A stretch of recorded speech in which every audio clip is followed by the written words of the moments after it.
echoes of pain. Vi sörger, vi sörger. Cold and empty, lifeless remains. Vi sörger, vi sörger.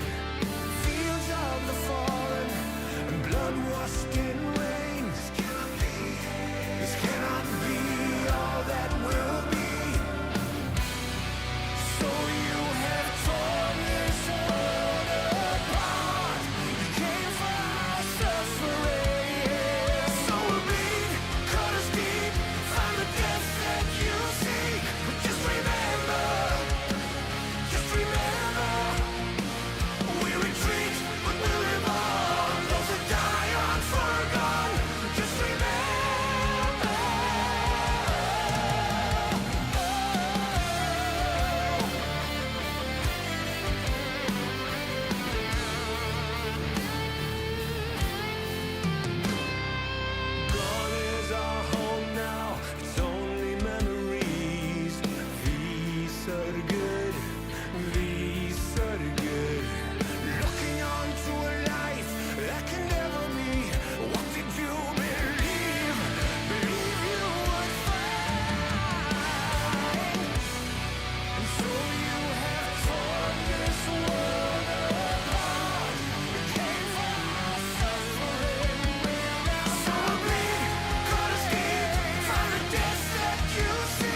think it's the end.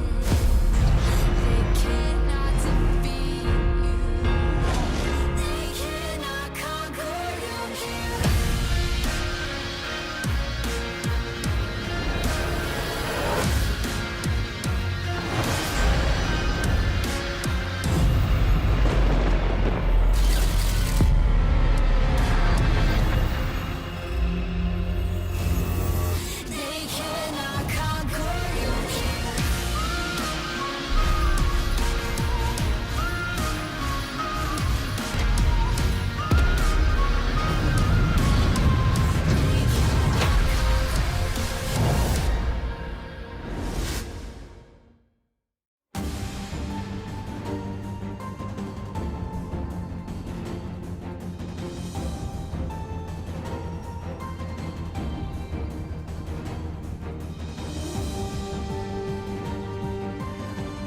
Welcome back, everybody. We are here for yet another day of the LCK Summer 2022.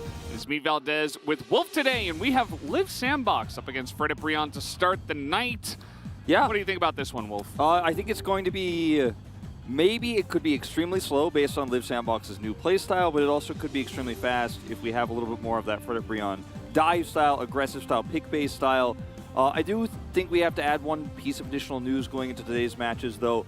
There's a more somber note. Chronicler is very ill today, so we will not be having an analyst carpet space today. It's just going to be me and Valdez bringing you guys the games, hoping for a speedy recovery. So please tweet at Chronicler and let him know you guys are, hoping he's going to recover as soon as possible. Hopefully he's back for tomorrow. Yeah, absolutely. Wishing him the best. That does mean with no analyst carpet space, we'll be doing all the miscellaneous stuff in between the matches. But either way, guys, let's get into the point of the match for this first one. They are fourth upon victory. Liv Sandbox definitely climbing a bit here. And Fred Brion still looking for that first match win. Yeah, I've only taken a single game so far this season. It's been a rough season, and I had really high expectations based on the meta, at least in the first week, that this team was going to look very good and their roster was unchanged, right? And it just hasn't been the case. Whereas for Liv Sandbox, we thought this might be doomed, but it's looking better and better each and every game that goes by. So Sword will be playing. It's been a long time since we've seen him, 128 days, and Umpty will be back in here over Raptor. There's a lot of backlash from the Korean community with this team's performance so far this season, so I think trying different things is not a bad idea necessarily, but I do think they will eventually have to settle on a roster. Yeah, I would agree. I think, changing it when it's not working well is a good idea, but, there's only so many games. Head-to-head here between Prince and Henna is 4-3.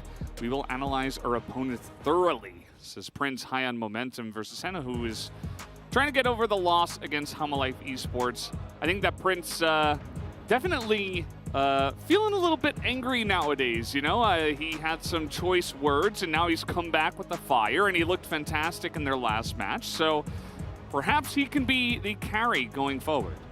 Yeah, I think that is the idea. As take a look at some of these team stats here.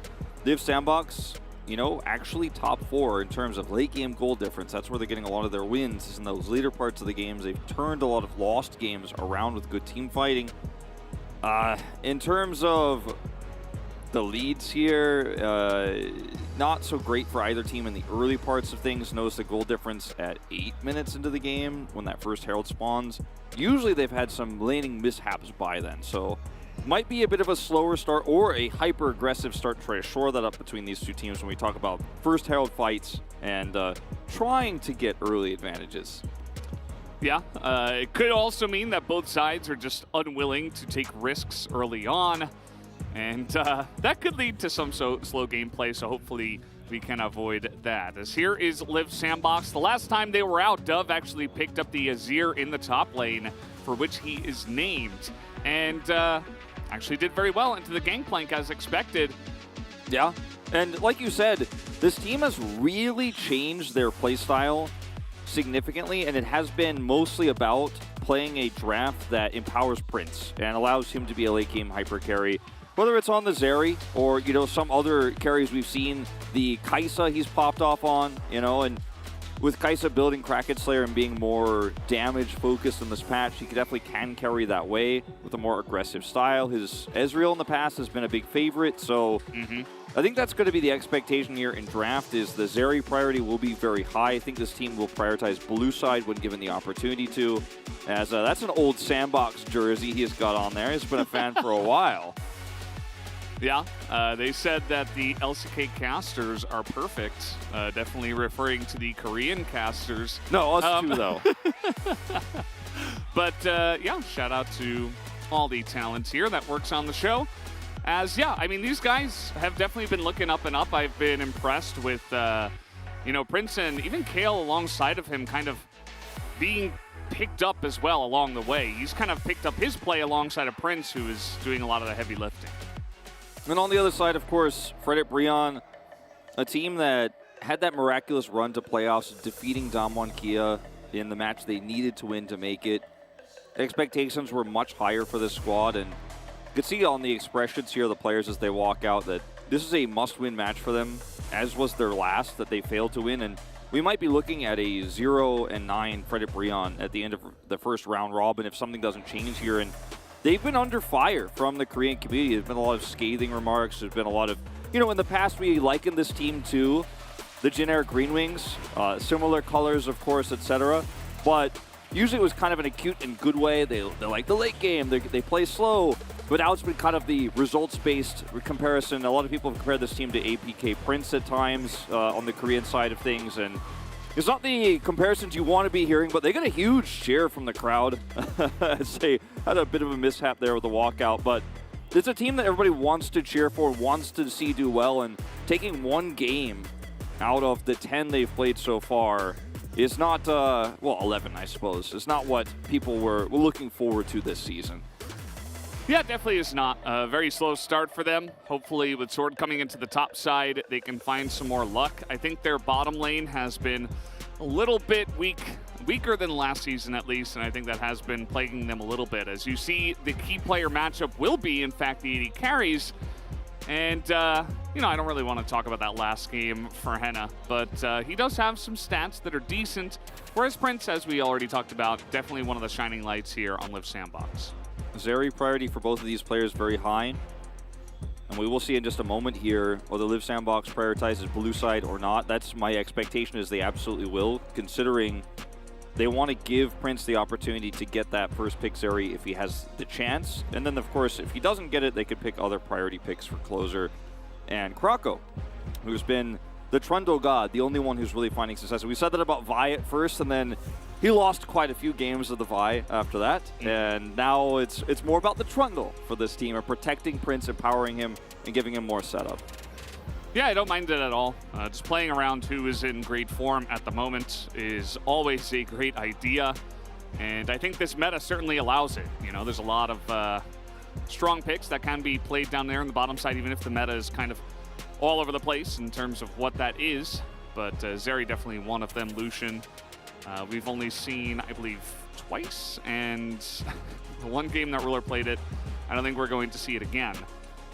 Yeah. And Umti's coming back here. I'm very curious to see how he's going to play, because he got bumped off for a guy from Challengers. You know, Raptor, he's pretty good in Challengers, but I mean, Umti's been around forever, so I wonder how he feels. Yeah, and you know, Raptor's most famous champion was his Lee Sin. He played it.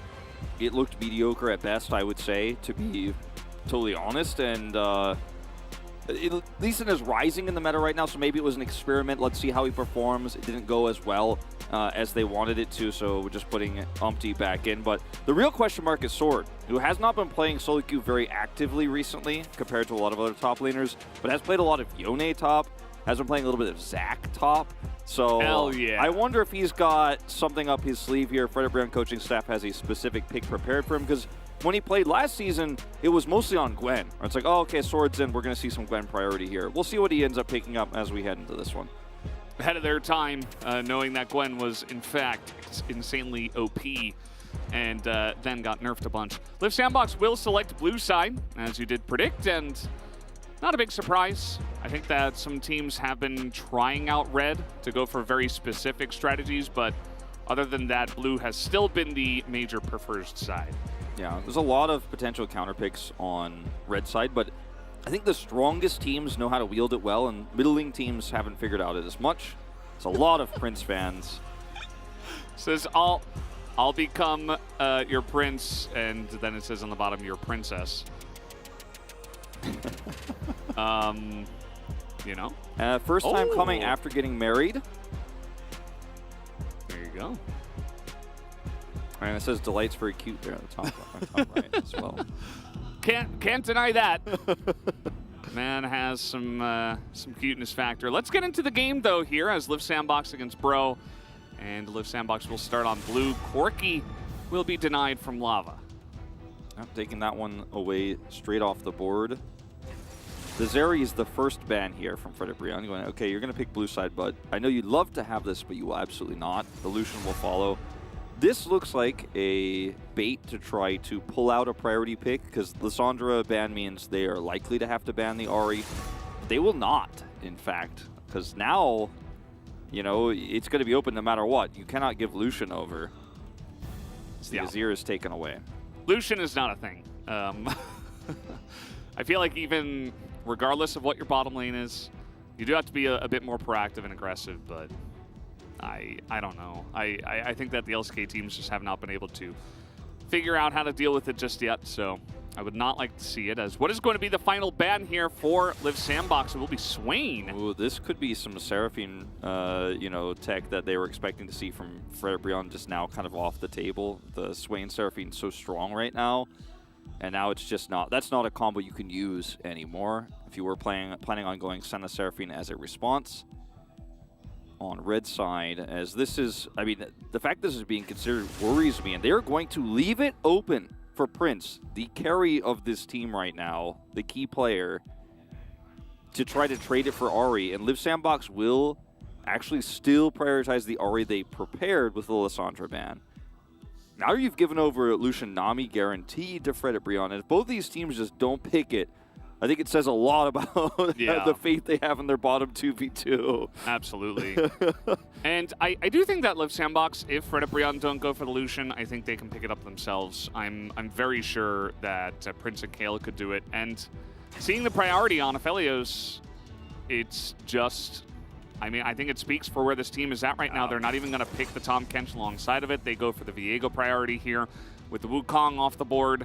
Yeah, and it has been Henna's most played, and it's been a champion that he's really preferred to play across his career here, as short as it has been in the LCK. But, you know, comfort has been the name of the game for Liv Sandbox a lot of the time, and it's worked out for them. For Frederick Brion, whether it's comfort or not, it hasn't. So, you know, very high up here in the draft for this potential Ornn pick suggests maybe not a Lucian pick in the bottom lane, and more scaling later game AD carry here. Could be the Jinx to just try to outrange the Aphelios and play that. And we might just have a Lucianless game here. The first of the tournament. He has been in every game until this moment. Well, he still could, of course, be in here. But the Ornn does point us in a different direction.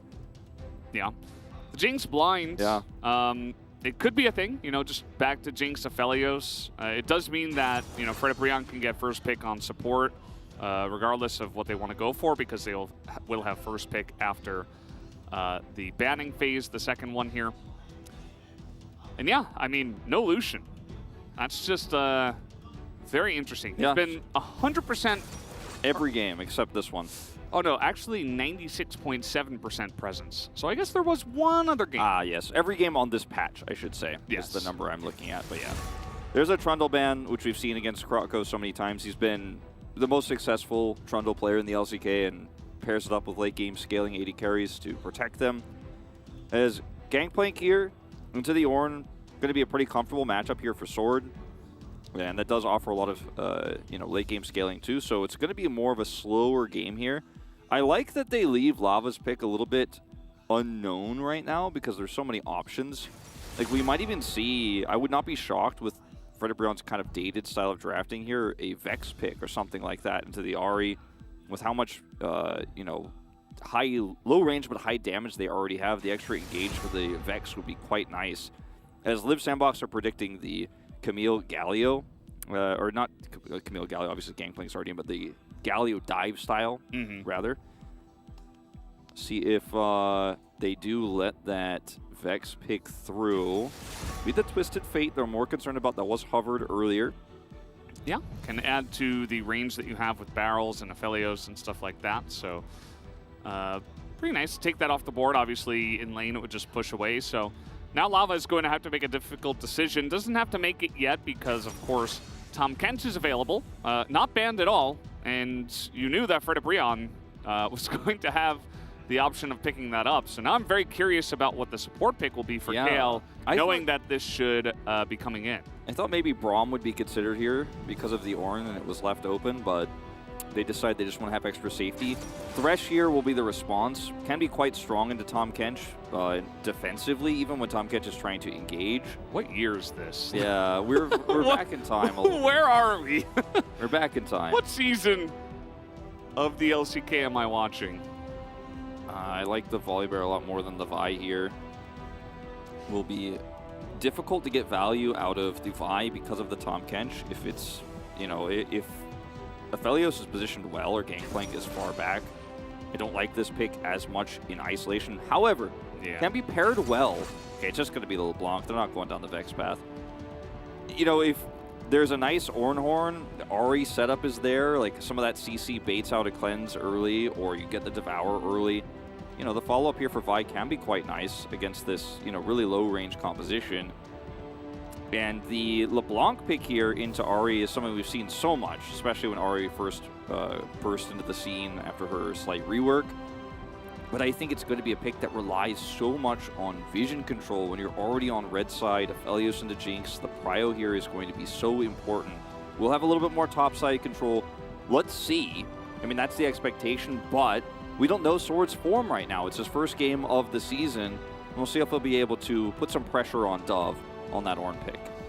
Yeah, it's definitely a good question. I think that the Ornn can kind of go into anything, and as you've kind of mentioned already, Dove he's playing Ornn, but he's not exactly the most impressive, but I think he can kind of survive and hang out there. So we'll have to wait and see how that top lane is going to go. The Vi, definitely a big question mark at the end of it all. Certainly can dive very well. You have that extra hard engage with your team. Yeah.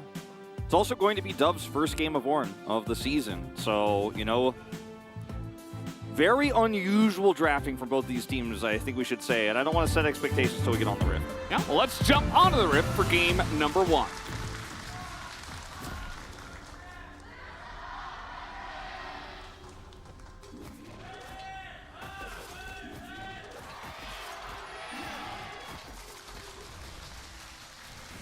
Here we go, game number 1 of the day with Sandbox.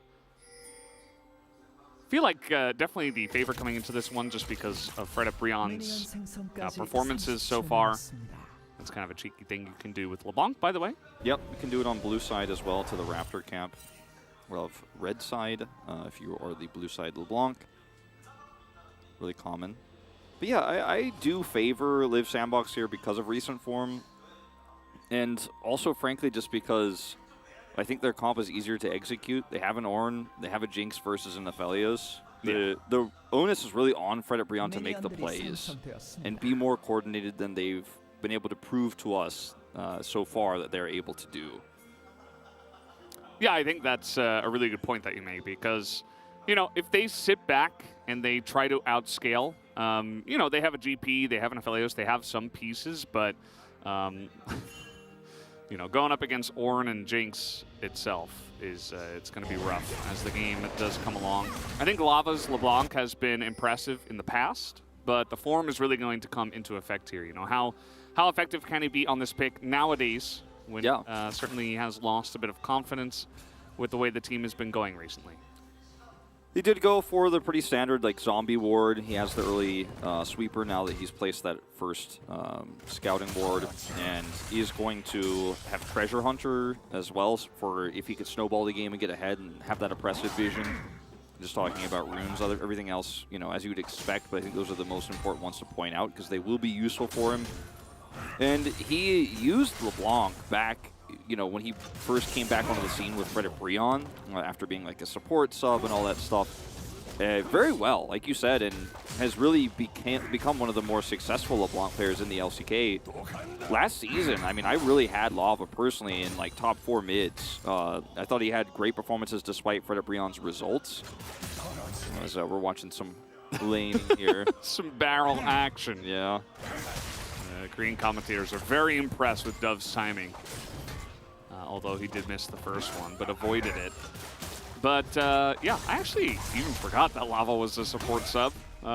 Feels like, you know, a little bit of a teleport back in time just with that, and also with the way it's been going, as Lava's not going to take a great trade here. Actually takes a big chunk, as Ahri has not been having success here in the LCK. Yeah, you know, it's been those players too that are playing it, you know. Fate was a pretty good Ahri player, Karis as well. Just not really working out against stronger teams, I think, at better compositions. Now, this could be the game that breaks the streak, as we will see. Pathing over here towards top scuttle for Umpty, not going to make a visit to the top side. That trade for Lava is really unfortunate because it means that he's kind of lost a lot of power here in the lane, and did also give over 25 gold to Closer there with the clone on cooldown, things like that. Dematerializers used here to try to push this one through, and Closer will match it. Very much going... Oh. That's okay. I was going to say, very much going to be an uninteresting moment in time, and then it got a little bit more interesting there. Yeah. The minions can kind of troll sometimes with their pathing. When they're fighting, they just decide all of a sudden, they're like, no, actually, I'm going to just fight this other guy. Yeah, they And turn. your skill shot just totally goes wide. They're not as troll as the Rift Scuttler. Yeah, that's exactly what I was about to say. You read my mind on that one. Yeah. He's the biggest troll on the Rift, for sure. There's like a whole subreddit designed, I think it's called like Rift Scuttle mains, for just Rift Scuttlers trolling people. There's like video clips of all the hilarious. I Scuttle didn't know that dodging existed. stuff. Yeah. It's just a bunch of clips of the Scuttle like just dodging skill shots and whatnot. Do they roleplay as the Rift Scuttler? Are they like... I had a really nice juke today, and then it's just a clip. Scuttle Crab, like... Yeah, I think I do. I think they do a little bit of that. That's hilarious. Yeah, I mean, it's really unfortunate when you're a jungler that has no CC as well, trying to lock that one down. Not a whole lot of those meta these days, but... Yeah. Good old Karthus. Played a bit of Karthus jungle, and sometimes the Rift Scuttle was really mean. Yeah, it's really rough when you're trying to drop those balls down. Now, Lava's actually pulled this wave into a nice spot here, while also having really good vision support down on the bottom side of the map. So I do like how Lava is laning. You know, the trade he took earlier was not amazing, but early back gets some extra mana with the Mana Crystal. Does have, of course, the really gold efficient seal, the Dark Seal here. So sees Krako's pathing with this ward. So much information given to LeBlanc right now. Yeah. And a lot of pings going down. He's going to be spotted here once again. As immediate pings are coming in, we could get the follow-up counter gank from Bro, but the flash comes in, and they're trying to turn this. Umpty's a little bit late as they're going in onto Henna here, but the follow-up engage onto Prince, onto that backline is actually working, as he will have to flash away. There's the Cannon Barrage as well. And somehow Frederick Brion not able to get in on this. Looking for the play is Umpty, and now they're looking to turn it around. Actually, they get on top of the Tahm Kench, just outplayed by the Live Sandbox 3 members. Yeah, that was a really good outplay from Live Sandbox. Meanwhile, another outplay happening here where Closer is once again, well, does end up getting rooted there, so I guess more even at the end of the day. But Sword's Cannon Barrage, I think, was the most egregious part of this because the placement was not great in terms of locking the rest of Live Sandbox down and actually securing that kill. And by the time it faded away, they had a Thresh, so they could actually spacewalk forward and then pull back in. Like, that was well placed, or well played, because they also knew Delight's shield was fading. And Tahm Kench, you know, we've talked about how he's buffed on this patch and how ridiculous that is, but the fact that this works out for them is still just so insane. Look at how much damage they put on Henna. Now, Henna has grabbed him as well, and they still are able to actually turn this in their favor. Umpty doesn't finish off Kayle, and the Cannon Barrage placement here, again, not great. If it's placed more to the left or down in the alcove, then they at least get one back here. But Prince is juking a Jive, and they go back on Delight once the shield's down. Kayle's got the Lantern, so they can chase so far. 야, 당연히 게임 큰일 날 뻔했다. I almost just lost the game, basically. but they did not. Yeah. Prince just oozing with confidence, even in the way that he talks. Just really enjoying the way things are going for him and his team right now. He had some choice words for Atlas, supposedly, about Atlas's prediction and stuff like that. And then I ran into him in the hallway on the way to the casting desk. I'll hold my thought on this story. Okay, nice charm comes in, but it is LeBlanc. But doesn't matter if you're playing fine. No charm available, though, so they're turning it. And there's the chains, and now Krako is just in a terrible spot. They're able to convert as nice little juke from Closer. He has an extra Spirit Rush. He goes in, and the charm is going to land. But that is going to be Lava barely getting away. Nice distortion there from Lava. Really well played, actually, by Lava there to get those chains through. Turning this one around into a kill, in fact. We'll go over to the Viego and not the LeBlanc, so a little bit unfortunate, but they'll still pick up a Dark Seal stack. As, you know, a lot of action in this early game around these mid-assassins, and it's kind of what I expected to see in a matchup like this. That's why that Vision game that Frederick Brion played early was so important, no longer having that advantage anymore, is how Lava gets into this position when he tries to distort forward. Does get ulted here, but flashes, hits the chains, and Umpty's able to steal that kill away. Really well played. I like that Closer tries to go back in after this dodge. Nearly dies for it, though. It's Closer, or you're talking about Closer. Okay, Yeah. I see ya. I'm like, yeah. Closer was fine. He nearly got a kill. Yeah. And, yeah, nice little play there. Saw a little bit of action sparking down on the bottom side too, but it didn't amount to much as Liv Sandbox on Vision are doing this. They did just clear the control ward. Doesn't look like Frederick Brion want to fight over this objective just yet. Yeah, just going to leave this one. Not a whole lot of control over the map at the moment. They had bottom side prio, but not willing to rotate Henna over. Just with the timing of this, a little bit too risky. And they spike much later on in the game. You know, they have a Cannon Barrage, which is useful, but not much else. As they're going to start grouping for this Drake. There's a control ward there to stop Closer's rotation. A second one placed now as well.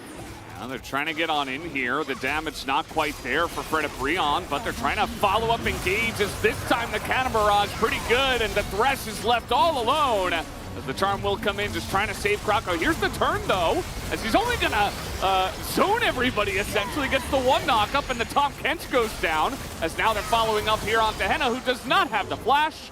And he will be the second person to go down here into the hands of Liv Sandbox. It looked really bad there for Liv Sandbox for a second because they didn't clear that ward. They were trying to get vision towards the Drake, but it was still actually deactivated, that ward they placed there, the Trinket, by the control ward in the brush, and then they walked into a two-man Tahm Kench knockup, and yet still the turn is fantastic from Dove on the Ornn in the choke point. They will get a Crash of the Herald after this. Drake, of course, does get picked up here by Frederick Brion, but winning this team fight much more substantial.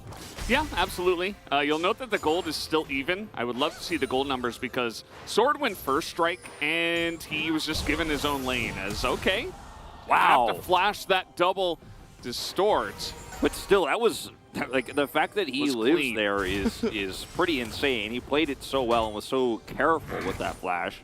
Probably should have just backed instead of staying for the 3 ranged No. minions. Look, I'm trying to put a positive spin on things. But yes, yeah. So Delight gets a double knockoff. Barrage here much better, and they get the first kill. But there's a charm that hits, and when the charm hits, Dove decides, okay, we can actually probably get him because he's charmed. But even though he goes over the wall, he turns the second part of the Ornn into the choke point, and that's when Aphelios is left out to dry. Tahm Kench tries his best. But Delight, excuse me, has only so much he could do, and Ken had already ulted there, and like you mentioned, didn't have flash, so not a clean game, again, by any means, but that's not what we expected. There have been some clean mechanical moments. Yeah. I feel like Closer's really on point. I've been liking his mechanical plays so far. Dove has flash, and he's Ornn, so yeah, I don't think you guys are gonna kill him here. Dove just trying, or Umpty rather, is just trying to go up to the top side and provide some more vision. And yeah, I'd really love to see the gold from Sword because he's going full greed mode. You know, he picked up the Cull, of course, which is what you almost always do, but he went first strike especially, and he's gangplank. So the guy must be sitting on, you know, bundles of gold. Significant figures. Yeah, not the math term, but he's you know, he's sitting on some for sure. And halfway to that Cole completion, over halfway. And, you know, he hasn't been able to dominate lane or anything like that, but second barrage better than the first. And I think a lot of the focus for us on Sword here is just based on the fact that he is playing over Morgan, one of the most beloved players in the LCK, the Lord himself, who, you know, was memed to oblivion and then suddenly became a fan favorite because he turned his performance around so heavily. And again, it just does feel like Fred Brion are, to a certain extent, throwing everything at the wall to see what sticks in terms of their roster right now. So we'll have to keep an eye on Sword as, once again, Okay, he's able to get him out of the second part of Distortion. A giant rocket hit says, there you go, Croco clean under the turret, but he will pay for it. and he flashed for that. So really, I think, at the end of the day, like, to cut your losses where you got him, he flashes for the kill and will, of course, pick up his 4th of the game. Every kill on Liv Sandbox is in his pocket, but you're the Vi. You're not the scaling Jinx, who does have a lot of assist gold. She tried to rocket in. The charm missed. If you actually nail that combo, you feel great. You walk away a winner, but flashing for that one, you know, as a summoner down, will be an additional kill. It's hard to quantify exactly who wins here, but my money is on probably hold your flash. Yeah, I would say so too. You know, he gave over his shutdown into the hands of Umpty, which is not terrible. It's definitely better than any of the other 3 damage dealers, but still, at the end of the day, you know, you got the flash. You don't have to force it, but they seem pretty invested in this one. Yeah, it's the charm here missing is so rough. The Everfrost, of course, only getting the slow, and he decides to flash for this out of the punch. You know, obviously Umpty is standing literally right there, so he's like, cool, thank you. I feel like the mid lane this game, both players are trying to make mechanical outplays and outduel each other, but it's never really been about them. They're actually just pawns for the jungler's game. Like, it's like, okay, cool, looking for these charms. Oh, really nice chains hit, proc and electrocute, but it's really just they're just the pawns of Croco and Umpty's chessboard right now. It's just not about them, actually. Yeah. Croco's playing the Queen's Gambit. He's sacrificing closer. Oh, man. Well, we are going to have this Infernal Drake taken down. You see that Liv Sandbox, even though they are down about 1,000 gold, still able to select this one, as Duff is just going to teleport in. He's trying to save this. His Sword, a 3 turret shots in trying to take down an extra plate, I suppose. Yeah, Dove has flash, so he 100% needs to flash that. Otherwise, he's one more turret shot, and the brittle comes through and he dies. He's still going forward. Yeah, Dove just staying a little bit too long. He desperately was trying to hold on to that turret 1v2, and yeah, just cut your losses there. He's not tanky enough to deal with 4-0 Viego at this point. This is one of those emotional series for a lot of players, I think. You know, we talked about this last time Liv Sandbox played. The tension's high in the room, and I think teleport there to try to defend and then get a kill. You get Sword's flash, you leave, and you lose your turret. That's okay. You got a flash at least. You delayed the turret take, maybe get a cross-map play. Because obviously they're in Drake Pit, you can see on the other side of the map, so Dove is weak-siding here, but does really want to force this, and then as we roll it forward here, yeah, another minion wave crashes, and he's just out there trying to look for another knock-up. Like, look at where he's CSing these minions. Like, he is way out there. Yeah, he's trying to stop the minions from coming in so that he can save the turret, but you don't have to do that. You could just let it go, as you mentioned. Well, now he's sacrificed his flash and his teleport and died and lost the turret. So, you know, it's rough. Like, the idea is there, and if he actually defends that, he feels like a god, and it was a close threshold. Like, it was on a knife's edge, but he fell off. And you see, he's trying to rotate down to the bottom side. Umpty's doing a great job of just shadowing Sword right now, essentially just making it a 2v1. This does mean that Liv Sandbox were able to pick up the second Rift Herald, and they should be able to trade it into this top turret, so it's not the biggest deal in the world. But it does mean that Fred Brion are playing to their Gangplank a lot and getting a lot of extra farm and just a free lane, essentially. Yeah. Felios and Jinx both have their mythics available. Haven't really been too relevant this game, obviously, in terms of team fights. It's just been a jungler's game as No charm, and you see, oh, he's going in. There's the Cannon Barrage and the Rocket again, and here's everybody else as well, as they should be able to get it eventually, right? Okay, they finally do, but Krako is going to go down, and that was a 4v1 under the turret. Yeah, Sword is very happy.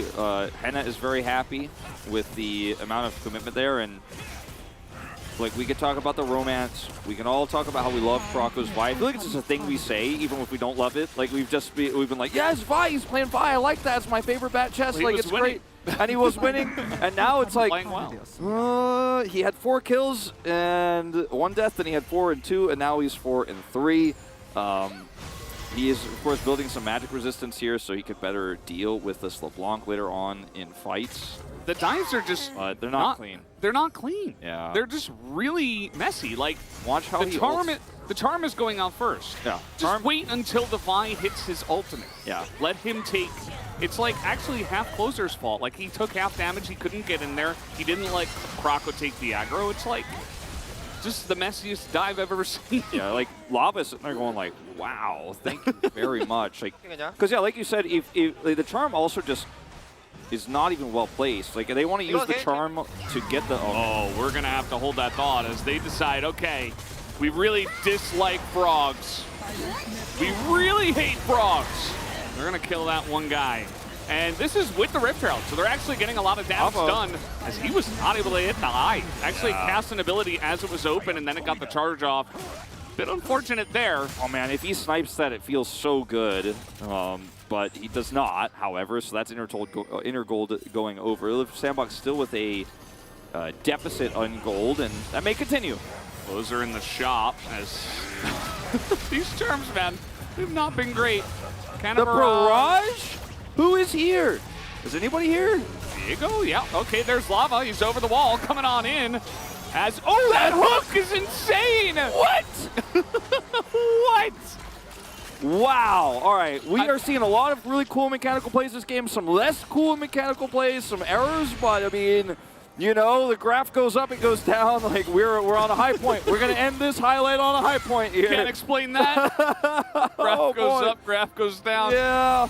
All right, well, speaking of going up, Liv Sandbox will, in fact, take a gold lead after that last exchange just narrowly. After a sick play there from Kyle as... Shout out to Jonah Strong, by the way. Yeah, I kept it interesting the whole time. I had no idea whether the lava was, like, in the fountain or if he was about to kill somebody. No. He thought he was about to kill somebody. Also the hook, like we couldn't see where the second part of LeBlanc was. Yeah, just made it all really cool. Yep, that's what our observing team does, man. They can make a messy game like this look, they can hide some of the messier parts and make it look really sick. Yeah, it's true. It's very calculated what he's doing. Jonah Strong could be a Hollywood movie editor. Hey, you never know. Still time. All right, well, as the dust settles here, well, I guess the dust isn't going to settle quite yet, is it? So, Rift Herald dropped here with a heavy engage. Like, this is the cool part of this for Liv Sandbox is, like, yeah, they hate frogs, as you were saying, but they've split Fredit Breon up. Sword is shown top, so they know he is not here. And so they, oh, we're just going to skip to the good part, yeah. All right. And... 걸었어. Hooked him. 이렇게 비에고 노공에 갱플 노공. And 비에고 여기 no 있어. ult for Gangplank, 나 no 집 가야 ult 돼. for 무조건 집이야 Diego. 나는. And I didn't hear the last part of that, but wow. I like the play, though. You have a nice setup for Engage here as Liv Sandbox with the Herald drop. You can split the team in half. You know Gangplank isn't there. We'll probably have to ult. You get an inner turret. Uh-oh, Krako in the brush, trying to go forward here onto the LeBlanc. Decides he wants Viego instead. Not the cleanest engage, but there is this follow-up from the side of Liv Sandbox. And this is exactly what their composition does is Kale. He's going to pick up the follow-up kill as Closer will be going down though. Sword, he is so fed right now. He has been stacking up the gold. Look at him, 3 items right now. He has 3 at 20 items. minutes. But he doesn't have a team with him if these engages keep being so clean and Krako keeps splitting them in half. Like, he needs to actually be able to do that damage. He's going to set up for a barrel chain here on this Baron attempt. And that actually will be enough to dissuade them. Henna does not have ult either, but Liv Sandbox do decide to back away here. But this comp functions so well with Jinx and the Ahri, because if you set up any pick whatsoever, then the Jinx gets excited, then your damage starts to pop off. And also Kayle is set up here with Kroko. This is not Kroko alone setting up for this. This time they actually chain the CC together here, pushing Lava back, then following up with this root. Then, obviously, the big ult comes through from Dove. Henna ults basically solo Ornn and doesn't hit any value in this choke point, and at that point, the fight is over. Barrel Chain is big, and they do pick up Closer here. Like you said, 3 items on the Gangplank, but he wasn't there at the beginning. Yeah, it's very true. He picked up the 300 and then bonus 25 and then bonus 130. It's like, oh, he's just keep on getting gold. The Pirate is stacking the doubloons right now. And, you know, Umpty, unfortunately, in that fight, he was the main target, so he kind of got just 100 to 0'd with all of the CC. And he used his stopwatch, which he purchased for the next big fight, especially with Hextech Soul on the way. He would love to still have that, but not going to be the case. And Jinx has really, I think, been mostly invisible this game. An item up here for the moment. As Henna, you know, will back shortly and probably will be able to finish his third as well. But the fact that Prince hasn't really been the star of this game at 2-0-7 means that the comp is working, because he actually doesn't have to carry. He's just set up to do well. And he will pop off more and more as these setups continue to be good here for Live Sandbox. I still feel like they have quite a firm control over this game. It does also feel like this game to some point, though, has come down to a who makes the least amount of errors. Yeah. So we will have to keep our eye on that. But right now, I'm feeling pretty good about Live Sandbox's chances of furthering control over both of these objectives.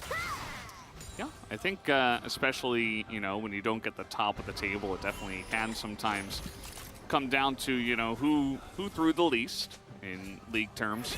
And yeah, I think it is very true. We did take a short look at the gold. Prince is over 2,000 more than Henna, which is a huge chunk. Of course, all those assists and the 2 kills really helping him out. But then Gangplank Sword is even 1,000 more golds than the Jinx. So that's kind of where we're at right now. That's why he has that extra BF sword over Prince. Yeah, he's a whole item ahead of his 80 carry Henna too. Yeah. I thought was further along, but as you just pointed out, like he is not really close actually finishing that IE for his third item. Here's the gold graph. Oh my god. Yeah, it's big. Closer. That's the second chain now, as he's just going to pop his stopwatch. Says, no thank you. I would not like to get chained into second chains, into barrel chains, into everything else. Now, everything's being used right now, and Sword is just frontlining. The rest of the team just not there. Not a clean setup from the side of Fredabreon. Dove pulls the trigger. Live Sandbox are able to secure this Drake. They're going to try to trade it for this Baron, but with the clear time here for Live Sandbox should be able to just rush right across to the other side. Now, they don't have Ornn ultimate, so it is going to be hard to set up for this take, but Fredabreon just realized, like, this is way too risky. They end up losing out here. They just straight up lose the game. Have a lot of vision set up to try to look for a pick, but your comp isn't the pick comp. You know, your comp needs more vision than this if you're going to be getting power with this LeBlanc. You need a Gangplank to actually be able to do damage in fights, not frontline, as you said. As Sword has, you know, been more of a tank player in his recent career since returning to the LCK. If you watch this fight ensue, I mean, it's very messy, and Sword's rotating up because he's like, all right, I'm going to set up a barrel chain on Closer, and then he just instantly misses it because Thresh exists. And now he's on the wrong side of the fight waiting here, and Kroko's like, bye-bye. And Lava has to stopwatch here, and it's a whole disaster. Yeah, you see Henna, he's like, well, guys, I can't do anything. Like, that's a major part of their composition is the Aphelios Thresh. And, I mean, he autoed once, and it's not even necessarily his fault. It's just that Fredabreon, as a team, do not look coordinated at all. I also think it was the correct choice for Closer to stopwatch instead of ulting, because his ult is going to be more valuable in these scrappy fights than the stopwatch itself, and he'll be able to build his Zhonya's, you know, so he doesn't care. He's gone for that old school Ahri Horizon focus build too, because this comp is so based around getting that single target blow up and then getting the Jinx reset. And because there is no tank here for Fredabreon, and you look at the items across the board here, basically no magic resistance whatsoever. It's really easy to get that single target blow up, even on the LeBlanc, if you can catch her if you react quickly enough. So now this Baron is It needs to be fully cleared, but they will eventually get to that. Thank you, Yeah. Croco. Lava just scouting it out, and he says, okay, they have the information. They know that this is happening. Cannon Barrage is pretty big. It is going to force Liv Sandbox off of this. They could try to restart it, but Sword Sword is is getting sidelining, some yeah. good damage down here. Yeah, he's going to get this whole turret, actually. Potentially more if there's not a faster response. I do like this a lot. Barrage is great. He's got so much damage, you know, in his pocket that barrage really stings. And it's upgraded, of course, so... You know, Yum. never Who- seen who's this the recon crab? animation before. What? Didn't Who know was- they... Did they partner with, Was that Mr. Krabs? Like, this partner with Sebastian? Like, from Little Mermaid? yeah, from Little Mermaid? Like, Yeah. under the Aw. sea? Nah, he just decided he wanted to give it over to the jungler who needs Yeah. it. That's all. That's what really happened. Give it to the Ornn, man. The Ornn is the real carry. He needs some extra cooldown on those Bellows breaths. Look, I think the gold difference here is so negligible that Liv Sandbox, if you just tuned in, you're like, oh, I'm not sure who's ahead here. It's Liv Sandbox. Like, they have full control over this game. They have Soul Point here. They haven't been able to secure Baron because Fred and Brion have made some moves to stop that, like Sword side laning and then setting up a Cannon Barrage was really smart. They've been placing a lot of wards here, so Liv Sandbox hasn't really had deep control, and they're trying to clear wards against a LeBlanc, which is very difficult to do around Baron pits and objectives like this. So Fred and Brion look like they've got skin in the game here, but like really, not so much unless they can have a miracle fight here with a good Cannon Barrage, Henna gets a big ult, or if they can get a pick, if they can force Prince to cleanse early. There are ways it can work, but the coordination has not been there. Yeah. As IE is done here for Sword, needs to hit some big barrels. That's a Gale Force away. That is so much poke damage already, and the Devourer is already taken. So trying to look for an opportunity there onto Henna, but he has Cleanse, Flash, and the Tahm Kench, so it is going to be difficult. But yeah, you know, like you mentioned, Fred and Brion, they still at least have this single target blow-up potential, and, you know, potentially more if people group up for barrels and distortions and Infernal Malts and stuff like that. But I think Liv Sandbox will be better to dodge that. Umpty should be okay. But yeah, as long as they don't sit on top of a barrel, like if Prince gets blown up 100-0, then they have an issue. But if Liv Sandbox still, you know, keep fighting as a team, I think they should be okay in this one. Yeah, notice the CS difference here. The gold difference for Sword versus Dove has been huge, but the impact that the two players have made on the game is something you cannot track actually by gold or by damage to champions. In fact, Dove's has probably done 10 times more impact than Sword has this game. He's side laned well to get gold that he hasn't been able to use. And I appreciate 2,000 gold. Yeah, and like, where is the value for that? We're not seeing it just yet. Well, he'll be looking to line those barrels up as the flash comes in. They get onto the Tahm Kench. They want to blow up the Frog once again. Umpty has to ult away. As Croco going extremely deep for this one. You can see that even with all that damage from the side of Fred and Brion, Dove still extremely tanky. And Fred and Brion, they say, take the Hextech Soul, we'll take Baron. I think that's actually not a good trade for Fred and Brion, but Liv Sandbox still seem a little bit shy on letting this one go. If they could slow it down and do both, it would be amazing. They are able to identify as just a start here. Blue Trinket there. Prince is going to take this solo and then rotate over. Doesn't have ult, of course. This is really greedy here for Fred and Brion, but I don't think they have a choice. Yeah, I think they feel forced into this one. Dove might get caught out, but actually will not. Nice try by Kale. The flash in! The cleanse is good, though, from Henna. He is front to backing, but now he just lost his front, and Henna is going to go down as well. This is a disaster for Fred and Brion. Liv Sandbox able to play it out perfectly. They get the soul. They move on over to the Baron. They take that down, too. Really, really patient play here from Liv Sandbox.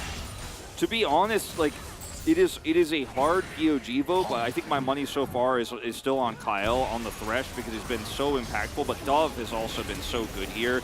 He pulls so much aggro here, they flash into this, force a cleanse, so Henna has no ability to escape, and he flashes late and is just straight up dead. But this fight is over the second that charm hits. There's nothing else you could do. But I really respect how Liv Sandbox have played this game in general. The reason why Sword has so much money, well, one reason why, is because he was never matched in a sideline by Closer, who's just been looking for picks instead. As, okay, got tense for a second there. Just LeBlanc things. And now with the Baron, uh-oh.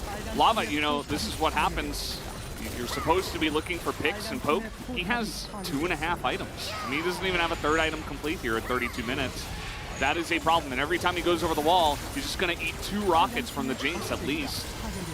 Maybe even more than that, so LeBlanc not really paying off too much as that is another tarp into the Everfrost. So clean in this game has been Closer, and that's going to be the straw that broke the camel's back. Maybe that already happened a couple of times here. He's looking for the Penta. Could potentially get it here in the pit. One more. Zap. No ult, no ult. Yeah, he's not going to go for it. Lava says, hey, maybe we can give it to him. As no, he's got a stopwatch, but still looking for the play. That's the 4th kill, but it doesn't look like it is official anyway. So that's going to be the Nexus going down. 4 kills at the end there for Prince, who eventually got really, really far ahead of his counterparts there. I expect a split vote, Valdez, for POG here, but this is That's the real prediction. This is a Live Sandbox is playing around Prince so incredibly well. Again, they do this, and my favorite part of how Closer played this game was that he stayed with his team and they just pushed his 4 or sometimes even 5, knowing that eventually that prio would lead to objectives, and they were willing to let Sword side lane. Sword was so big that Closer knew, like, oh, if I try to match him in sides or try to punish him, he will just kill me. He will just straight up destroy me. He has a Collector early. He has a 4th Infinity Edge early. I'm just going to let him push, and who cares if he gets an inner, because we have Soul Point, and we have better engage defensively or offensively. And every time we saw those fights actually play out in 5v5s, Live Sandbox, like I said, their comp was way easier than Fredit Brion's, especially when you're behind and you don't have vision as Fredit. And yeah, the dives we saw in the early and the mid game from the Vi, very messy, not great. Not great from Closer there, Yeah, but gets like a solid C-, I would say. But in the later parts, like, they played this comp well, and Prince might get the boom boom damage POG votes, but for me, it was all about Closer, Dove, and Kyle. I think they were the real key players here, and Prince did his job when he was served up, you know, like he was the one who spiked the volleyball while they were setting it for him. Absolutely. He put in the damage real well, but it was kind of everything around him that made it possible. Sword ends up doing the most damage. Definitely was very fed, and he was trying, but yeah, I think it was more of a team issue for Fredit Brion, and unfortunately, that's kind of the pattern we're seeing from them. So they'll really have to turn something around after this game. So guys, we'll take a quick break and be back for game 2.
야 펜타야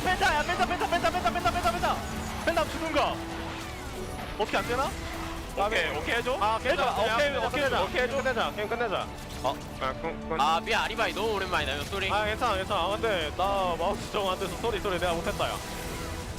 까비 단반 또 이기자. 나이스. 야 내줄게. 아 까비. 야 끝낼 수 있어.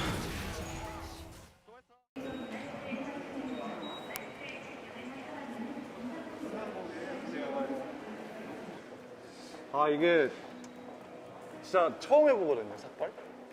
그래서 적응이 잘 안 되는데 제 생각보다는 엄청 못생기진 않아가지고 실감 나요. 솔직히 하루 남았는데 이 롤파크 오는 게 맞나 싶긴 한데 그래도 좋은 경험 시켜주신다고 PD님들이 그래가지고 흔쾌히 감사하게 왔습니다. 논산이 그 좀 케바케가 많이 갈린다고 해가지고 똑같아요? 준비물 뭘 하고 막 어떤 걸 가져가야 되는지 샴푸나 바디워시 같은 경우 올인원 쓰는 게 진짜 편하대요. 군대는 빨리 씻어야 된대요. 그거랑 선크림 필수. 늙으면 안 되니까 또 가서. 아 이제 시작하는구나. 안녕하세요.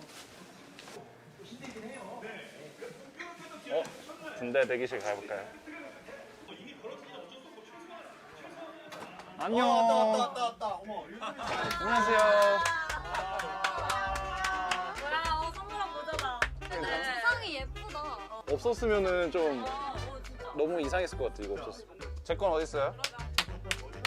우롱티. 내구성 물차에 대해서 내구성. 제 거 없어요? 뻥치지 마요 저. 맞아요, 진짜요. 아 어차피 못 보시겠구나. 이거 영상 나올 때는 훈련하시느라고. 저 인터넷 편지로 좀 써주세요. 영상 어떻게 나왔는지. 아까 기인이가 찾아왔는데. 아직 안 갔을걸? 기인이를 물어볼까? 팬미팅하고 있을 수도 있어. 안녕하세요. 잘 지내셨어요? 잘 지냈지? 네. 난 뭐 어디 가는 거야? 내일 공익회. 내일? 그래서 내일 마지막으로. 야 우리 머리 많이 큰 진성이 아니야 이거? 형한테 연락도 안 하고 이거. 가끔 해. 우린 가끔 해. 나도 서인이 형 19대 처음 본 거 같은데. 그래? 나 맞아, 그랬을 처음 거야. 왔을 때 19대. 그러네 아프리카. 안녕하세요. 아프리카 프릭스에서 미드를 맡고 있는 프로 이상입니다. 탑을 맡고 있는 기인입니다.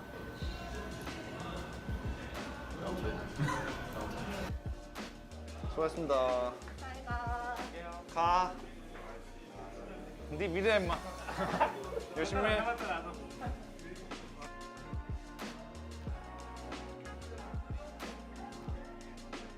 안녕하세요.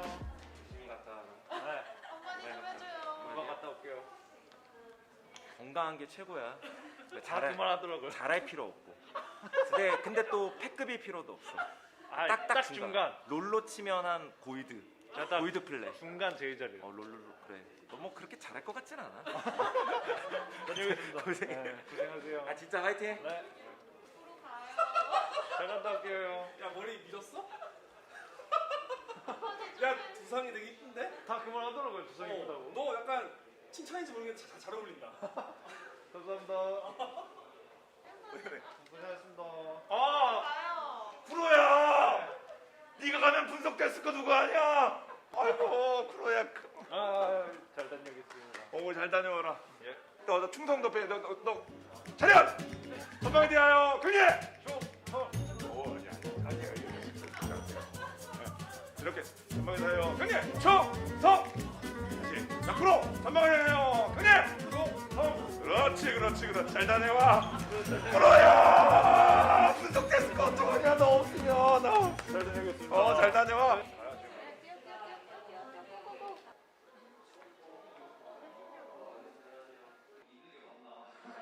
내일 떠나신다고 들었어요. 지금 심정이 어떠세요? 아니 내일 입대를 하는데 여기 있는 게 맞나?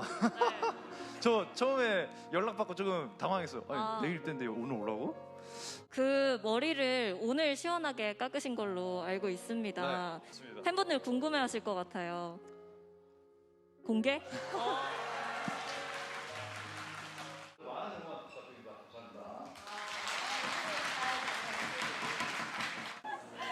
고생 많으셨습니다. 고생하셨어요. 고생했습니다. 드디어 집에 가네요. 왜 다 뭉쳐있어? 초코파이 뭐야 이거 초코파이. 훈련소 잘 갔다 오라고. 건강하게 다니고. 훈련소 잘 갔다 와. 하나, 둘, 셋. 감사합니다. 두 개나 불러?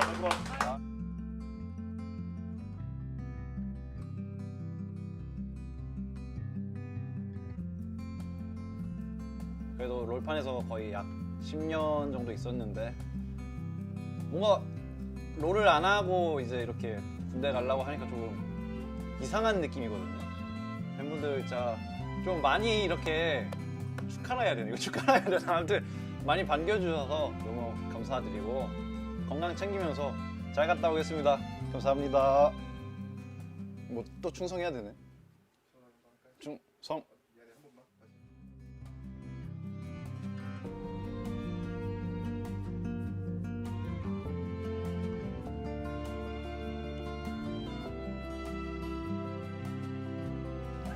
고생하셨습니다. 네, 고생하셨어요. 안녕하세요. 고생하셨습니다. 바이.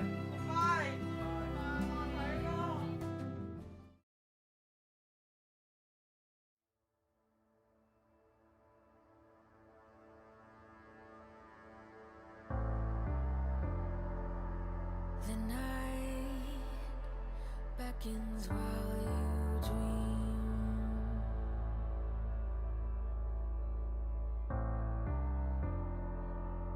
A life never lives in peace.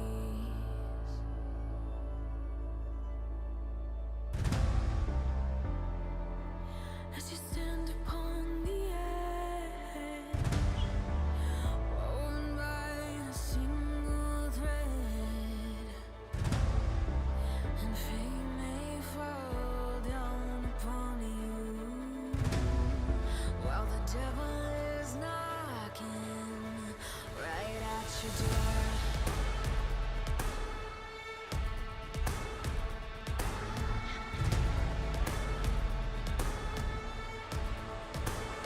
So are you restless? Each night you hear the drums of war. Awaken, awaken, the voice begins to call you while you hunger.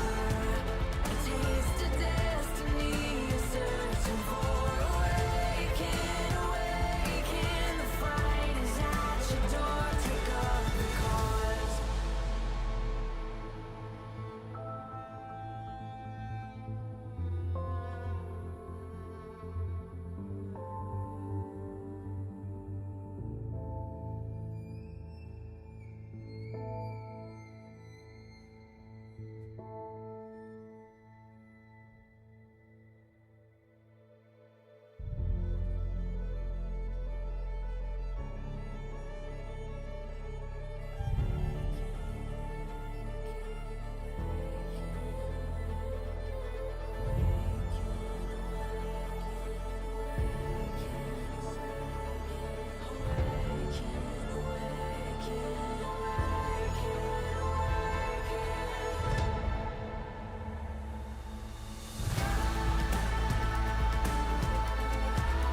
As you stand upon the edge, laying in the balance, and flame may fall down.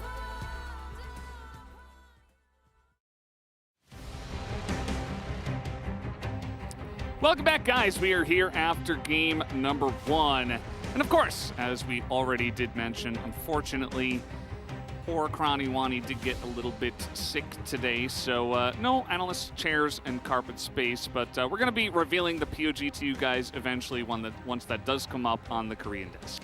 Yep, once they're ready. And I think it's going to be a split vote, like I mentioned before, but I think really all 5 votes are pretty viable here. It was a really good team effort. Prince doing a ton of damage, but setups there from Ornn, really good. Also great play from Closer. Vi engages in the late game to help set up some of those picks.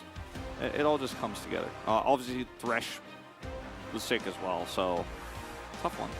Thresh was sick? Yeah. Oh, was very good. Okay, Yeah. I see what you mean. Yeah, Thresh picked and available. I'm glad that our teams have kind of realized that it's still a champion. Obviously, fell off a little bit. And guys, we do have the POG ready to go, so let's see who is going to pick it up here for game number 1. Krako. There it is, Krako, 6-3-8. Although the dives were not clean, at least he was making them, and the plays were made.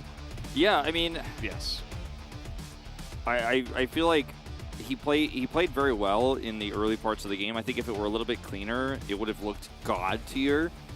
But who cares about the mistakes he made? Because this play is what gave the bottom duo such an advantage. And then subsequent plays, like after this part of the game, every play he made was good.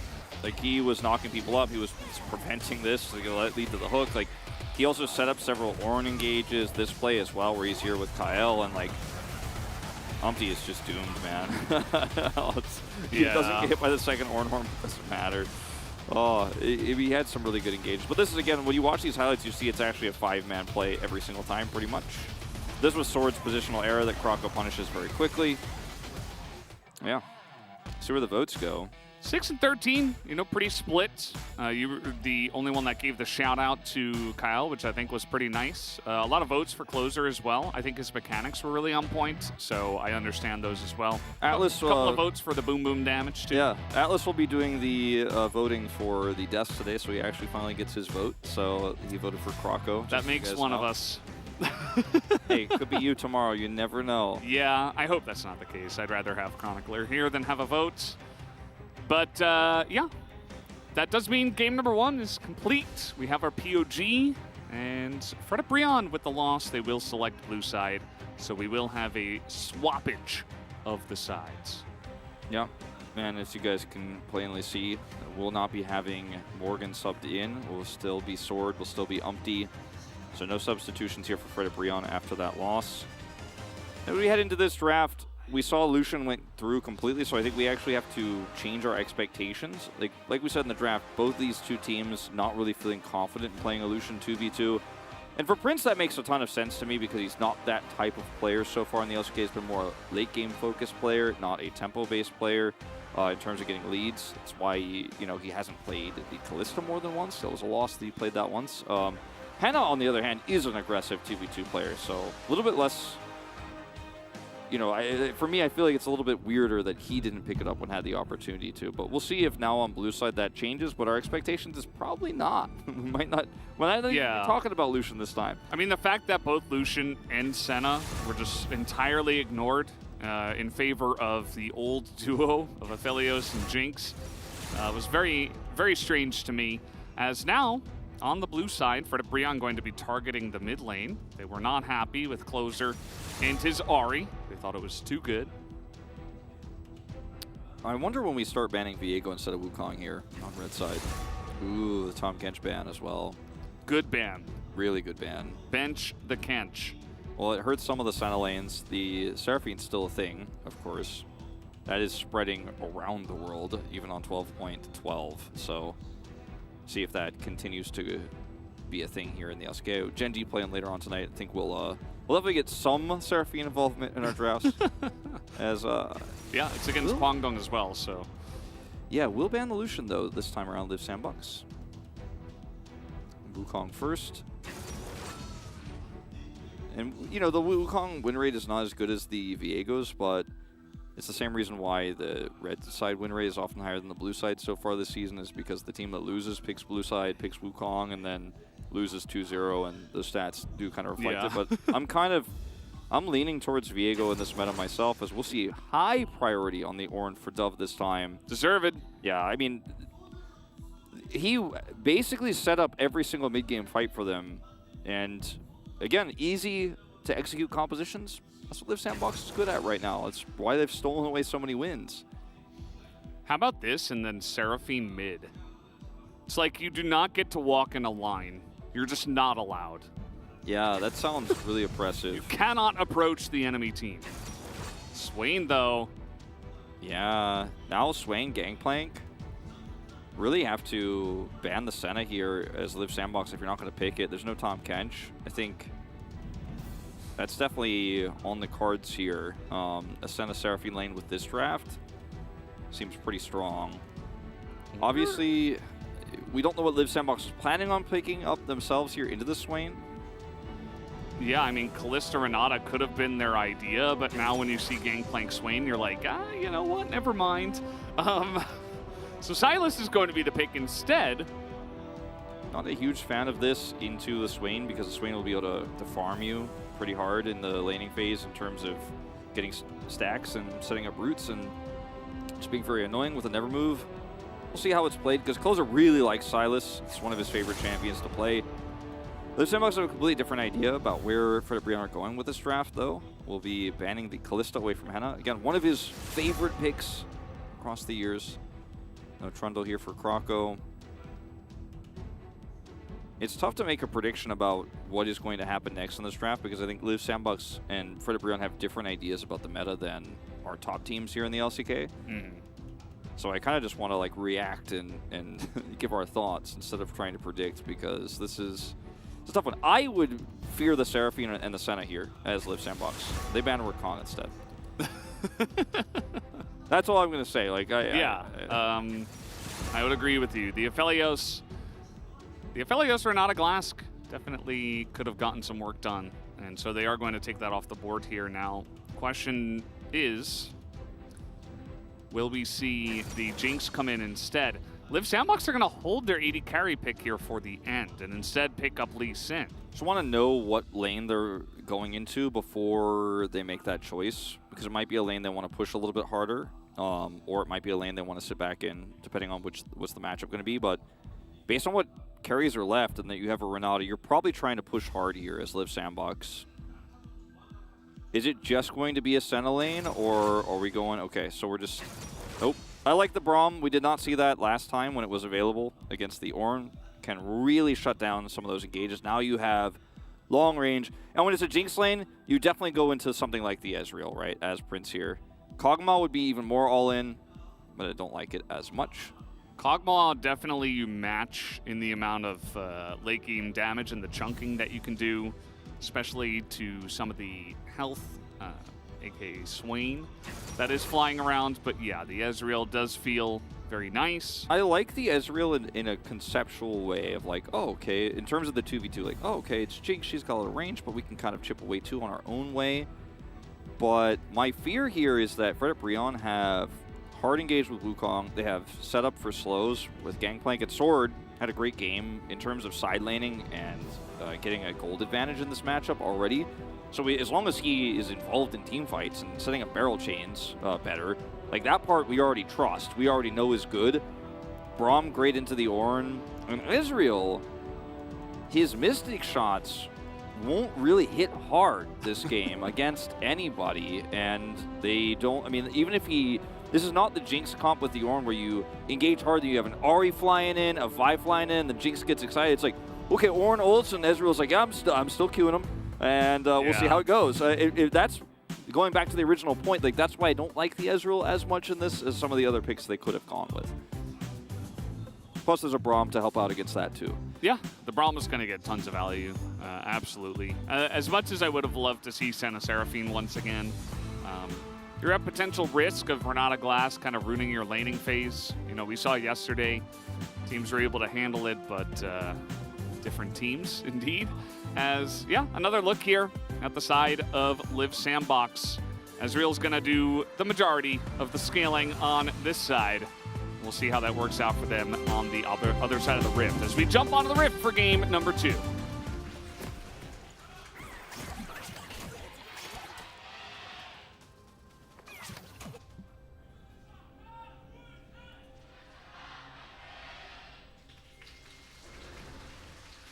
Has really been a week of change and a week of adaptations.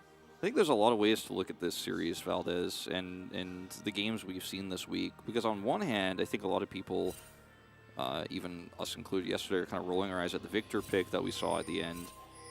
Are really frustrated with the LCK style of drafting right now because it doesn't feel optimized, doesn't feel optimal. Sometimes feels incorrect.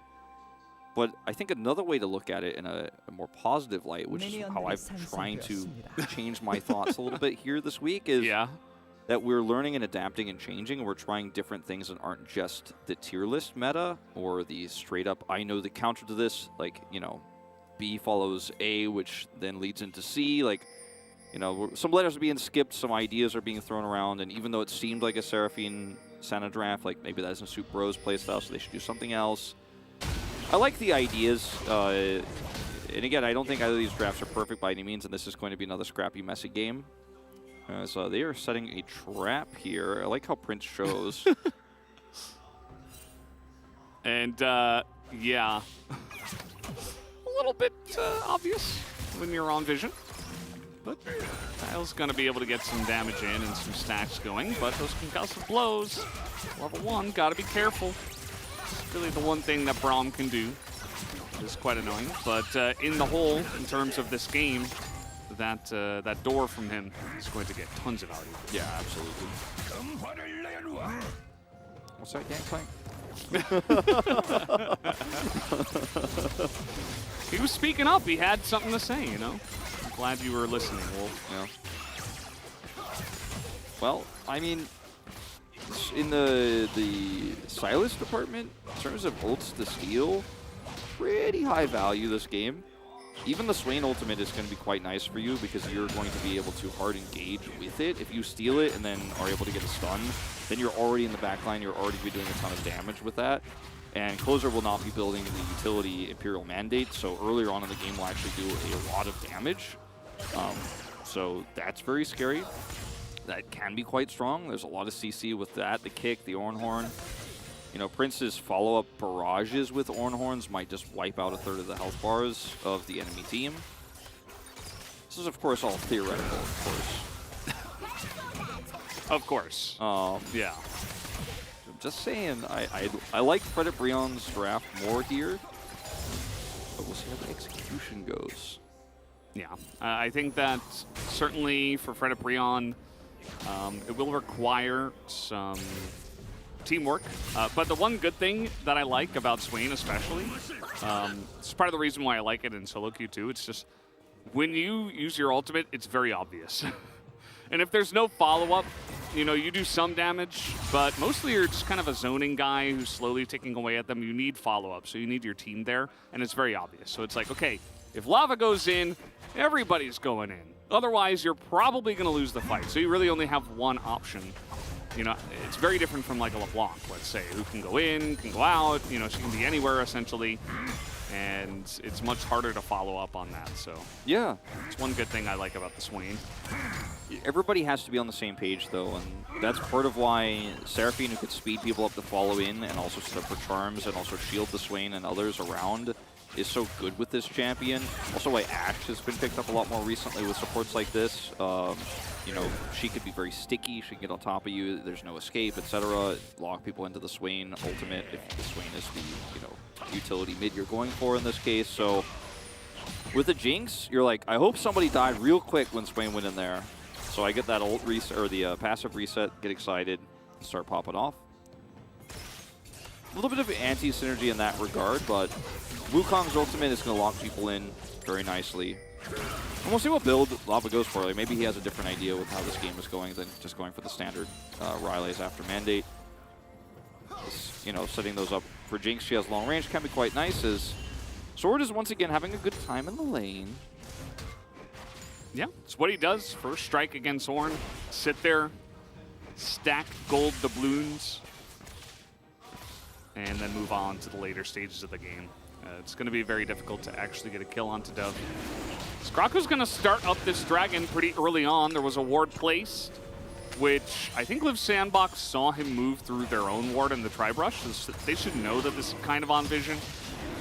Yeah, Lava's rotating over here. Skrocko's still going for it. Closer.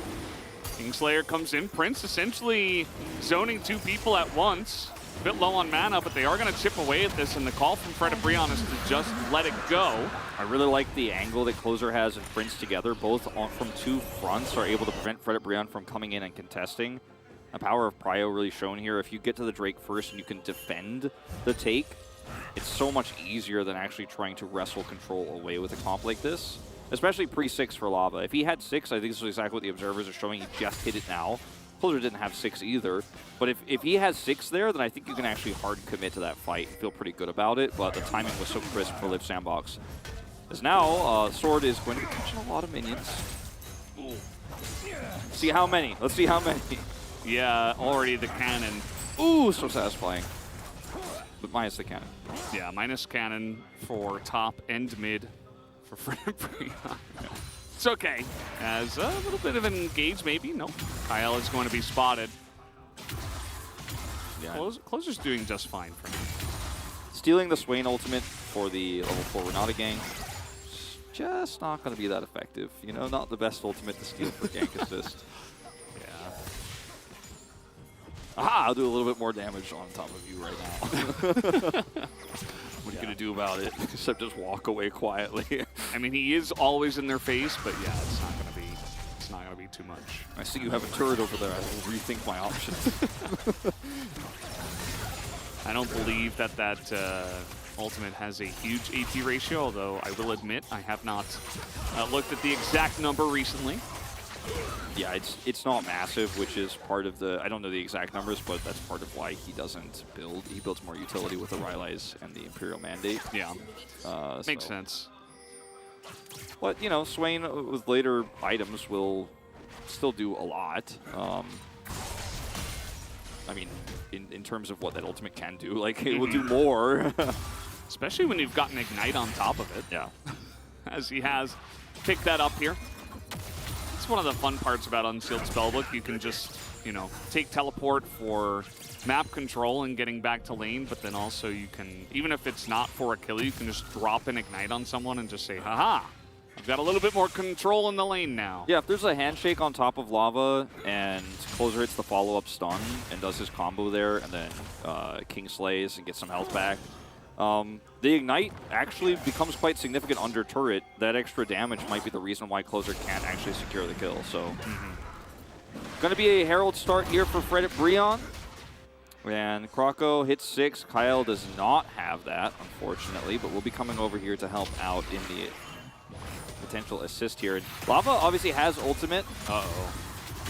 This is, I don't think Fred at Brion can really do this right now. I don't know if Lava has stopwatch or not. I did not check that. Without it, I think this is kind of a no-go. Yeah, they're just going to give it up.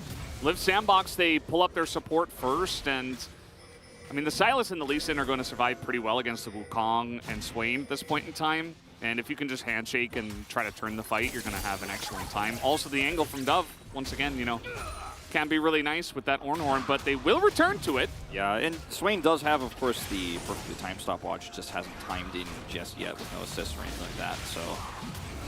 Here we go. For it. Here we go. Choke is controlled, but the Ornn is ready to say, nope, this is not your He's just Herald. built an item. He's like, all right, let's go. I'm ready to go. Look at it, he's just setting up Now the you might perfect get angle. trapped in this choke point, though, as Fred at Brion. Uh-oh, here we go. The Berserk comes through, and there's the Ornhorn onto just one member, but the damage is there. And a 3-man knock-up follow-up from Dove is massive as he's able to get that down. No takedown here for Closer. He will be the one sacrifice.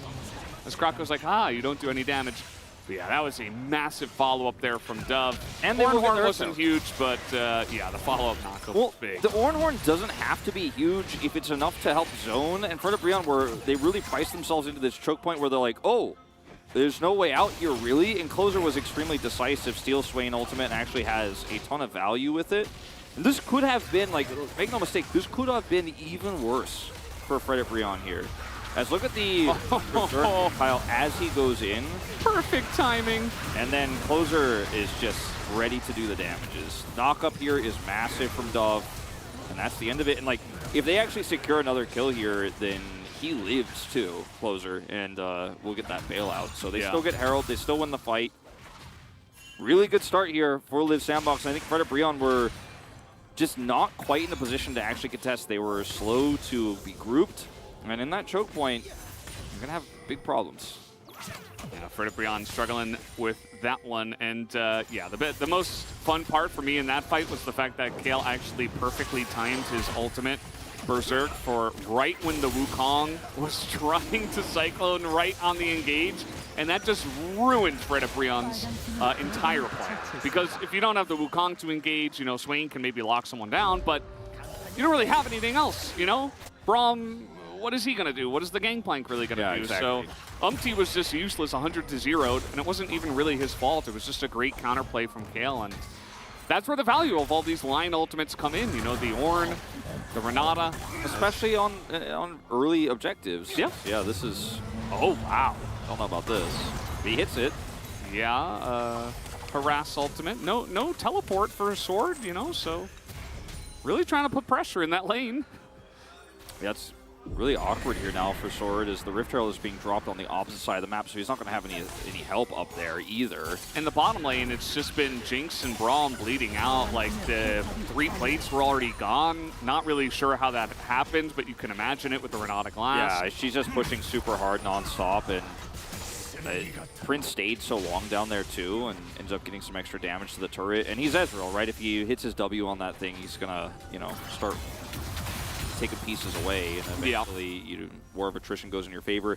Ezreal Karma, Ezreal Renata, it's a strong lane into any sort of melee support like the Braum, and he's just kind of been pushing the envelope on that the whole game long. Sword recovers fine up here, but a plate did go down in the mid lane to Closer as well. So Liv Sandbox started to take a pretty significant gold lead here. 2 Drake advantages. Once again, Hextech Soul. Maybe Hextech is the new Cloud actually here. We've had so many of those this season. It's very true. But yeah, that gold spike on the graph you see there just really showcases how if you try to force fights as Frederick Brion, with a Gangplank and a Jinx that are going to be more relevant later, a Swain that doesn't have items, yeah, maybe the Wukong ult is enough, but even if that isn't denied by Kayle, like, you're fighting into such a bad spot. Yeah. Maybe if Lava just went for the Genji comp and went Azir instead. Azir was, of course, Frederick Brion's first ban. Yeah. So not available in this game. Not available in game 1 either. Frederick Brion did not want to let that one go onto the Rift.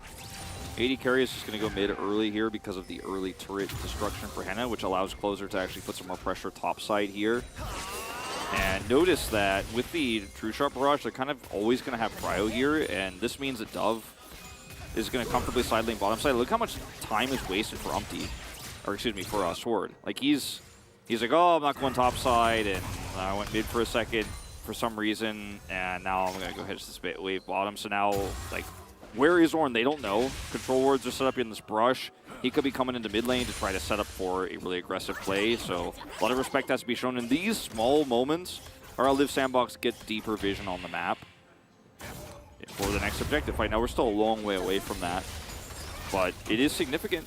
And stopwatch is up for Lava, who went for Rylai's first this time around. Might not be going Mandate at all. We'll see.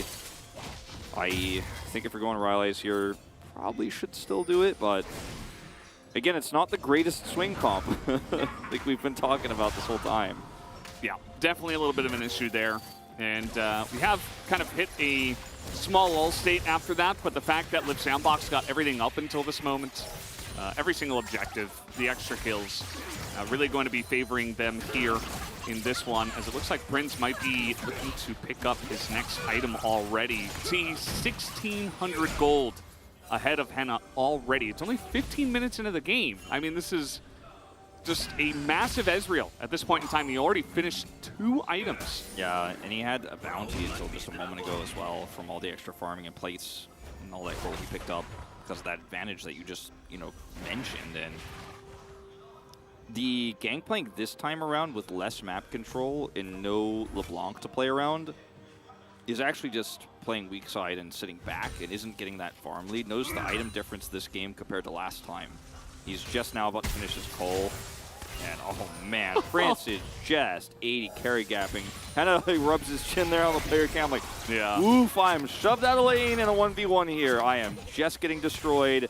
And these minions keep hitting the turret. Delight is doing what he can, putting up his door like, guys, we might need some assistance over here. You got Cannon Barrage Sword, you might have to waste it because this is looking bad. He's holding the door. That's all he can do. And I mean, this is just Liv Sandbox getting advantages to time out the Drake timer to now have Cryo on Soul Point. Baron is also up, so if they can get one set of vision here with the Scuttle, they're going to feel pretty good about just going straight down bottom side because notice that Frederick can be nowhere near the Drake. It is not safe, it's not possible, it's not doable. Yeah. It's Wizard of Oz, not nobody know how levels of there's just no chance. Yeah. Now, perhaps trying to set something up here on the top side as some pings did go down and Closer is taking a little bit of damage, but I think this is just Umpty looking for any angle possible. They have already given up on the big objective, which is Soul Point Drake that you talked about, and Closer's going to play it smart. Closer, he's not always the most intelligent player in terms of his play style. He loves to go for the mechanics, the outplays, you know. He's not always that safe. But this time around, I think he just knows, and maybe his team is telling him that, like, you know, there's no reason to go for this. This Cannon Barrage Look at this. is used to clear the wave, and they lose the turret anyway. I mean, Chompers committed to try to farm, and then he's like, all right, hold on, like I need my support here. 2v1 we got him, and then eventually he's like, all right, I'm switching to AoE mode with my Q. And then Sword's like, nah, you're gonna die. I'm just barraging this. So I'm sorry. He just takes it away. Yeah. I mean, like he helps secure it there, technically speaking, for the Jinx. But yeah, that's another ultimate off the table. Yeah, and note that once again, Liv Sandbox get the read. A bunch of pings down on the bottom side. They said, ooh, we don't really have too much vision there. The Wukong could jump over. Play it careful. And Dove just backs away. He's like, no, if I just don't die, our team wins. Yeah. And that's absolutely what we're seeing here. That's why the game is still 2-1, because Fred and Brion, they don't really have an angle to find engages. Although, as I say that, I mean, looks like they will try to fight over this second one. They do finally get an engage. Croco not in the best spot here, but still alive. And the Ornn knockup is really big. Delight gets low as Swain will be able to pick up the objective, and Croco will go down. So Liv Sandbox not really respecting the play here from the side of Fred and Brion. And that will be Fred and Brion getting something on the map. Yeah, and this is going to be a second Herald that charges straight into mid-turret. So finally a little bit of breathing room here for Henna. Oh, indeed. He's going to have to blow a splash for that one, as a barrel to the face now, and a W. Yeah, Kale's going down, up T. Oh, he's actually going to get that takedown. That is pretty massive, as now Closer's in the back line, and uh-oh. They went a little bit too far with this one, and they will get punished. That is another kill into the hands of Closer. Oh, this is just so tragic. They had finally a chance. Prince. Oh, okay, hold the door. Oh man, Closer almost gets that pick there onto Henna too. It was exposed there on the backside. The second they got any breathing room, and it was the barrage, by the way. I want to go back to that. It was Closer's barrage that was used there on the mid lane on top of Henna, so just wanted to clarify that. But the second they get any breathing room, this is a great Herald takeaway here, because they're in a choke point, right? And this was a really greedy attempt by Liv Sandbox. The Ornhorn here tries to help turn it around, but Croco is dead. And then Closer doing as much damage as he can, but again, he has to flash the wall. Like, there's just not enough damage. It's not a set-up team. Delight gets picked on the edge. That's already an issue, but still, control to the side of Fred and Brion. So they push for this. And this is actually the first-person view here on Kale as he bails himself out. I'm alive. I would have rather seen the full wide shot here, because I wanted to see the angle of where Croco was, because they almost pick off the Jinx as well. And either way, that was his first-person view as he survives and shot calls the subsequent fight. That's a nicer way of showing it, because it doesn't show Fred and Brion's overextension as clearly there and how they got punished, but Croco respawns, man. They come over. Prince is the highest experience in the game. Yeah, as an AD carry, he's been given a lot of room to kind of do his thing. You can see Kale not really staying in the lane. He's only level 8.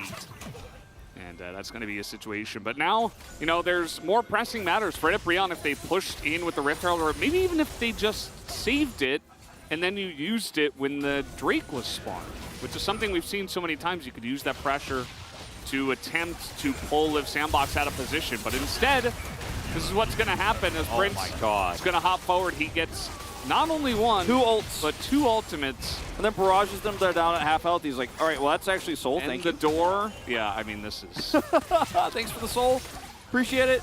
Yeah. Well, also, I loved how Liv Sandbox, when they got the previous Hextech Soul Point, they had Scuttle, and Kale was making sure they couldn't get any vision control over the second Rift Herald there, so they were able to get the objective without trading it. And once again, notice that Liv Sandbox set up a little bit of vision there before taking this out. His sword is just not even safe. They're using the maximum amount of pressure before it spawns, as they have control wards blocking the flank. And Croco's like, all right, it's all clear. I guess it's up. Let's get it in the fastest possible time. 22 minutes. Any Rocketeers? In chat? No? Okay. Well, seems like that's a no. See how this one goes. Okay. Yeah. This Hexic game, Drake for free. Soul. this game is very much more one-sided than the previous one, and for completely different reasons. I think Fred Brion's comp doesn't function well just as a 5-man team fighting comp, but I think this game really, like, if we were to do a desk today, like HL1 would be the bad fight they took on the first Herald where they lost tempo. Yeah. And then we'd be talking about how then they finally got a second opportunity with that Herald and dropped it early and then pulled a lot of aggro and then it got punished. And like those would be our HL1s, HL2s because there's just no coming back from here. One more fight's pretty much all they get here on this early Baron. Well, they got to try something as the knockup is here onto Delight, and the Ornhorn is blocked. Will it matter much as the Berserk comes in, hits two of them? Henna has to cleanse. The Hextech Soul is getting so much value here. Yeah. As they just cannot even retreat safely. And here comes fake Swain, but better Swain. Double mask Swain. Yeah, he's just going to frontline for this one. This game is over as over the wall comes everybody. Double kill here for Closer. That's the kill from far away here on to the last member. 3 kills for none. And Liv Sandbox now can get a free Baron. That's a Baron. And I think what this series for Liv Sandbox needed to represent was that Liv Sandbox is a playoff team and that Liv Sandbox could take a dominant win over a 0-5 team.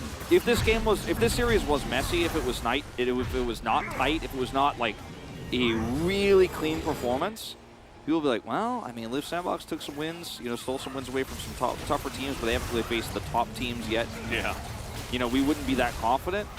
But I think what this series has represented is like, yeah, they will stomp Fred Brion. Like, they absolutely should. They're right now in 4th place, so, they should be absolutely crushing it. And yeah, game 1, there were some mechanical errors, but overall, the team play has been better, the drafting has been good. And this is double mask on Closer, so he is just doing so much more damage to Lava Cat. Yeah, we were memeing it in the laning phase, but now, now it's no meme. Well, when you have this much of a lead, too, yeah, it's pretty big. So look at him, he has stopwatch and double mask, and he's just literally going to go in and 4-man this. He has flash, too, if he needed it.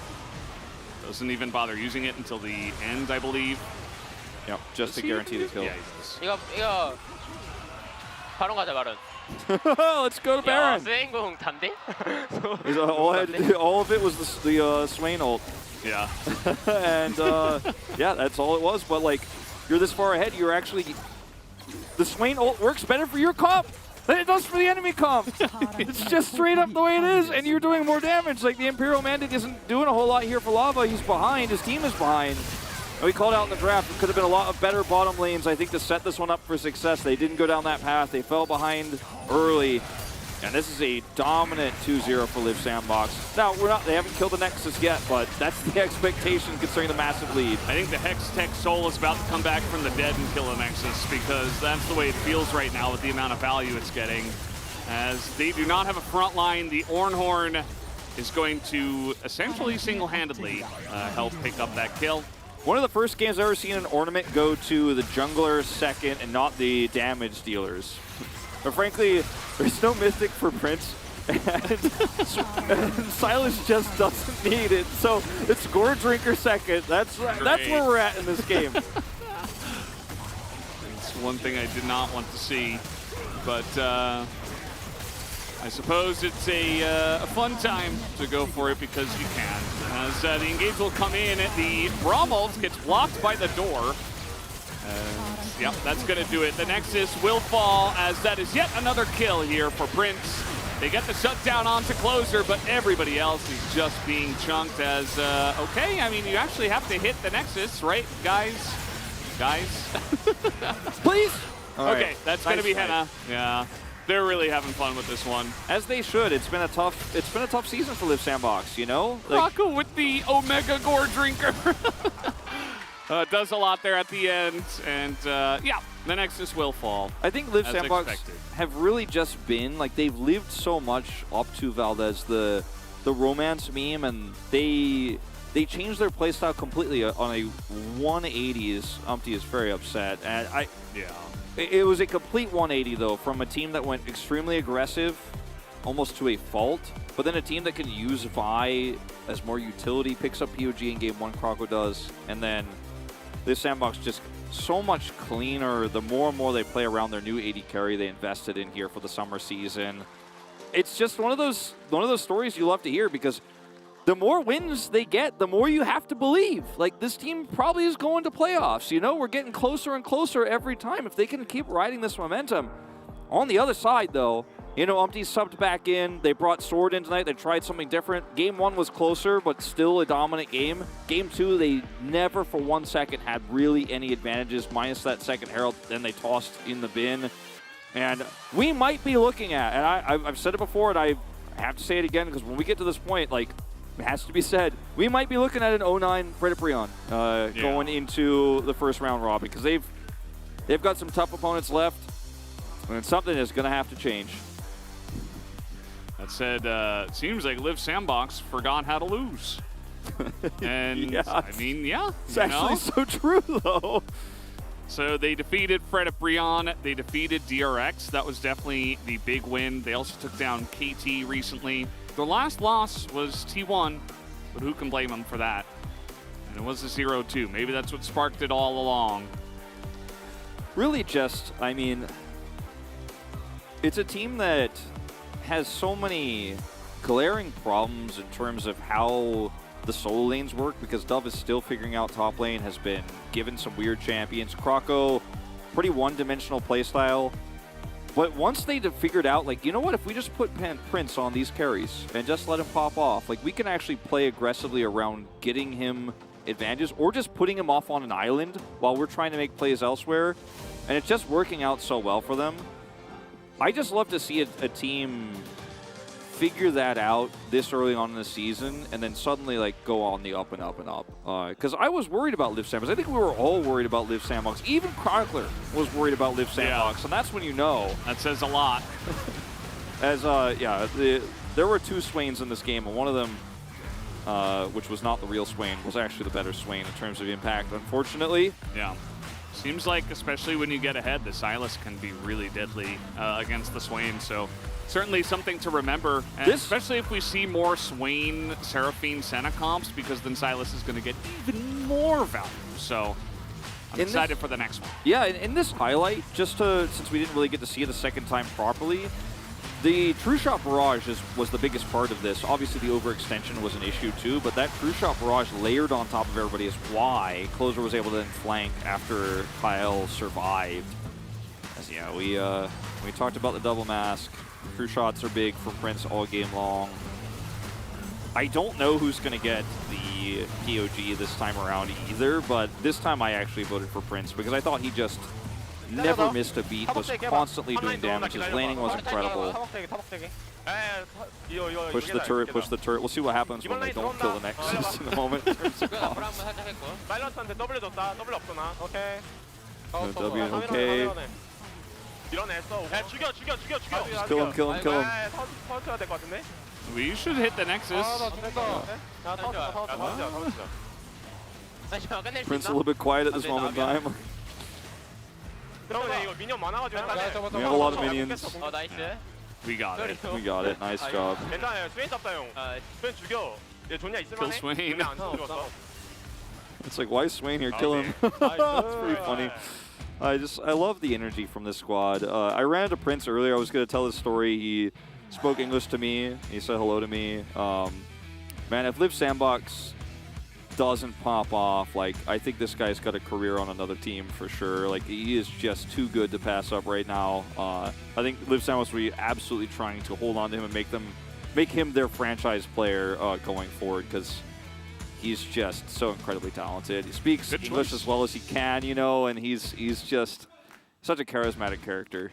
Yeah, I mean, it's always good news when, you know, some of the Korean players are confident enough to come out and, you know, because a lot of them are very reserved, you know, kind of just focusing on the game. So that's really cool to see.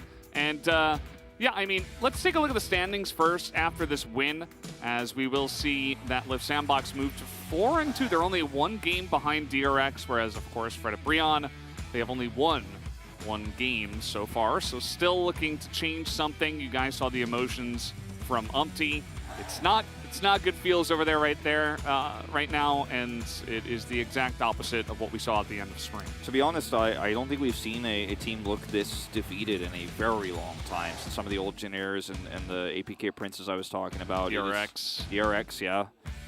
Some of the old Griffin times and like post, Worlds, Rocks, Tigers that became Hanwha. Like there have been some rough seasons in LCK history, but Fred Brion's just trying to avoid that. They want to turn this one around, but it has been a rough start. The distance between DRX and Live Sandbox right now in terms of standings is 1 game. And that's just really, like, we were not putting them even on the same tier list, and now I think we have to start talking about it. Yeah, note the streaks as well. DRX have lost 2 games, whereas Live Sandbox have turned things around after starting 1 and 2 with 3 wins in a row.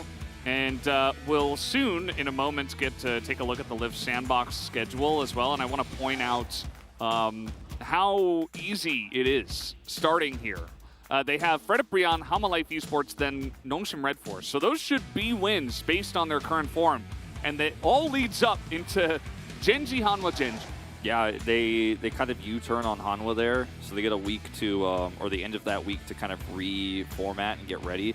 And then a full week after that. And what's really cool too, is that like they have a full week, and it is like 2 early matches, Wednesday, Friday. So they also get the Saturday, Sunday there to recover, plus then some distance into their next match on Friday. And we have that skip going into the second round robin. So very good for them. For Fredip Brion, on the other hand, let's take a look at where things are going for them, because the schedule, it's pretty stacked. Like we mentioned, they're down without facing 2 of the big 3 here in T1 and Damwon Kia. Well, Damwon is in the second round. True.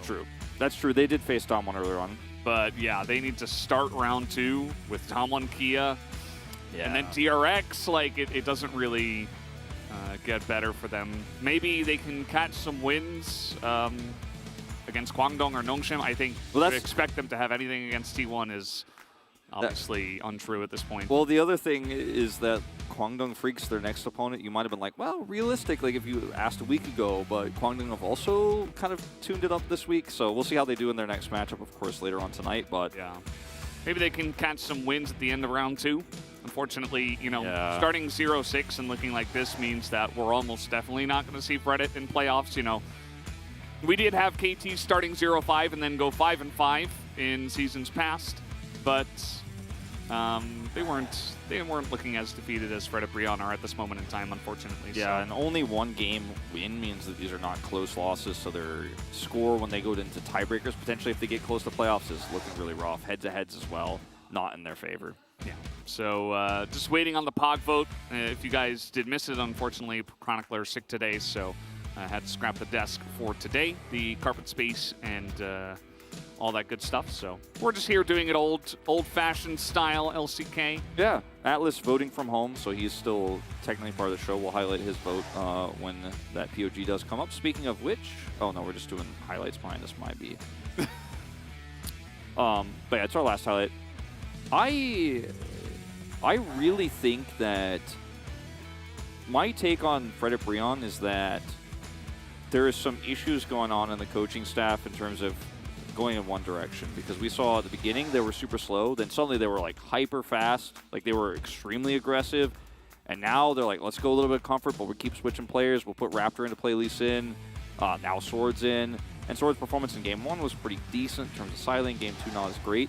I think Fredip Brion need to just pick a decision in terms of, this is our 5-man for the rest of this first round robin and all of second round robin, and we're going to play like X. We're going to play either scaling like we've been doing, we found success in and got playoffs last season, or we're going to be more aggressive and double down on that and practice that, because it feels like they haven't quite grasped their own style. I think all the other 9 teams, you can kind of clearly say, like, this is how KT plays, this is how Live Sandbox plays, I know what Damwon's looking to do. Whereas our Fredip Brion were like, it's just, they don't have a style yet. And I think that really, in a competitive league like the LCK, hurts your potential quite a bit. Yeah, it absolutely does. And you can kind of tell how that happens as well, because spring meta and now the beginning of summer meta, especially, it did have the potential to throw some teams off. And I think Fredip Brion were like, oh, we should play slow, but we're playing too slow and we don't quite get it and it's not working, so should we change it against the meta? It's like, it can really mess with the team's kind of tempo, I would say, in terms of like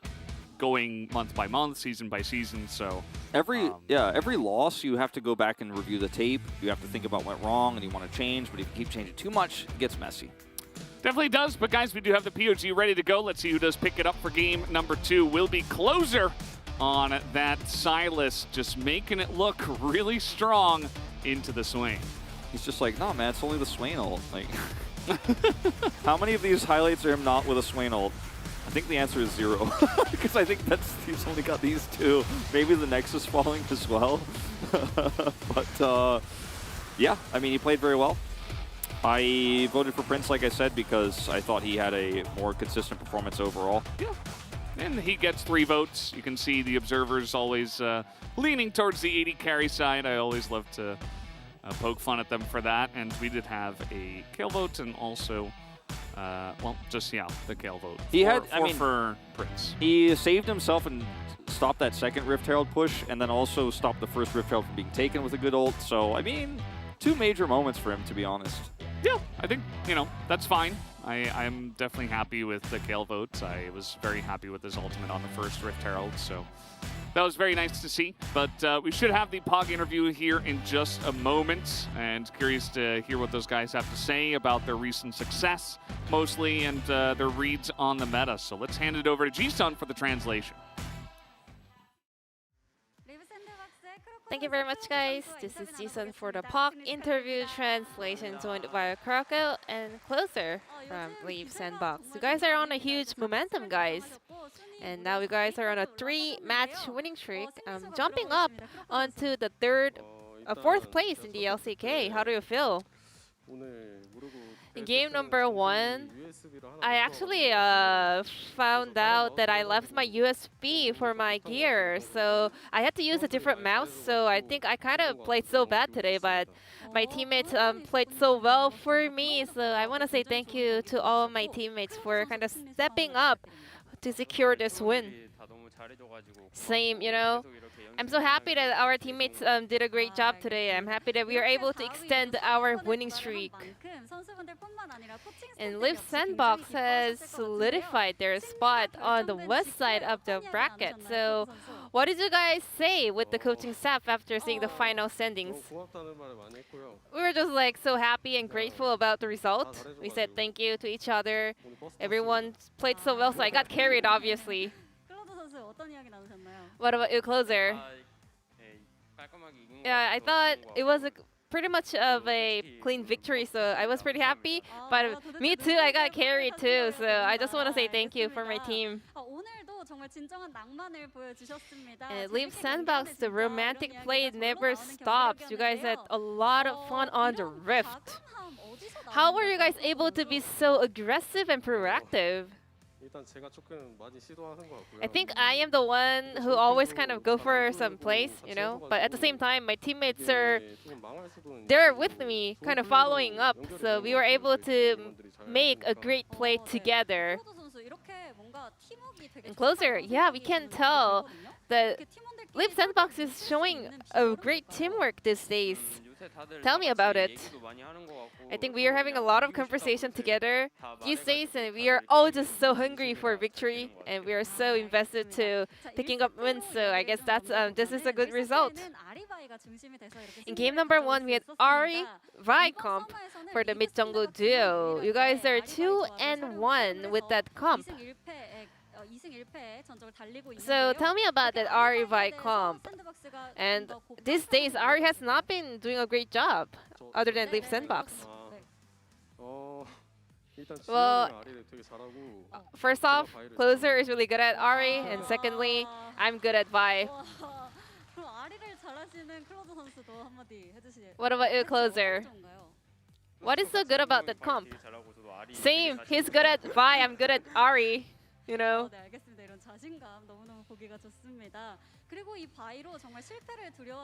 And today, your Vi was going all in for every place. And at the end of the game, I heard you saying sorry to your teammates. I mean, that's the one I mentioned earlier. I left one of my USB for my gear.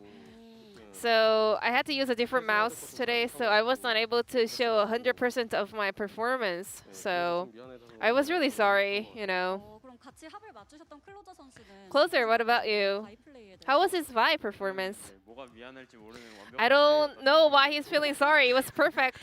알겠습니다. 그리고 2세트에는 스웨인 대 사일러스 In game 구도가 2, we had LCK에서는 Swain 최초로 versus 등장을 Silas 했습니다. matchup for the first time in the LCK history on the mid lane. LCK에서는 처음 나온 Well, Silas is a well-known counter into Swain, but this is the first time we had actually Silas playing good into Swain.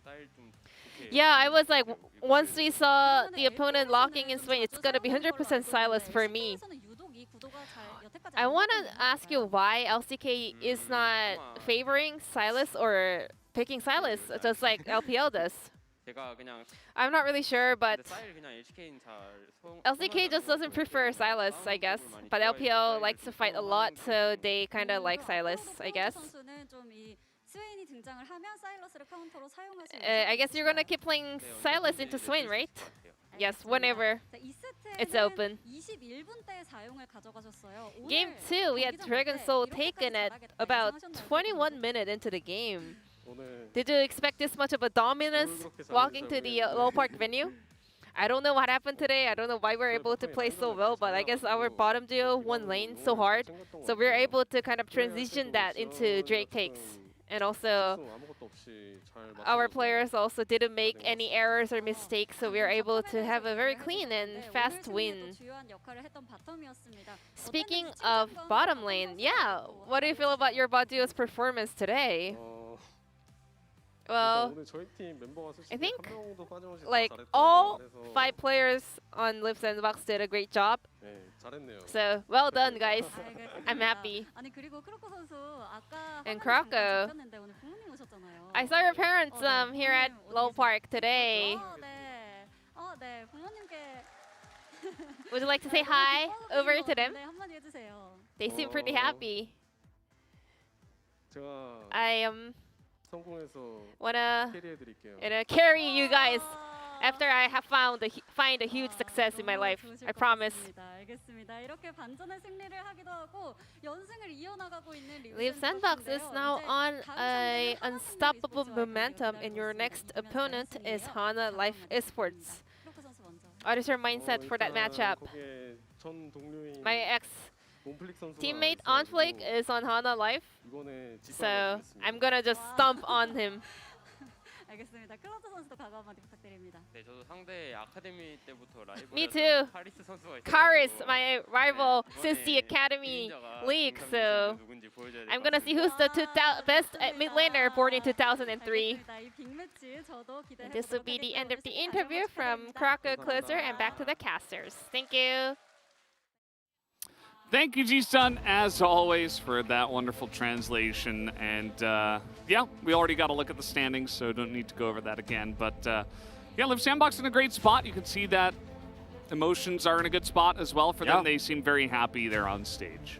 Really excited for our next matchup. Of course, later on tonight, we will have this one down here, Gen.G versus Kwangdong Freaks. Gen.G looking really dominant. Kwangdong, though, just coming off that win against T1. Anything could happen tonight. Anything could happen. We'll see how it does go. We'll start in about an hour. Once again, we'll be right back with the second match.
아쌤 오늘 끝나고 한잔 고? 오 캡쌤 좋지. 끝나고 소맥? 그래 가자.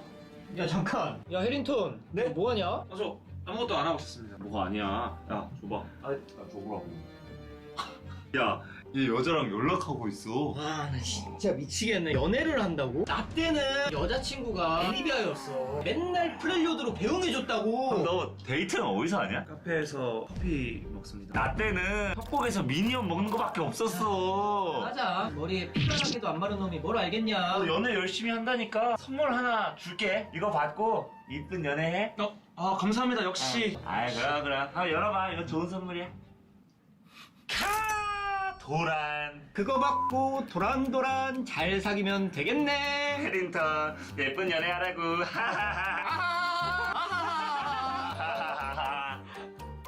미친놈들. 아니 뭐 재밌는 일 있나 봐. 아닙니다. 네? 롱소드로 드릴까요? 도란범으로 드릴까요? 야 너 저번에 도란 달라니까 롱소드 줘라. 롱소.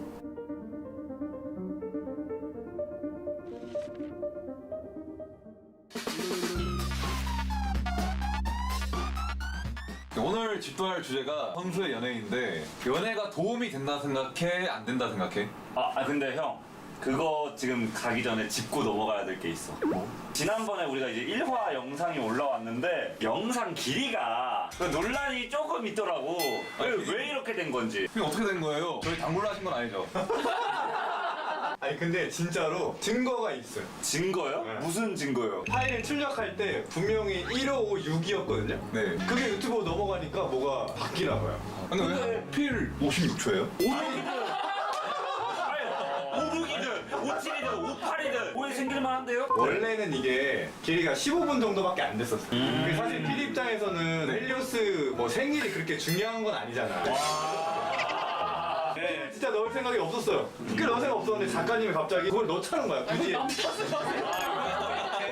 그러니까 하필이면 그날이 또 얘 생일이었어가지고. 그날 태어난 내 잘못이다. 그날 태어난 내 잘못이다. 근데 결국 어쨌든 오해를 만드셨네요. 그랜저얼 방송 한번 하시면 될 것 같아요. 그거 하면 모두 만족하지 않을까. 그래서 다들 이제 선수의 연애 찬성이야 반대야? 나는 선수 때 연애와 그런 걸 다 겪은 입장으로서 반대입니다. 근데 곧 결혼하시지 않아요? 니들은 연애하지 마라. 결혼할 여자친구에게도 물어봤는데 자기가 생각해도 도움이 안 될 것 같대. 그럼 궁금한 게 정말 프로게임 때 연애할 때 도움이 안 된 적이 있나요? 잠깐 나 오늘 말 못한다. 아니 뭐 솔직하게 얘기를 하면은 선수 때 당시에는 뭔가 합리화를 하지. 나 여자친구가 있어서 도움이 되는 게 맞아 이러면서 막상 잘게 잘라서 따지고 보면은 시간을 빼앗기는 건 맞다고 생각해. 아니 근데 나는 선수가 연애를 해도 된다고 생각은 해. 근데 확실히 이게 뭐 시간 뺏기는 부분이나 여러 가지가 있겠지만 프로게임 해봤으면 알잖아. 이게 멘탈적으로 진짜 너무 힘든 거. 근데 이런 거를 들어줄 사람이 있다는 데에서 도움 많이 되거든? 그 동료한테 말하면 되잖아. 꼭 여자친구여야 돼? 아니 힘들고 아니 지금으로 치면은 내 동료가 여기까지만 하자. 그러니까 그거 아니야 선수 뒷땅을 까야 되는데 선수한테 할 수는 없어. 나 자기야 나 오늘 너무 힘들었어. 형이 나 너무 때렸어. 형 쓰레기같이 아무것만 하고 나 힘들어. 아니 잘 받아줬어. 징징대는 세상이 필요하다. 저는 반대입니다. 있으면 안 돼요. 게임에 집중을 해야 되는데 어딜 연애를. 근데 본인은 왜 있었어요? 생각해보니까 프로게이머 할 때 거의 다 없었거든요? 맞아. 얘만 있었어요 얘만. 저도 돌이켜보면은 잘못됐었습니다. 그러지 말았어야 했어요. 아니 근데 그럼 뭐 너의 이유는 이제 시간 뺏긴다? 시간도 많이 뺏기고 만약에 갑자기 싸웠어. 또 연습하는데 집중이 안 되지. 근데 얼마나 심했던 거야? 우리는 잘 몰라. 네가 제일 심했어 네가 제일 심했는데 이 새끼야. 아니 근데 나는 선수랑 연애 얘기해가지고 막 엮어서 문제가 된다고 생각하는지 모르겠어. 연애뿐만 아니고 다른 거에 이제 관심을 둘 때 그때도 같은 영향을 미치는 건데 비트코인 한창 될 때 나는 게임하면서 탭보다 비트코인 참 더 많이 보는 일 봤어. 알트탭 눌러가지고 비트코인 이거 차트 오르는 거 확인하고 근데 걔가 연봉보다 비트코인으로 많이 벌으니까 무슨 딴 데가 있네. 그런 게 아니고. 그거는 진짜 아닌 게 왜냐면 그걸 하고 있잖아. 다 올마. 맞아. 다 전염병처럼 진짜. 내가 그래서 걔 때문에 친구도 돈 날렸어. 이런 게 문제 아니야? 나 연애나 이런 맞아. 거 진짜 그치, 귀엽다고 그치. 봐. 들어보니까 네 분 다 선수 시절에 여자친구가 있었잖아요. 네. 좋았던 경험이나 나빴던 경험 이런 것 좀 알려줄 수 있어요? 근데 나는 미안했던 에피소드밖에 없었던 것 같긴 한데 당시 이제 여자친구가 이제 저 보려고 일산까지 와서 기다리고 있는데 당일에 전화해가지고 나 오늘 못 나갈 것 같아. 진짜 나쁜 놈이다. 너는 다 나가니까. 다 나갔으니까. 그러니까 이게 진짜로 프로게이머라는 직업이 스케줄적으로 뭐 정해진 게 없기 때문에 일단 만나기 힘들고 무한히 기다려야지 그냥. 연락하기 힘들고 요즘에는 그래도 카톡 이런 거 PC로 하는데 우리 때는 우리 때는 PC 카톡 이런 것도 안 되고 핸드폰도 이제 연습할 때 따로 이제 모아두고 그것도 있었어요. 아이돌처럼 연애 금지 이런 거. 연애 금지 저희 있었어요. 연애할 수 있는 조건이 우승하고 연애하라였어요. 그래서 저희는 바로 풀렸죠. 저희 프로스트 블레이즈는. 그게 너무 빨랐던 것 같기도 하고. 아니 나 근데 진짜 모르겠어. 이게 롤드컵 우승한 선수들 중에 여자친구 있는 선수들이 거의 대부분이었거든.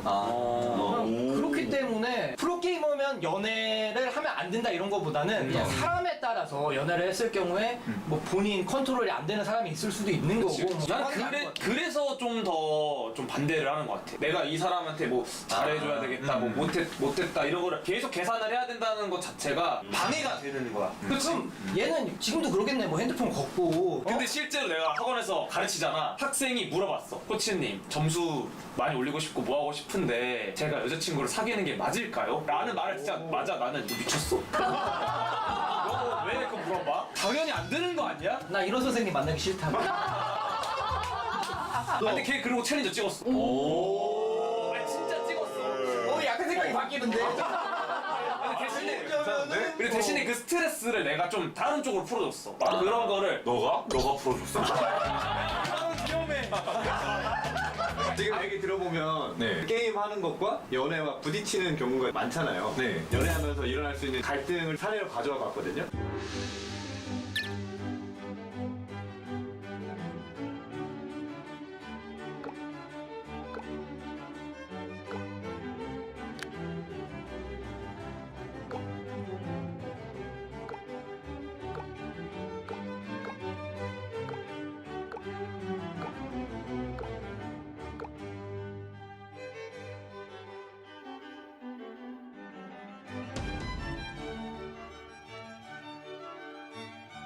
근데 이거는 이미 불만이 있어. 이미 불만이 이미 있는 게임 게 때문에 불만이 있어 지금. 평소에 얼마나 옷을 안 사 입으면 저러겠어. 그러니까 여자친구가 참고 있었는데 남자친구의 그 멘트로 인해가지고 터져버린 거죠. 마지막에 진짜 꼴 보기 싫은 말을 한 거지. 근데 스킨이 예뻐서 사줄 수 있지 않나. 이 사건의 전제에는 일단 남자가 옷도 안 사 입고 게임에만 돈 쓰는 그냥 게임에 미친 놈이에요. 그치. 그래서 무례하지 않다. 나는 않다. 여자가 화낼만 했다. 저도 그냥 무례하지 않다. 만약에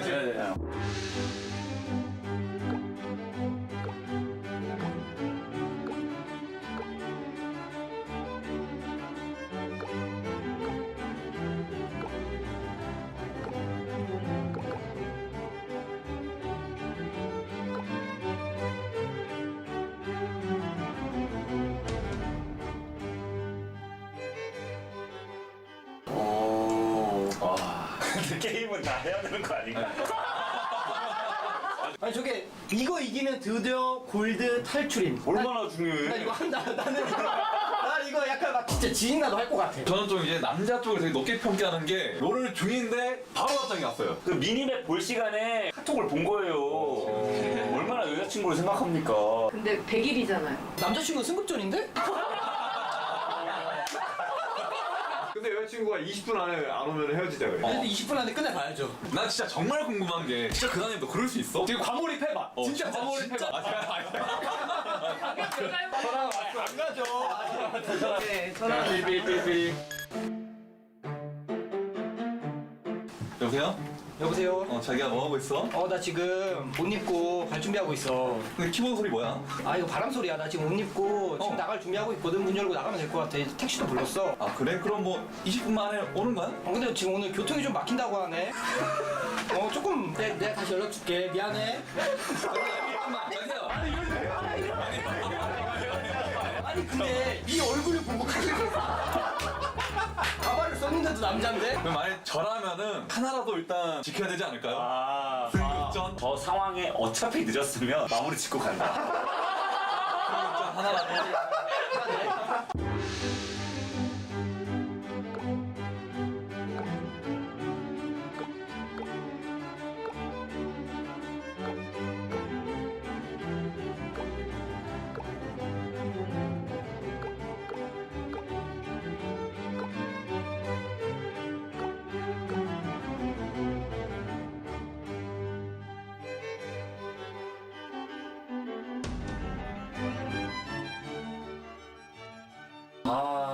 여사친 승률이 80%나 돼? 나 모르겠다 이거.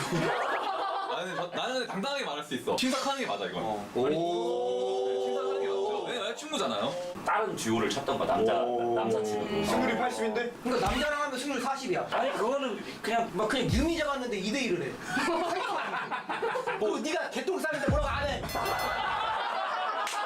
근데 그럼 그게 너의 실력이라고 말할 수 있어? 나 실력 아니어도 난 절대 진짜 아니야. 이 사람이 롤 접을 때까지 같이 할 거야. 여자친구는 포기할 수 있지만 이 친구는 포기 못 한다는 거네. 여자친구도 따로 이렇게 챙겨주면 되는 거지. 여자친구가 아니 이거 하면 헤어졌는데 헤어졌다는데 계속 듀오가 말라 했는데. 그럼 내가 닉변할 수 있는 돈을 주고 미안한데 나 닉변할 수 있는 이거랑 거짓말을 하겠다는 거네. 이건 너무 아니잖아. 이러면 민수야 하면서 신상을 안 한다 하면서 그거를 설득을 한번 해봐요. 이건 설득이 안 되는데요? 이거를 한번. 너 질 거야? 빠별아, 너 왜 얘랑 계속 듀오해? 잘하니까. 자꾸 너랑 붙어 다니는 것 같아서 내가 좀 기분이 좀 그렇거든? 그럼 우리 승률 보면 잘 나오는데. 우리? 아니 보통인데 우리라고 표현할 수도 있는 거 아니야? 너 얘랑 친하게 지내는 거 싫어? 나 얘랑 별로 안 친해. 그냥 우리 듀오만 하는 거야. 너가 얘랑 듀오하면 얘랑 되게 친해지는 것 같고 나랑은 안 놀고 나 좀 불안해. 이럴 거면 너 얘랑 사겨? 오해할 수 있잖아. 진짜 해야겠는데. 다 친척하는 걸로. 진삭해야죠. 네. 너 누니? 진석해야 된다. 팬들이 또 여러분들한테 되게 질문을 많이 해주셨어요. 네. 팬들의 질문. 프로게이머들 일과 시간이 오후에서 새벽인데 연애는 언제 어떻게 어디서 하나요? 부족하긴 해. 평범한 커플보다는 보통 만나는 주기 생각하면은 한 2주에 한 번? 한 달에 한 번? 한 이렇게 볼걸요? 또 그리고 일과 시간이 오후 새벽이라고 또 말씀을 또 해주시잖아요. 근데 할 건 다 합니다. 데이트는 어느 장소에서 하셨는지 궁금합니다. 근데 저는 보통 숙소 근처긴 했어요. 근데 그때 웃긴 게 이제 휴가 같이 나가서 돌아다니면은 가끔 마주칩니다. 맞아요. 인사했어요. 그리고 이제 뒤통수 보이면은 뒤에서 이렇게 봅니다. 하하. 이렇게 잘하고 있구만. 빠른 별은 모태솔로인가요? 저는 근데 모태솔로로 지낼 줄 알았어요. 얘가 딱 봤을 때 뭔가 좀 무서울 것 같은 그런 느낌. 저 나름 인기 많았어요. 그건 맞지. 롤을 잘 아는 여자친구 vs 롤을 아예 모르는 여자친구 어느 쪽을 선호하시나요? 나는 롤을 아예 모르는 여자친구가 좋아. 이유는 뭐야? 롤을 알고 막 나를 아는 사람이면은 헬리오스를 좋아하는 건지 신동진을 좋아하는 건지 몰라. 헬리오스나 신동진이나 별 차이 없잖아. 그건 맞긴 하지. 근데 저는 완벽한 그 롤붕이로서 롤 아는 여자친구, 정확히는 게임을 모르는 여자친구를 만나기가 저는 어려운 것 같아요. 근데 저는 롤을 모르는 여자친구가 좋아요. 그냥 굳이 또 연애까지 하는데 롤 얘기를 하고 싶진 않았어요. 네, 굳이 그냥 저한테는 이제 롤이 1이니까 그냥 좀 다른 쪽으로 얘기를 좀 많이 하고 싶었어요. 네, 다른 분야. 본인들은 분들은 연애할 때가 성적이 더 좋았나요? 아니면 나빴나요? 근데 이거는 우리 CJ 패밀리에게 물어보기에는 좀 그런 게 CJ는 항상 내리막길을 걸어다니잖아. 저는 이게 아까도 말했던 건데 롤드컵 우승했던 선수들 중에 연애하고 있던 선수들 되게 많이 봐서 연애가 성적에 막 엄청나게 안 좋은 쪽으로 영향을 미친다고는 생각이 안 들어요. 맞지. 이거는 그냥 연애하는 본인들의 당사자들의 문제다.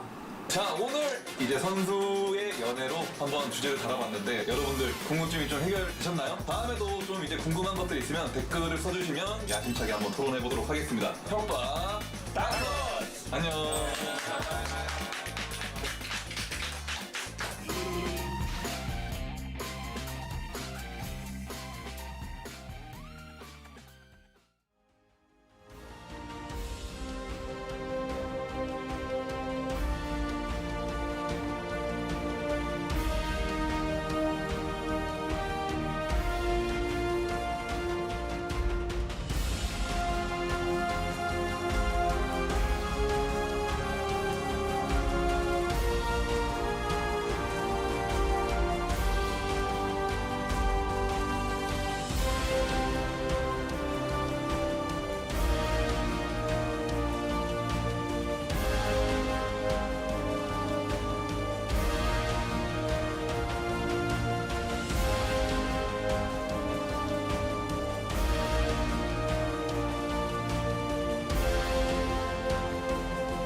The night beckons while you dream.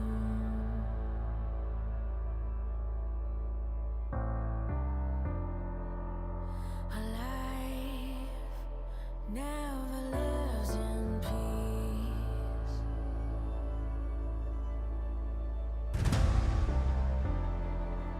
As you stand upon the edge, woven by a single thread, and fate may fall down upon you, while the devil is knocking right at your door.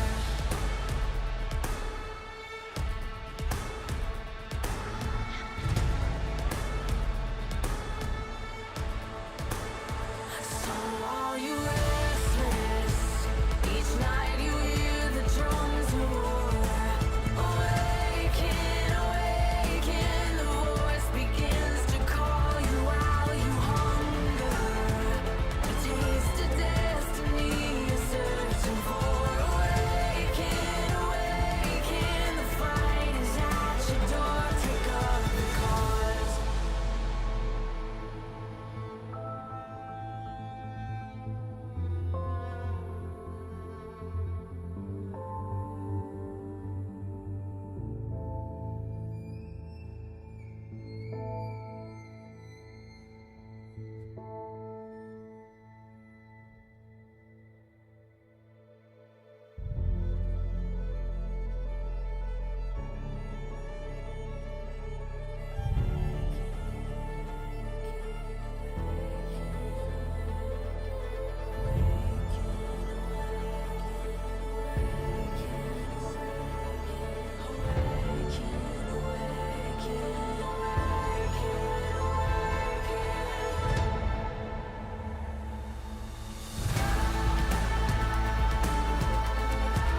echoes of pain. Vi sörger, cold and empty, lifeless remains. Vi sörger, fields of the fallen, blood-washed in rain. This cannot be all that will be. So you have torn this world apart. You came for our suffering. So we'll bleed, cut us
night beckons while you dream.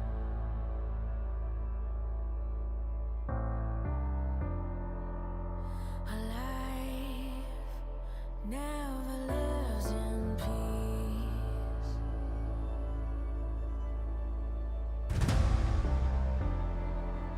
As you stand upon the edge, woven by a single thread, and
Welcome back, everybody. We are here for the second match of the night. Gen G going up against the Kwangdong Freaks. And this one will be interesting. Gen G, the only undefeated team left here in summer. Kwangdong recently taking down T1. You still have to give that edge to Gen G, even with the big upset. Yeah, I think so. I think we might have a one-sided series on our hands yet again. It doesn't really seem to be a controversial statement that Gen G is our strongest team right now, but T1 were edging closer and closer, and then Kwangdong took away T1's first loss. Will they be able to do the same here to Gen G in the same week? That would be an insane week for the Kwangdong Freaks. Only time will tell if they can pull it off. Absolutely. Let's take a look at the points of the match and see. Destructive 5-0 Gen G versus Kwangdong, the one that ended T1's 25-win streak. And yeah, I think that the preparation they had going into that match was absolutely key. Of course, that match was on Wednesday, so, you know, only 3 or so days, and maybe 2.5 days to prep for this next match. I would assume that that's not really enough time, to be honest. Whereas they had more time to prep for T1, and Gen G, they got to watch that game and say, hey, let's not get caught off guard by that. So this is the style of drafting that we saw from Kwangdong Freaks, where we did see the Ashe support build, where she went for the support item, of course, and Hoyt actually CSing down there, so like kind of fasting Ashe with this mid lane Ornn. It was a very unique strategy that caught T1 off guard. They didn't seem to respond very well. I think Gen G, since they've been playing similar drafts themselves, have a much better understanding of this at the moment. We did see T1, of course, later on adapt and play a similar style, but let's see how this one plays out. Lehens, he has, he wants to do a little Ashe Seraphine versus Cinna Singed. That would be very fun with no 80 carries getting gold.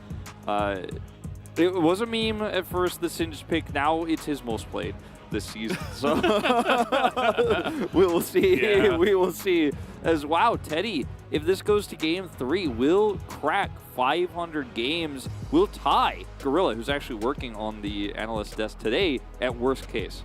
Yeah, I mean, it's a big milestone. Teddy has been around for an extremely long period of time, and he's been really consistently at the LCK, hasn't left the league, so really cool to see that he is about to hit a huge milestone. As we'll take a look at some team stats, you see that Kwangdong, before the match against T1, they didn't have great stats. After the match, again, kind of middling to low, whereas Gen G, of course, I mean, they don't really care about the Rift Herald, but they just win every game, so everything else is theirs. These are a 5-0 team who has lost one game. It's their stats, right? That is the stats that we are looking at versus a 2-3 team that is trending upwards. I think the critical thing here is the Baron percentage and average win time. Gen G have often taken a Baron, pushed it down mid, ended the game in a time where no one else was able to make that happen, even in week 1 where we had an average of 36 minutes game times coming through. Gen G was ending those in 24. And this team has shown us that they could draft a strategy that doesn't look on paper strong and pull it off. Chovy has had ample opportunities to do the right thing, the standard thing, the normal thing, and just taken a Yone blade and shoved it right through what is expected of him in the meta. With the Sunfire build we saw from him on Yone, he went for the Karma in the second game in that previous series they played earlier this week. I don't expect this team to do anything that you expect. You have an expectation for this draft at home, maybe you should just wipe that one clean before we go into this best of 3. Yeah, I think that's a pretty good read, especially with Chovy playing Yone and also Karma in the same match. Certainly 2 sides of the coin, and he has proven that he can essentially play anything and get, 40 CS ahead and win, and it's kind of insane, and I believe he picked it into the Victor as well, so it was like an answer to the Victor, at least when Chovy's playing it, of course. Some fans want to see more Ruler Kalista.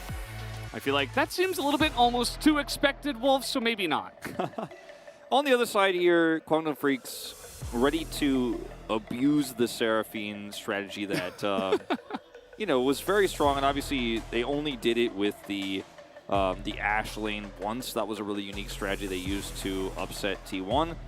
And against Gen G, I don't think we'll see that strategy from them again, just simply because Gen G have also shown they're very well versed in this playstyle, and I don't think you want to try to out Gen.G in this series. I think instead we'll probably see more traditional and standard play, and it is of course important to note that Hoyt, try to excellently combine those, to note that Hoyt, yes, will be on the Rift tonight. No Moham. I did see Moham. I walked by him in the hallway, so he is here, but generally that doesn't mean too much. We haven't seen too many swaps mid-series here at the LCK just yet. As teams are trying to solidify their rosters here in summer, it does make sense.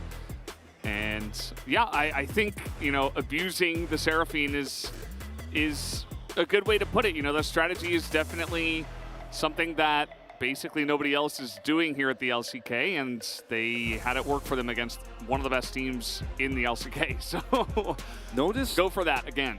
Notice the massive champion pool of both of these players. The Senna and the Ezreal being the standouts that they've played a lot, but Ruler has one game of Twitch, Ashe, Kai'Sa, and was also gifted the opportunity to play Lucian in their last series, so he did pop off.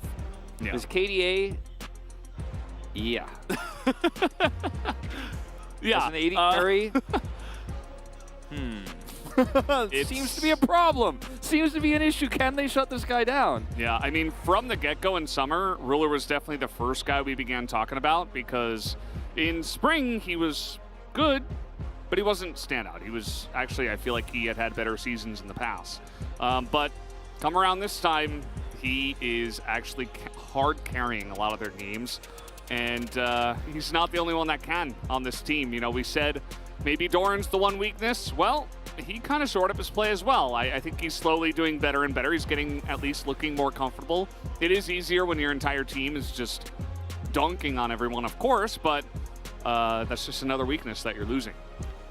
And on the 5th year anniversary of Keen's debut, he will give Doran the Keen test for the first time this season, of course, as they meet in the first round robin. And it's interesting you bring that point up, because that is, in a lot of ways, I think, the true key player matchup here in this game, because if Keen can offset Doran and really mess up the tempo of Gen.G, I think the bottom 2v2 is going to be much less interesting, and it may shift the focus towards the top side of the map. Yeah, I wouldn't be surprised, especially if Kwangdong, you know, if maybe they go something like Sejuani Viego and they really try to dunk on the top lane, you know, try to beat out a pick from the side of Doran and then try to counter pick it. Could be a way that Kwangdong get in their heads without having to use a Seraphine. Let's say if Gen.G do ban that right off the get-go. Would not be surprised. Perhaps the most unexpected thing Gen.G could do would be to just draft completely standard in this series, is also an option. I don't think Gen.G necessarily need to pick the blue side here in terms of side selection, but all the priority picks for Chovy right now in this meta, and then of course Ruler having the opportunity to play Zeri if it's open, they will. Again, leads towards more high-tier drafting. The Lucian that Ruler got, Teddy will not give him. They will not allow him to play Lucian into Teddy Hoyt on the bottom side. That is never going to happen. But Please no. But will they let him have Zeri? Please no. Also no. So does that mean Chovy gets Corki or Azir? Maybe. Yes. So scary times. Scary times. Yeah. Seems like they've been friends for 20 years, these two, and they have come down to support Teddy and Kwangdong Freaks. Let's see if that support can help them out here, because they will need it, and they will have needed to prepare for this match as well. Like I said earlier, you know, that's one way to prepare for Kwangdong Freaks on the Gen.G side. Yep. We've seen a lot of teams ban Swain instead, but if you just ban the Seraphine, you're really just getting to the crux of the issue, aren't you? Is Zeri's gone, Senna's gone, Lucian is going to be gone next. Maybe Swain is next. I mean, they might just be like, nope, and no, and also absolutely not. Gen.G just banned Singed. I'm like, all right. Yeah. I think this has to be a Lucian ban. And I normally would say that this also has to be a Corki ban against Chovy here, but Gen.G haven't always picked the highest tier champions in this week of play here, week 3 of the LCK. So again, just like the last series, I want to react rather than predict in terms of what we're going to see next. Let's see if Kwangdong leave that one open or if they'll take away the Viego now that the Wukong is banned. Because I mean, okay, I think this is the right choice. I really do for Kwangdong here. Yeah, I mean, especially, for Alum, I feel like he's one of the players on Kwangdong that don't exactly have a deep champion pool, so try to ban less junglers before you get a chance to pick for him, as they might just pick him up Viego here. Azir for Chovy. 3-0 on the champion. Yeah, it is kind of standard. This is something you mentioned. They'll start standard at least. Well, I mean, it's his best champion this season, and he is the best Azir player right now in a meta where it's going to give you great prio by default on blue side, pretty much in almost every lane. So Ellen will get the Viego. This is a pretty obvious response, and we'll see how deep Peanut gets forced into, or if he just ends up playing the Lee Sin or Poppy. There's a lot of other options. The real question is what comes with this, with all these bans on the bottom side. Zeri's gone, Senna's gone. We might just end up seeing another 80 carry like the Jinx or Aphelios here for Kwangdong Freaks for Teddy to pilot. And play a little bit more responsive. Interesting to see the Lissandra into the Azir here. Again, Azir going to feel great about the prio, but a lot of hard engage with this champion. Yeah, Lissandra can push relatively well. I think that, they're trying to take a page out of Damwon Kia, just pick the champion straight up. And certainly alongside of the Viego, there's a lot of cleanup, right? You got Frozen Thralls, you got Viego getting resets. If you can get ahead in some fights, they can help you end the fight. There's the Poppy. We were kind of leaning towards there. And in almost every case when Gen.G is drafting standard, they will put a Gangplank in this third slot, but not today. Will be the Renata for the bottom side, and Renata is so incredibly strong against Lissandra and Viego that I like this choice to grab the support early and have a defensive option against what is so far a pylon here from Kwangdong Freaks. Teddy's Kalista. Whenever you say pile on, I think you're saying pylon. Yeah, it's like just, from you and StarCraft. you and I used to be a StarCraft caster duo, so old habits die hard, I guess. Speaking of Kalista. Yeah. Kalista down here into the Renata lane. Does really limit how much, Comfort Ruler can have down the bottom side. And Ashe is kind of off the cards now. Obviously with the Renata support, you have some power there, but into the Kalista lane, regardless of support, you don't feel good about that. I think Aphelios and Jinx will probably be the two bans we see here from Kwangdong. Possibly Ezreal, but I think Jinx is more likely here. A Mumu ban. So, watching, I think it was Beryl that was piloting the Amumu. And Kalista Mumu, it's just a new thing. Down on the bottom side, you throw him in. Curse the Sad Mummy, he does big stuff in team fights. Xayah? Yeah, Xayah is super survivable, obviously, with all of the engage. Her ultimate is going to get her into pretty good places to survive when you've already got the Poppy ult, the Renata ult, defensively Azir's ult as well. But the range that Gen.G have in this composition is going to be the scariest thing, which is why Ezreal Jinx really do come to mind in terms of what you could do against Kwangdong if you have objective set up first, can defensively chip away. Gwen taken away from Keen. It's been one of his best champions this season, and they will play the Ashe support. Wait. Okay, Ashe so support, Imperial Mandate. Ashe could be support, yes. It could also be Kalista top with Viego, and you throw the Viego in. I mean, because Ashe support is like the Fate's call just kind of gets wasted, the Fate's doesn't it? call. The Fate's call is not going to be strong here. Yeah, but we have seen. So, well, let's go through this. Let's go through this draft before we talk about it in further in depth. As Ezreal will be the choice I was talking about earlier. The range that you get from this. Gen.G, with this somewhat flexible draft, might just want to go for a tank top instead of looking for the Gangplank damage here. That champion has just completely gone through this draft. a little bit more engaged with the Gnar, and a very safe blind pick. Yeah. He throws boomerangs. That's a way to poke, right? So it is going to be Ashe support, and Gangplank will be the choice into the Gnar matchup here, but this is a very squishy Kwangdong lineup into lots of range damage. I like this more, because you need harder engage with this. You want the Kalista to be able to get into her attack range. Ashe needs to be able to get into her auto attack range to get those slows going, to slow people down. And, you know, without harder engage here, I think for Kwangdong Freaks, if you're running the Gangplank, like Cannon Barrage is nice, but your comp is just too squishy, and every single Mystic shot hits so hard.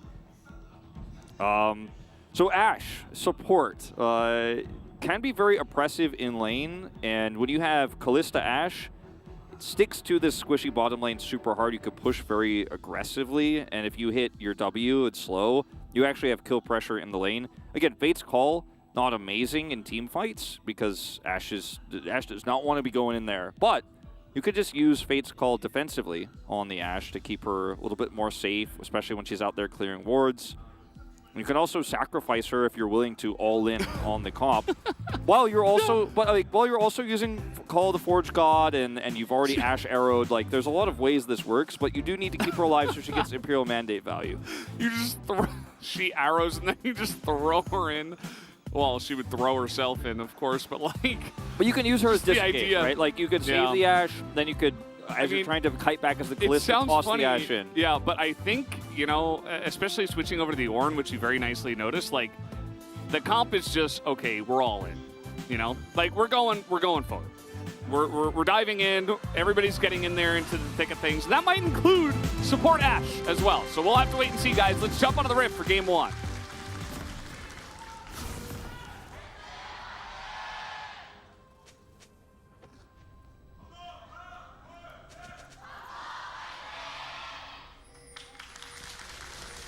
So we've kind of laid out what these two teams are trying to do and how it can or may work for Kwangdong Freaks if the coordination is good enough. Allow me to introduce the Hoyt angle here, because Hoyt on squishy supports has been somewhat out of position a lot. Especially on Rakan. So if he gets punished while he's trying to clear vision or set up vision, or is just caught ever, yeah, a lot of your engage is gone. Mm-hmm. I mean, the thing about it is, okay, so they actually are going to use the Ashe here. Regardless of the Fate's Call value, you know, the value of Ashe support herself is actually really high. You know, just because you get so much vision on the map, and you're really good in lane, obviously. You can poke away. They're able to steal that away from Gen G as well. So all of this stuff that Ashe offers, I think once they played it with Teddy playing it, they were like, man, this pick is actually good, but we don't need Teddy to play that. We can just make Hoyt play that pick. As here comes Peanut again, invaded. Yep, he's already flashed, and you can see the Hex Flash is timing in here in just a moment. But he's going to invade and try to get an early lead here. And, like, we've seen Kalista into Ezreal before. Okay, this is not true, but this is not really true, but... It's not really true, but technically the first time a support player is playing it. So, anyway, the way that Ashe works when you have a Kalista while you're pushing and stacking up those Rens and starting to put the pressure on an Ezreal potentially is that she just slows you and then you're actually dead, like guaranteed, because you cannot escape, and then she gets her empowered autos, and then... Uh-oh. Look at them, they're like, wait, where's Poppy? Where's Poppy? I mean, Elim is coming down. There he is, and Teddy is going to flash away, but the damage is already coming in. The Ignite used. As in they go, the last auto will secure the kill. He's not here in time. Elim is not here in time, and this is so... the funny thing is, I think Teddy and Hoyt realized what was going on because it's so textbook here, because they were pushing this far. And like, Elim was not on the same page because he's just trying to clear his jungle. He's already been invaded, right? So he knows it's a pretty high possibility, but he's just not able to get here in time. And even with double flash here. It's a flash for Lehens, and that's all that is expended. Kalista is down in the early parts of this. Will, of course, be able to teleport straight back, so not a disaster, but it's a pretty amazing start here for Gen.G. Absolutely. I mean, if we had Analyst Desk today, like, they would have just highlighted this entire jungle path. He flashed the Dragon Wall, and then he used his Hex Flash over here, so they have no idea until the Ashe Hawk Shot sees the entire blue jungle, and they're like, wait, where's... And then immediately, the second they start questioning it, it's just too late. It's too late? 마공풀 And yeah, 볼게. he did 가볼게. use his flash, like we pointed out earlier, to get over the 칼리? Dragon Wall, so this is not seen. Has the perfect 칼리 charge 쪽 here. 봐줘. 칼리 잡을만하냐? And just calling for the 야, 게임 Kalista pick. 터졌다. 야, 비에고 여기 있었어. Watch out, Viego is 야, here. 그러면 정글 그냥 끝났고. Yeah. It's a good start here for the Ezreal, who does pick up an early kill, will grab an early tier on the back. And like he's holding on to cleanse. He's feeling nice. Yeah. The early matchup of the Ezreal Kalista is one that naturally does push. So if you're Peanut, you're thinking proactively, you know, you can punish this if LM is not on the same page. And the cool thing is if LM comes down and Peanut identifies it, he just leaves, and then LM is behind in the jungle further. So it was kind of a win-win play when you're Hex Flash Poppy. Love the decision. Yeah, it's it feels like we're going next level sometimes with the stuff that Peanut is doing in the jungle. Talked about how Ruler was a big standout to begin the summer, but also Peanut was. I think maybe even Peanut was before Ruler. Now that I remember it, like Peanut had a couple of those crazy games and he just kept on doing it.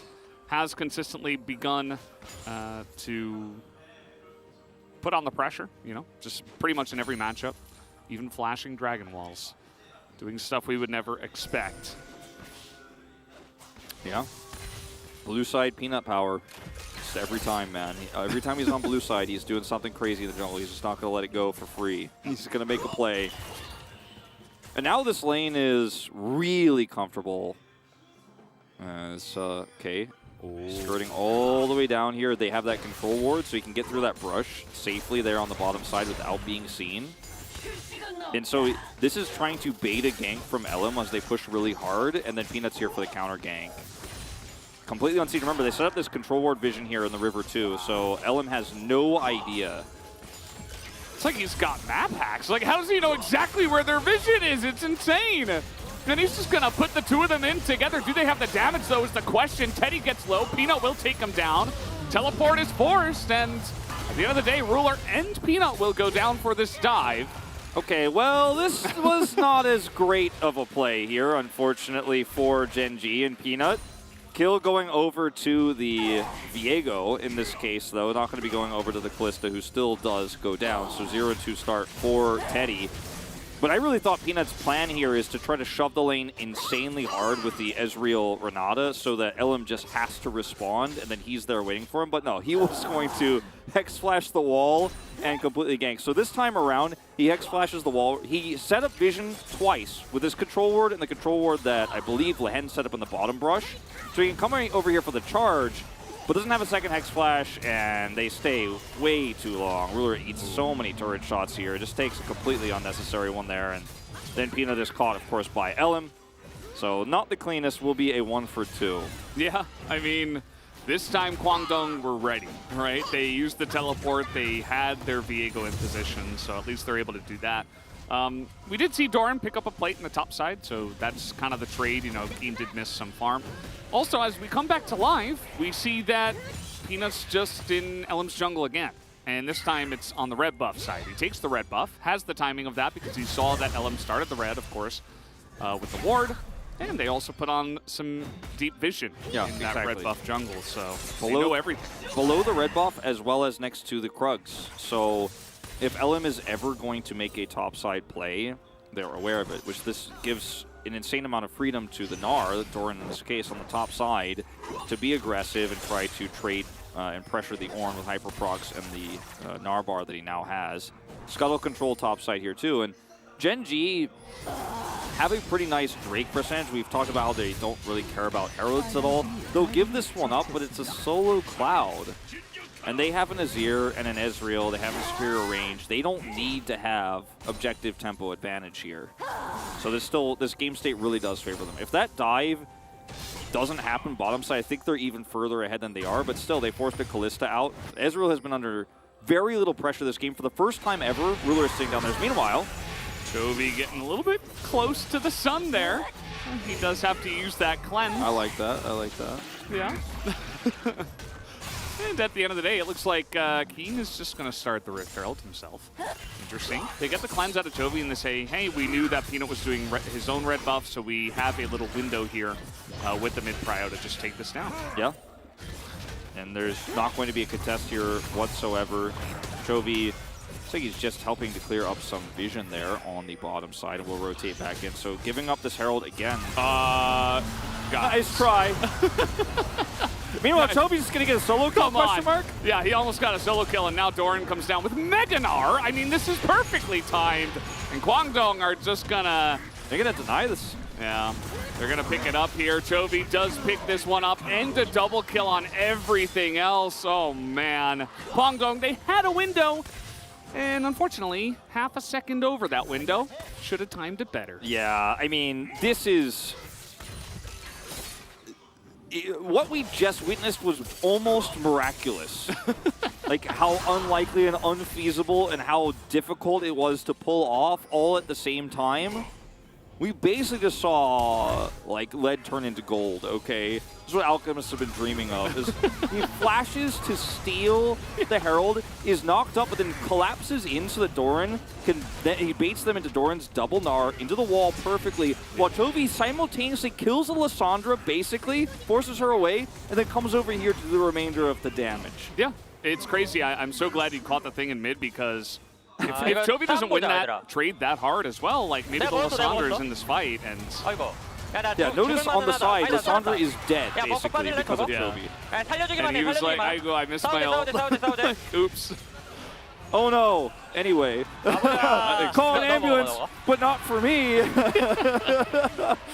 Oh, they pick up the Herald. It's given over to Chovy. And 어제 오너처럼 먹어. it's playing like Owner from yesterday.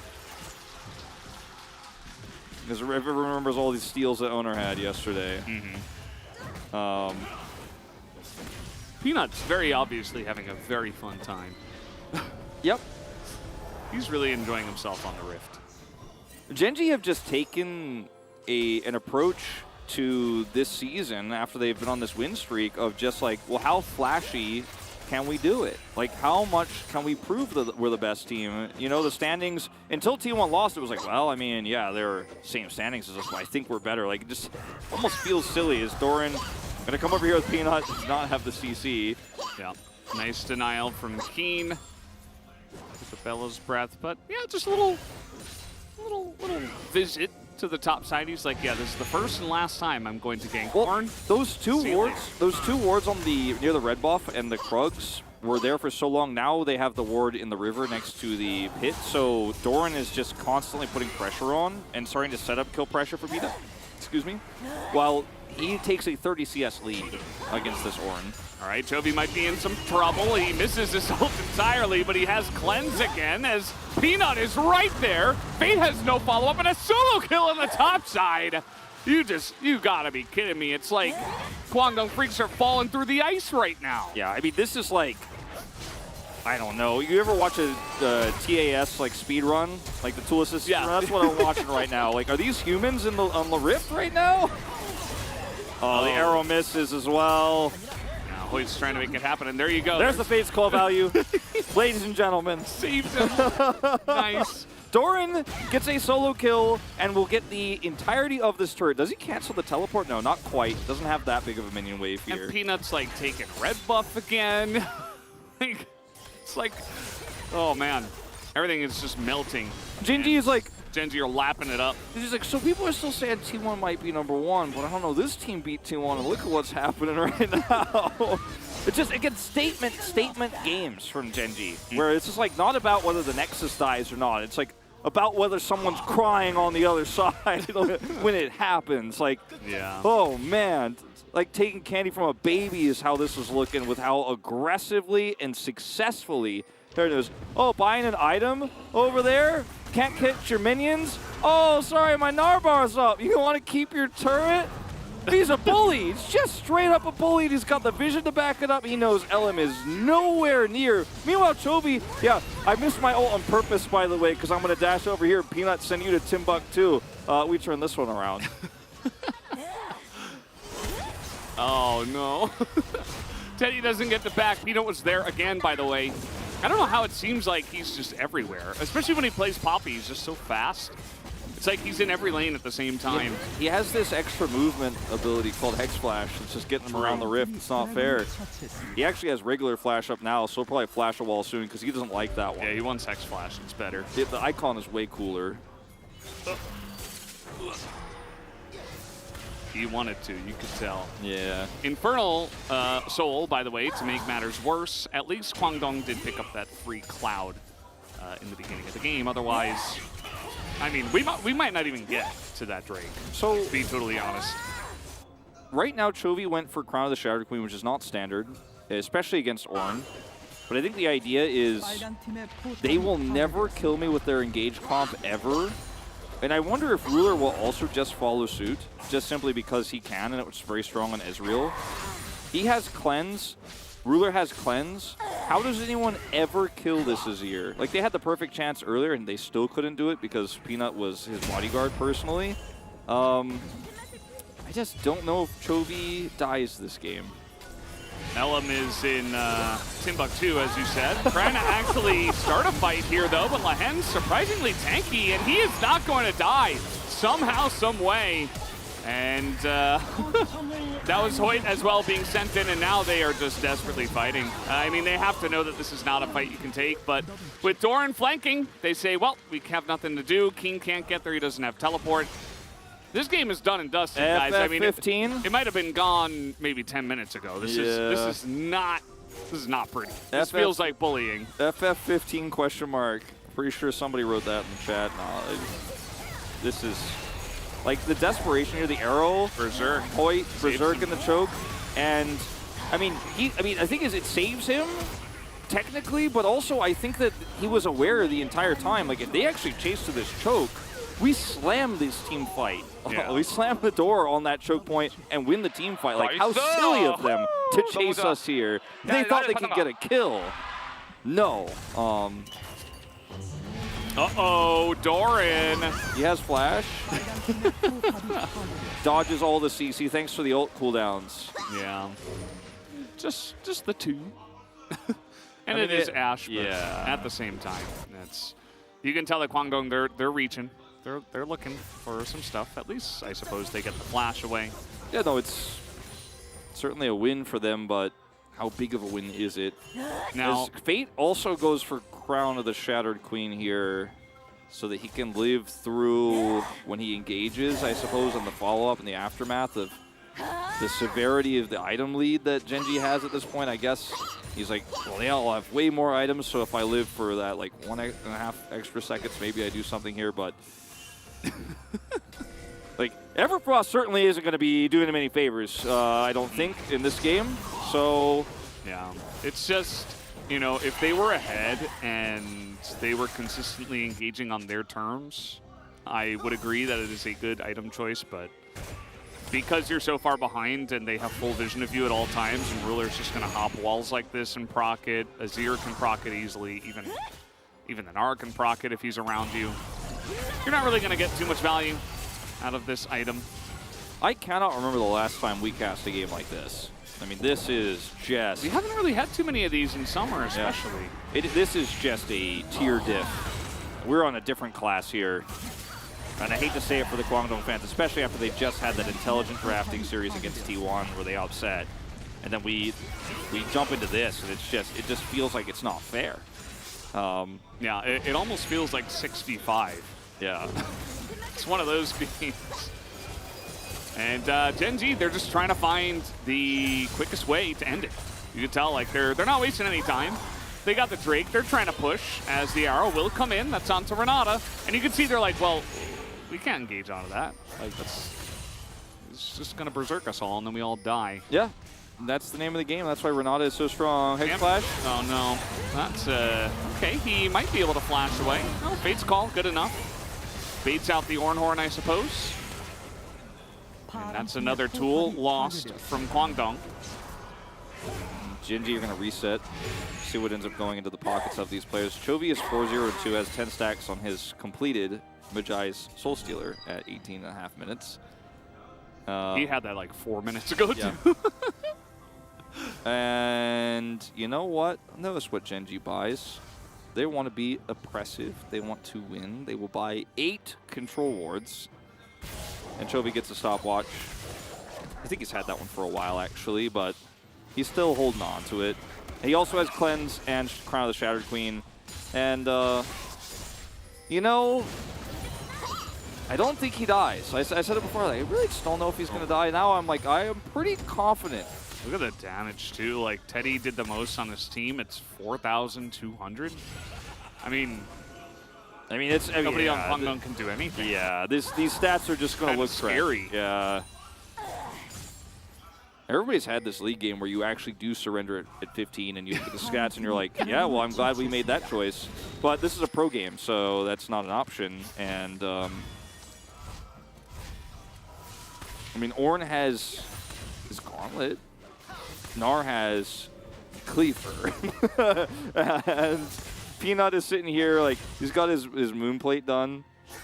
And he's going to go Dead Man's Plate. And he's just going to run even faster, and he's going to be more annoying. Chovy is going for the item's name escapes me, not Void Staff. Shadow Flame? Shadow Flame, yes. And he is going to... anyone he touches dies. Yeah, it's very true. I feel like he's just trying to do this as fast as possible.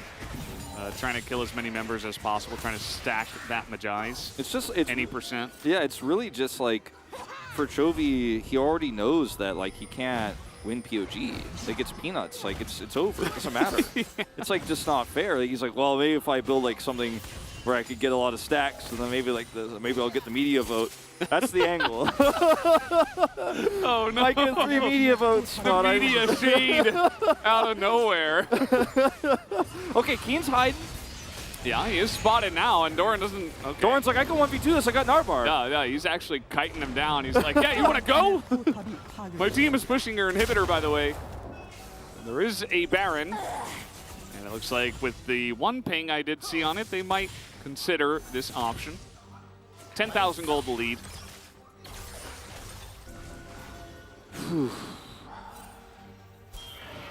Well, they have the Hawk Shot to see if it's being taken.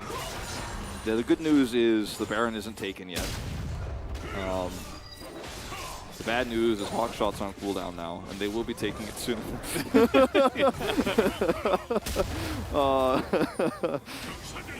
One of many bad newses that can be given over. Don't read Summer's Times. Plural of news is just news. Is there a new? No, there's no. Singular is news and also plural is news. Wow, that's the luckiest thing that happened to Hoyt all game. True. And Chovy was going up there. He's like, man, I'm trying to any percent this Magi's at 25. I can't quite do it because the Ashe keeps running away. Yeah, it's almost like Genji are just not going to do Baron because they want to get more kills instead. They're like, can you guys just come check? Like, you don't have any vision. We might be doing it. You better walk into this bush. No, I can't kill anybody in this game. Just gotta have to keep killing the minions. I hate it. Chovy likes it, but everybody else not so much. Chovy's even in CS with Doran, and I think that's it's bothering him for sure. Yeah, it is a bit of an issue. Doran's like stealing the wolves. He's trying to take farm away from Ruler. It's almost like it's actually a competition. And Hawk Shot is now on cooldown. I feel like this is the game where Atlas will be willing to try it again for a hair bet, you know? Oh, they're not doing it. I want to kill the players, not the Baron. Oh, I guess we got to kill the Baron. Gen G are like a PvP player trying to just like gank the PvE leveler who just does not want to fight. Yeah. It's very annoying. They are campers right now. Kwangdong, yeah. They're just actually not gonna flip a Baron. They're like, no. I mean, at this, I say flip, but obviously, they could just start it and then turn, and that would be very easy for them as well. But yeah, they just don't want to do it. This game was almost going to like really plunge their average win time, because their average win time is 29:44. If Kwangdong made an error or just like basically threw on Baron because they didn't have vision or made, like Kwangdong have played this deficit basically perfectly. Like I will say it, like they have not made any big mistakes. They're checking carefully. They're slowly trying to like leapfrog forward to check vision. If they hadn't played as well from this far behind as they did, like Gen G might have walked away with like a 21.5-minute win here, and that is 8 minutes below the fastest average team winning time, which is theirs at 29:44, like I said before. But this game is still probably going to be well and above their average in terms of game clears. So, yeah.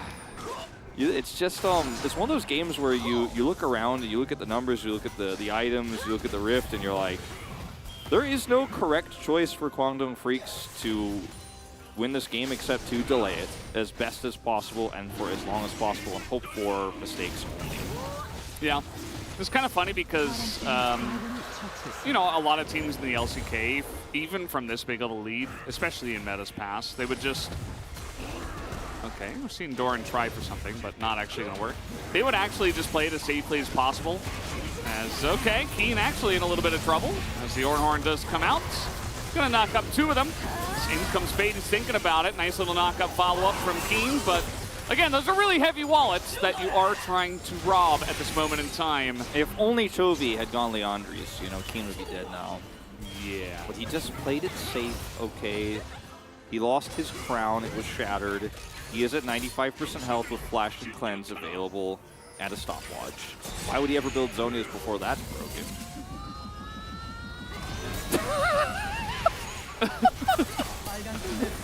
Oh, right, yeah. Try to pass through this choke point between my helicopter hammer, Lehenz's ult, Ruler's True Shot Barrage, the Emperor's Divide, like everything that Kwangdong's comp wants to do, even if it's even, has to run into like 17 roadblocks. And Peanut is like, I will ult to guarantee turret. And it looks very funny, but it is actually very clever and correct. But mostly funny. We're definitely not making it through that choke. And you see what happens when you try to go through a choke as Kwangdong. I feel like if there's a record stat, like there isn't, but there might be after this, of like biggest gold diff and most dominant win without a mythic item, that is what Ruler, that's the achievement Ruler's trying to get for his PlayStation right now. Like he's like, can I get that trophy? It's really hard, but I think if we just finish this game in the next 3 or 4 minutes. Oh yeah, you know, he's in there. Well, if Peanut face checks, then, you know, it's a lot of damage that can come in. Level 16 Doran is fighting against 3 now as the arrow will be used by Hoyt. Just trying to get something. And again, Gen G, they don't care about the Baron. They want to get some fights down. They want to get some more KDA as Fate is in trouble. And he is just burning down. Not quite going to go down. As Ruler in mid lane, I feel like he was almost looking for an angle to get in there, but just decides to settle for the mid turret. Yeah, we'll have to settle for that, unfortunately. You know, Kwangdong haven't died. Yeah, no, it's been 9-2 for a very long time. Like I said, I think they're delaying the game as well as they possibly could. And I think some of the safe itemization for Gen G slows down the push. There we go. They're going to try to get Doran, but he hops away. There's the Fate's Call. The Ash actually goes in there. Now the Berserk is going to hit 4 of them. And that is immediately the, you know, exit game button, essentially, after you get bopped in one of those single-player games. And Gen G, they take down 2 inhibitors, and now maybe they'll take the Baron. This is the Gandalf "You Shall Not Pass" composition here for Gen G. Yeah. Renata is just really strong. But I mean, Renata, but also Emperor's Divide, but also Gnar, but also Poppy. Yeah. Oh, bad angle. Oh no, Lehens! Oh, that's... Yeah. If he... No take down. Nope, not gonna happen. There's one of the walls you were talking about. That actually went through all 4 members without hitting anybody. Yeah. Ruler just decides to go home instead. Look at Lehens. He's like, oh man, we were so close to like not losing anybody ever for the rest of this. If he actually stopwatches the Ren, then, you know, it's basically impossible to do. But if he does that, then he lives there. He does not. As, yeah, Ashe, Fate's Call, you know? Viable question mark? Anyone? Yeah. Oh, this flash is so sad because if he just flashes at a different angle, he probably gets away. And then the stopwatch as he gets rended. Oh, what is happening here? Oh no. He went the whole game before this on Ashe support without getting caught out like this. True. Before this moment. Until that moment, it was a very clean, squishy support game for Hoyt where nothing went wrong. That's his second death of the game, okay? And the first one, he was thrown at somebody to try to save his AD carry. That was also not his fault. Like, surprisingly good game from Kwangdong from 15,000 gold down. Yeah, it's actually true. Well, here we go. The tutorial victory coming through. They're going to kill all turrets, all inhibitors, and all Nexa. Yeah, usually Ashe is the one who's finishing the tutorial. Yeah. Not this time. She's on the opposite side now, getting a taste of her own medicine. As, yeah, King can't even frontline, just gonna be popped down as finally we get an engage here. Doran looking for the takedown, he will get it at the last possible moment. As the Nexus will finally fall right at 29:45-ish. 1 second slower than Genji's average finish time. Their average game is that one-sided. Calculated. Something special about that number. So like I said, doesn't matter how cool Doran was getting solo kills over there. Chovy's got his Magi, he's got a crown. He probably really regrets it considering how the rest of that game went. It is a peanut POG vote. And that was a professional game. League of Legends commentated by 2 professional commentators, you and me. Well, it is on record. It cannot be undone. This legitimately did occur. It happened before our eyes. I mean, I remember it was 15 minutes into the game, and I'm like, yeah, this is actually over, and it was probably over 10 minutes ago at that time. So maybe 5 minutes into the game, we were like, okay, I mean, how are Kwangdong going to come back from this? And it turns out they did not, and Genji just continue bopping teams. Like, it's not even just wins, it's not even just 2-0s, it's actually just demolishing them, and it's not close. I feel like they banned the Seraphine and the Senna, and they're like, okay, no weird stuff, and Kwangdong were like, how about this weird thing? And I don't, you know, they're like, no, absolutely not. If Kwangdong Freaks reverse sweep this series after... Don't do it. After being totally destroyed in that game time is, I don't think, actually correct, but after... No, it goes slightly over the Nexus, the actual Nexus death, 5 seconds over. But if they reverse sweep here after Genji now has humiliated Nongshim and they've picked their next target here with Kwangdong Freaks, if they can keep their mentality straight and then draft better and come back, like, what a story that would be.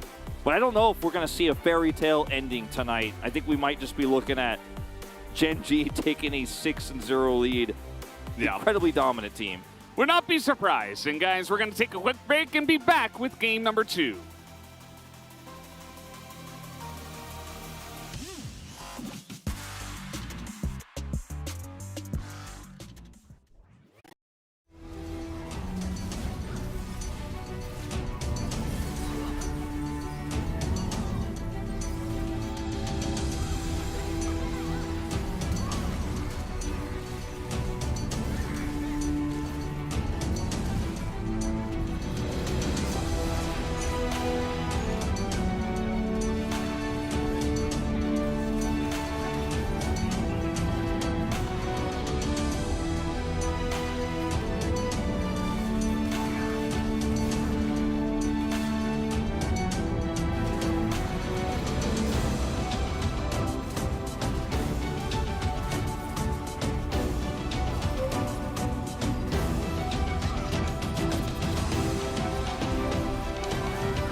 턴만 치지 마. 우리 이미 퍼냈다. 얘네가 무조건 건다.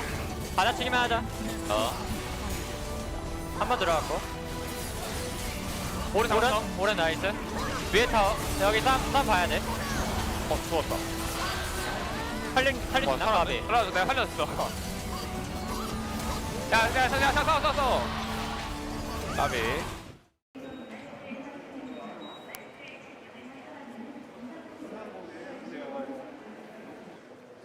아 이게 진짜 처음 해보거든요, 삭발. 그래서 적응이 잘 안 되는데 제 생각보다는 엄청 못생기진 않아가지고 실감 나요?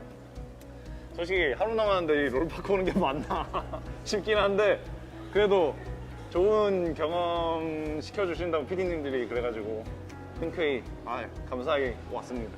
논선이 그 좀 케바케가 많이 갈린다고 해가지고 똑같아요? 준비물 뭘 하고 막 어떤 걸 가져가야 되는지 샴푸나 바디워시 같은 경우 올인원 쓰는 게 진짜 편하대요. 군대는 빨리 씻어야 된대요. 그거랑 선크림 필수. 늙으면 안 되니까 또 가서. 아 이제 시작하는구나. 안녕하세요. 군대 대기실 가볼까요? 안녕. 왔다. 어머. 안녕하세요. 뭐야, 선물 한번 보자다. 의상이 예쁘다. 없었으면은 좀 너무 이상했을 것 같아. 이거 없었으면. 제 건 어디 있어요? 오롱티. 내구성 메타에 대해서 내구성. 제 거 없어요? 뻥치지 마요 저. 맞아요, 진짜요. 아 어차피 못 보시겠구나. 이거 영상 나올 때는 올려가시느라고. 저 인터넷 편지로 좀 써주세요. 영상 어떻게 나왔는지. 아까 기인이가 찾아왔는데. 아직 안 갔을걸? 기인이를 물어볼까? 팬미팅하고 있을 수도 있어. 빡빡이 뭐야? 안녕하세요. 잘 지내셨어요? 잘 지냈지? 네. 뭐 어디 가는 거야? 내일 공육회. 내일? 그래서 내일 마지막으로. 아. 야 우리 머리 많이 큰 진성이 아니야 이거? 형한테 연락도 안 하고 이거. 가끔 해. 우린 가끔 해. 나도 서인이 형 19대 처음 본 것 같은데. 그래? 나 맞아, 그랬을 처음 거야. 봤을 때 19대. 그러네, 아프리카. 안녕하세요. 아프리카 프릭스에서 미드를 맡고 있는 프로 이상입니다. 탑을 맡고 있는 기인입니다.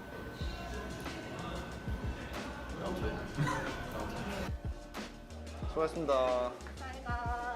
가. 네 미래 임마. 열심히 해.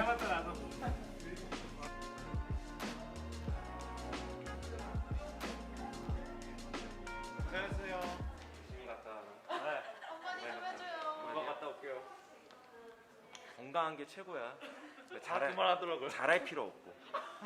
근데 또 패급일 필요도 없어. 딱 중간. 롤로 치면 한 골드. 골드 플레이. 중간 제일 잘해. 롤로 그래. 너 뭐 그렇게 잘할 것 같진 않아. 다녀오겠습니다. 고생하세요. 아 진짜 화이팅. 네. 잘 갔다 올게요. 야 머리 밀었어? 야 두상이 되게 이쁜데? 다 그만하더라고요. 두상이 이쁘다고. 너 약간 칭찬인지 모르겠는데 잘 어울린다. 감사합니다. 고생하셨습니다. 프로야! 네가 가면 분석됐을 거 누가 아냐? 아이고 프로야. 잘 다녀오겠습니다. 잘 다녀와라. 예. 너 충성도 배. 너 차렷! 전방에 대하여 경례! 이렇게 전방에 대하여 경례! 충성! 다시 옆으로 전방에 대하여 경례! 충성! 그렇지. 잘 다녀와.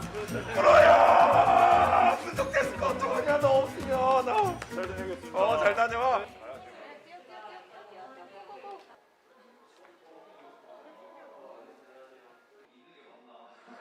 내일 떠나신다고 들었어요. 지금 심정이 어떠세요? 아니 내일 입대를 하는데 여기 있는 게 맞나? 저 처음에 연락받고 조금 당황했어요. 아니 내일 입대인데 오늘 오라고? 그 머리를 오늘 시원하게 깎으신 걸로 알고 있습니다. 네, 맞습니다. 팬분들 궁금해하실 것 같아요. 공개?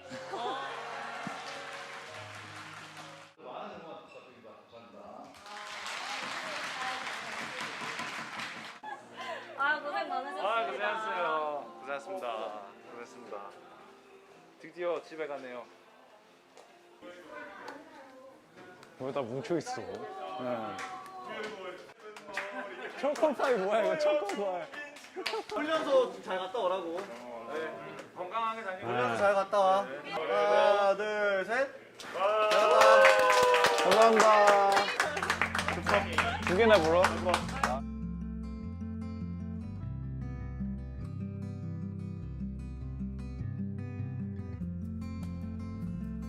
그래도 롤판에서 거의 약 10년 정도 있었는데 뭔가 롤을 안 하고 이제 이렇게 군대 가려고 하니까 좀 이상한 느낌이거든요. 팬분들 진짜 좀 많이 이렇게 축하라 해야 되나? 이거 축하라 해야 되나? 아무튼 많이 반겨주셔서 너무 감사드리고 건강 챙기면서 잘 갔다 오겠습니다. 감사합니다. 뭐 또 충성해야 되네. 충성.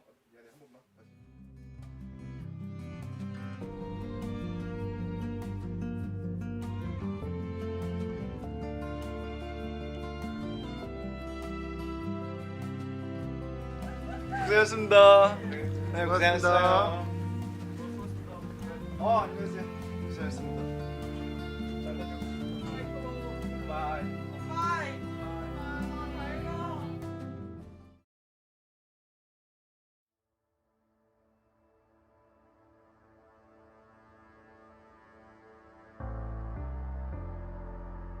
The night beckons while you dream.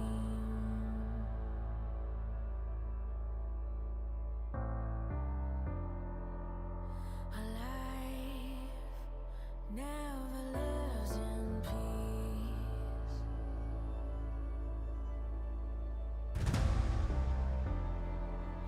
As you stand upon the edge, woven by a single thread, and fate may fall down upon you, while the devil is knocking right at your door.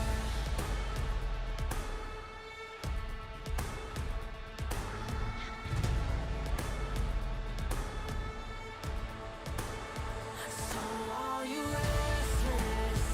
Each night you hear the drums of war. Awaken, awaken, the voice begins to call you while you hunger.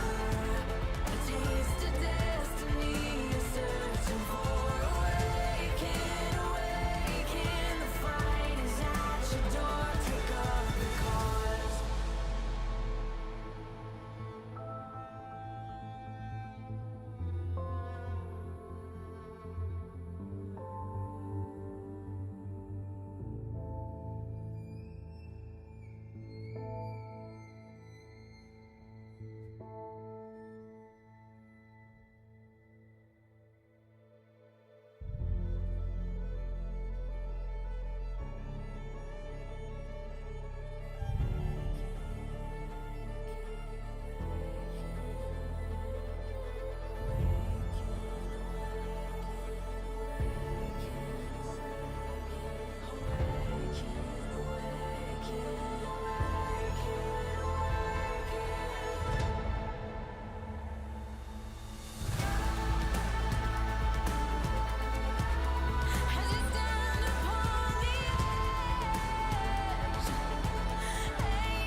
Welcome back, guys. We are here after game number 1, which was a one-sided slugfest. One guy was bullying the other. It was very unfortunate to watch, but if you are a Gen G fan, I suppose you could be into that kind of thing. It was very one-sided, Wolf. It was not much else to say about that game. Yeah, I mean, it was very mechanically impressive, and I think the way that Peanut shaped the early game just made it I think it depends on who you're a fan of, right? If you're a Gen G fan, it was one of the most exciting games to watch of the season just because of how dominant and how clean it was and how few mistakes were given. If you're a Kwangdong fan, it felt frustrating because it wasn't one of Kwangdong's worst games this season. In fact, it was one of their stronger ones, I think, in terms of the defensive setup there. But anyway, we'll get into it as we get into Game 2. First, POG time. Yeah, let's see who the POG is. It will be the Peanut himself, as basically did everything in the early game. It felt like he was everywhere. He had total track on LM the entire time. Obviously, this first gank is what began it all. Yeah, and I mean, this one was a little bit less clean the second time around, but it doesn't matter because it was still a high-tempo play that gave more space, of course, to Doran on the top side of the map, and then this is just... This is also a Chovy highlight, but Peanut's flash to steal is amazing here. And, like, these are the moments where the game basically ended early because Kwangdong doubled down on fighting here when they were behind and when they had lost control. And, I mean, we're really even doing this to Hoyt? Like, that was the last time somebody died that Peanut was involved in. 13 out of 13. Feels bad for Afreeca in the beginning of this one, or Kwangdong Freaks, that is to say, the Afreeca organization. But they can always bounce back. Look, they beat T1 earlier on. They did. So I think that, in a way, they showed their cards. T1 was caught very off guard by that, and Gen G were ready today. They're like, no Seraphine, no Senna. They didn't want to go Swain without it. Kwangdong tried for the Ashe alone in the support role, which was obviously very interesting to see. But you know, when you get that far behind, you don't really get to see the idea behind the play. It just felt like a tier gap, as you mentioned. It just feels like Gen G are very far ahead of every other team that's not T1, I guess, at this point. Obviously, those two teams will face next week to really show where those two teams, how they rank against each other right now. That's very exciting. That match, I believe, is on next Friday. Yes. It's a big one, so mark your calendars. But Kwangdong will pick red side here. They want to have counter picks. That's what they want to prioritize here. And I think Gen G are still happy to keep blue side, but instead of trying to get a priority pick for Teddy and one of the Zeris or the Lucians you're just not going to get, they just want to have the ability to respond to potentially what Chovy's early picks are going to be. It's, what her shirt says is like, basically it's like, the greatest. It's really fun. It's enjoyable. Like, I'm enjoying it. Yeah. And yeah, that's how Gen G fans are feeling after Game 1. Absolutely. Let's get into Game 2 and see how the draft changes because, again, I mean, Gen G didn't really get away with anything strange or crazy. You know, like picking up an Azir first is like, oh, yeah, I mean, that's good. But it's not like, oh, man, they were allowed to get Lucian or, you know, something like that. So I do think, though, it is really important, though, because as we see these bans come through the same so far, Chovy having Prio and his ability to basically 1v1 Fate and nearly kill him before that Rift Herald fight was so massive. And Azir is a champion that can do that, and Chovy is a player, given those tools, who will really shape things. We have our first change in the draft. It's that Lucian did not get banned second. Could be banned third here instead, but let's wait and see. It's just the beginning of something that might be a quick end to Game 2 if Ruler plays at all like he did with Lucian last time. Obviously, that was a specific time. Now the Kalista is banned away instead of the Wukong. Interesting call here. The Lucian will be banned. Might just be another Azir first pick for Chovy, and it's somewhat boring of a pick, you know, if Gen G is just going to play the same sort of slow, safe play style, but I think the focus was so much on Peanut, we didn't get to see all of the amazing things Chovy did that game on the Azir. And okay, they'll take the Wukong that is available with the Kalista ban. Yeah, probably means that LM might just hop back on to the Viego. I suppose he could be the one that considers the Poppy this time instead. Because, I mean, it looks really strong when Peanut plays it, and maybe you want to deny any kind of follow-up diving composition alongside of the Wukong. The Gnar priority, so Gnar first. I wonder if this just means that Gen G will lock in the Azir Gangplank going into this next rotation because it is a matchup a lot of top laners are feeling comfortable into, the Gangplank versus Gnar, since the Gnar is picked first here and GP is still open. Let's see what comes with this, because it could just be an early 80 carry pick, but I think the Viego is the easiest pick here, and shockingly to no one will be locked in. Yeah. It was a lot of time spent. I think there was using the clock to try to think about what happens next if the Gangplank, for example, comes through.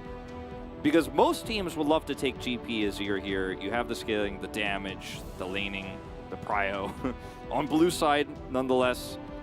And then you have both of your soul lanes kind of set, and you can go into the second ban phase and target a little bit harder. Ah, but no! Wow. It's a fun game. Yes. Ashe, Renata. So, no Kalista available. They put Pryl on the bottom side. Obviously, no Senna, no Zeri Lucian, no Seraphine. What is going to be the answer here for Kwangdong Freaks if they don't have any of that? And there's so much engage here for Gen.G now. Hopefully the Ahri to come through. Now they can ban the Lissandra. Yeah. Prevent Chovy from playing that counter matchup. No Lissandra. I think that Chovy could definitely go for that. They could even ban the Azir if they wanted to. I think that would be beautiful. Ahri can play fine into the Azir, but it is Chovy's Azir, so yeah, maybe you just want to take it away from him. Alternatively, we have seen a lot of LeBlanc into the Ahri matchup when Lissandra is banned. So another pick to think about, but I think Chovy would rather have the more ranged damage presence here. See what his ban will be. Bard to prevent any sort of follow-up combos here. Can work very well with Gnar. Can delay objectives very well. Mm-hmm. Kind of sets up for the pick of the Ahri too. You see it from time to time. Let's see. Maybe they're just trying to sniff out like the next weird thing that Guangdong are gonna do. Swain is banned away here. Works very well, obviously, with Renata Ashe. And this could be a game where Chovy just plays like Karma or Seraphine mid. Well, Seraphine's banned, of course, in this case, but a champion like that, a utility mid champion. Karma being the one that he did last time. So that's a tough ban to make as Kwangdong Freaks, and that's one of the other many reasons why in drafting on blue side, Gen.G is so scary. You don't know what they're going to throw at you next. Must be the Xayah Rakan lane here potentially, but they want to wait for that 80 carry pick until they have a little bit more information. Perhaps time ran out. Okay. So yeah, as the API was showing us, this is locked in. For Doran here, if you want to play a tank top and that more supportive mid, works really well for Chovy, but doesn't necessarily have to be the Sejuani. Could also be the Ornn. He will be playing Ornn into Gnar. Sejuani into Gnar is also sometimes a bit awkward. Do have some kill pressure there with Wukong though. And will it just be the Azir, or will it be something out of the box here for Chovy? This is the moment of truth. They need some actual AP damage. I don't think that Ashe alone. They said that. People said that last time, though. They did. And this time it feels even more egregious. Yeah, so Sylas is going to come in. That seems pretty good with what they're up against as well. Gnar. And Teddy looks like he wants to potentially play the Jhin here with all the front line they have and the hard engage.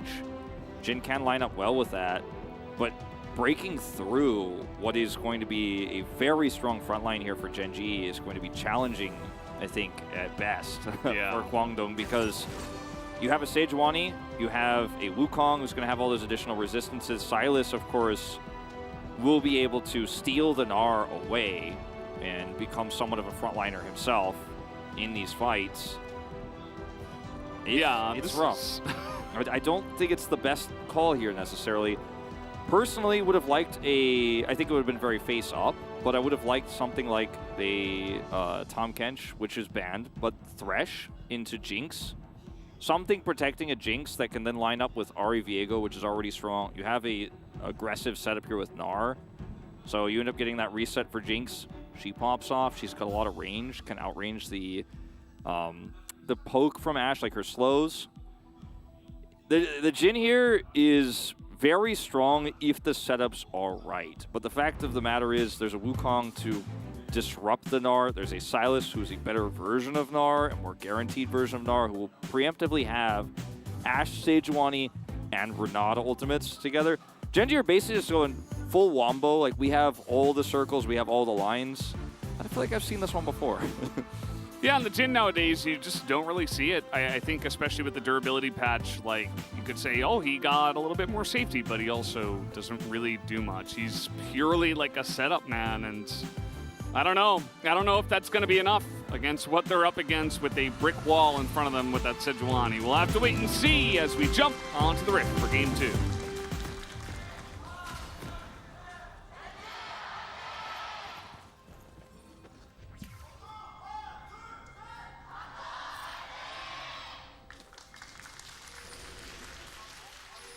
Here we go, back onto the Rift here for game number 2. Same sides. We just saw an insane Sylas game from Closer up against Fred Brion. That was up against a Swain, so he was able to basically just get ahead and, you know, just jump straight into the action with the Swain ultimate. This time around, he has a lot of great ultimates to seal as well, at least 4. You could say not the Jhin, really. I mean, you know, if you're stealing a Jhin ultimate late in a fight to clean up, you probably won the fight already, but yeah. not ideal, but I think, yeah, the 4 other ones are very strong here. 3 of them in particular are pretty massive. The Sylas pick into Ahri was something we were kind of predicting might become somewhat of a counter pick because of Ahri's ult being so good for him. Yeah. But it never came to pass, actually. In reality, it was never something that actually occurred. You see, there was a big fight over the River Ward. They really want to make sure that Peanut is at least seen if he engages, or invades rather, into the jungle. But there is no invade this time around, doesn't look like. Well, this time is, what I was going to mention about Sylas too is Chovy's played it a lot, especially in his Honor Life Esports days. Normally picking up a Dark Seal early and trying to snowball games. We saw it as a Gnar counter, we saw it as a Twisted Fate counter from him, and he's very well versed on the champion. In fact, at times, people were saying, you know, when Honor Life was struggling, but he was doing well, it was one of his best champions and most successful champions, picked up a lot of POGs on it. So, even though it's his first time this season, and Sylas is slowly getting more popular in our region, as was mentioned in the POG interview earlier, like seen in the LPL a lot, not so much in Korea, it's getting more popular. Often banned when you are trying to pick the Gnar in the second phase. This time left open, and Chovy's happy to pick it up. The other part of this Jhin is that you could say, oh, actually going to be spotted there by the Hawkshot. You could say that, like, oh, it should do well in this lane, as I'm going to have to hold that thought. Ignite comes in. Keen is dead. Absolutely. And flashless now. Yeah. We might see a little repeat gank come out from Peanut. We've seen this matchup between the Gnar and the Sejuani go so many different ways, but usually if the Sejuani snowballs it, it's either Nuggery or or it's heavy ganking early on. Yeah. And usually with the Viego Wukong, because those are the junglers that we have, and Peanut, again with an early pass up here, is happy to trade flashes to guarantee that Doran is going to have so much extra power and freedom in this lane. Yeah, and guess what? If you have Ashe, support or otherwise, you get to see where the enemy jungler is. So they're like, oh, LM's going bot side. We know 100% that he's going bot side. There's no counter gank possibility in the top side. Free gank, basically, if Keen's not in the right position, if he's not respectful and doesn't have vision. And if Keen is too respectful, then lane control still goes to Doran, and you're still losing. So the intelligence with which Peanut has jungled this season, and honestly at the end of spring as well, where he was looking really, really good there, it was just on another level. And I think Oner is also a very smart, proactive jungler and has a lot of shot calling to send him in the right direction, but it almost feels like there's a dichotomy between Peanut and Oner. Like, Oner is the hands guy and Peanut is the brain guy. Yeah. But both of them have the brain and the hands oppositely as well. But it's like the yin and the yang here, though. I feel like Peanut is definitely on the big brain side, understands pathing and vision so extremely well. Yeah, 100%. I think that's a great point. I think also with the amount of vision that he gets, it allows him to do stuff like this. And sometimes he doesn't need vision. He's like, nope, I'm just going to invade because It's what I do. I mean, I know he's years- going to be here, or I'll just take it. Years of playing the game at the highest level on some of the best teams in the world will get you that experience, right? And one day when Peanut retires, like, he will probably, like Score, become a fantastic coach. And Score is his coach now. You know, as it turns out, like, it's all generational here. And the last Rocks Tiger just, again, coming up big. You remember when he was playing for Nongshim and they were doing really well. They were actually first in the league at some point. I think that was last summer. Yeah. He kind of had that similar idea where he was like really smart jungler, always in the right place at the right time, but wasn't really making crazy plays. Also, he was more of a leader. Whereas on this team, you know, as we said when this roster was first formed, it's like a lot of superstars, right, on the side of Gen G. So we were curious how the tiers, the rankings are going to go, who's going to lead the leadership, essentially. Peanut spots it, and he says, well, I see it, but I can't really do anything about it because I got pushed out of the pit, but he's back. As Jin is going to zone him away, and they will be forced to give this one up. So Kwangdong able to take an early Drake. No flash steals this time around on this one. But yeah, early Drake does come through at sub 6 minutes here before the Rift Herald spawns, so a little bit of extra control to Kwangdong. And you can see the difference in what Peanut is able to do with lanes with Prio on blue side versus without it, because in this game, you know, he got that kill on Keen because Keen was pretty far up in the lane, didn't have any idea that Peanut was over there, and they played it really well. But otherwise, his impact has been somewhat muted. It's been more of a vision game from him. So I just want to point out that, like, you know, Chovy is having waves crash into him this time. It's a very different dynamic, and he has to find, of course, different angles. And getting the Drake early is absolutely what Kwangdong should be looking for here with the control of the bottom side that they had. Yeah, good stuff from them. Definitely a much better start compared to game one, as Lehens will have to flash away from this one. Nice engage comes in from Hoyt. Says, you can't be that far up, not against a Rakan. And he's going to make sure he gets the flash away. Yep. Nice summoner spell to pick up here against the Renata, who's relatively vulnerable as a support, especially pre-6, where she can help herself. She's not going to get any bailout help at this stage of the game without any sort of fast trade back of kills. I expect that in this game we will just, of course, see the Everfrost Ahri here, but what comes next is really up in the air, I think, for Fate. I don't think we're going to see the Horizon focus without the Jinx here, but can be very good with the Viego. As this is a really aggressive hijack here from Chovy fairly early before this Rift Herald has spawned. See if he wants to try to make a play with it. You can see Fate is trying to find those angles, but yeah, mid is, you know, if this were top, he probably would have gotten in there already. And speaking of which, he is getting in there. Spirit Rush used, and now he's going to use it himself. Just trying to trade aggressively here. Yeah. Ooh. Ooh. Yeah, when that Charm first missed, I thought that he was going to take his chance right there, but waited a little bit longer to try to push the wave first. I really would love to see Chovy in a long lane, you know? Because mid, you know, he's so great at, like, getting lane leads and really pushing the envelope. Like, imagine him playing a Fiora, where he could really try to extend those leads. Yeah. Sometimes it's like, well, I mean, you're Silas against Ahri in mid, so good luck trying to get the kill here. I mean, he'll still push the Ahri away and force Kwangdong to come up and hold the wave and stuff, but not quite the same feel. I mean, we have been blessed enough to see a few long lane Chovy games when he's been playing topside through some unfortunate COVID circumstances and otherwise here in the LCK. But yeah, I do just love to see the mechanics that the guy has in lane, in side lane, and otherwise. We obviously get to see him in long lanes in that regard, but it's very different.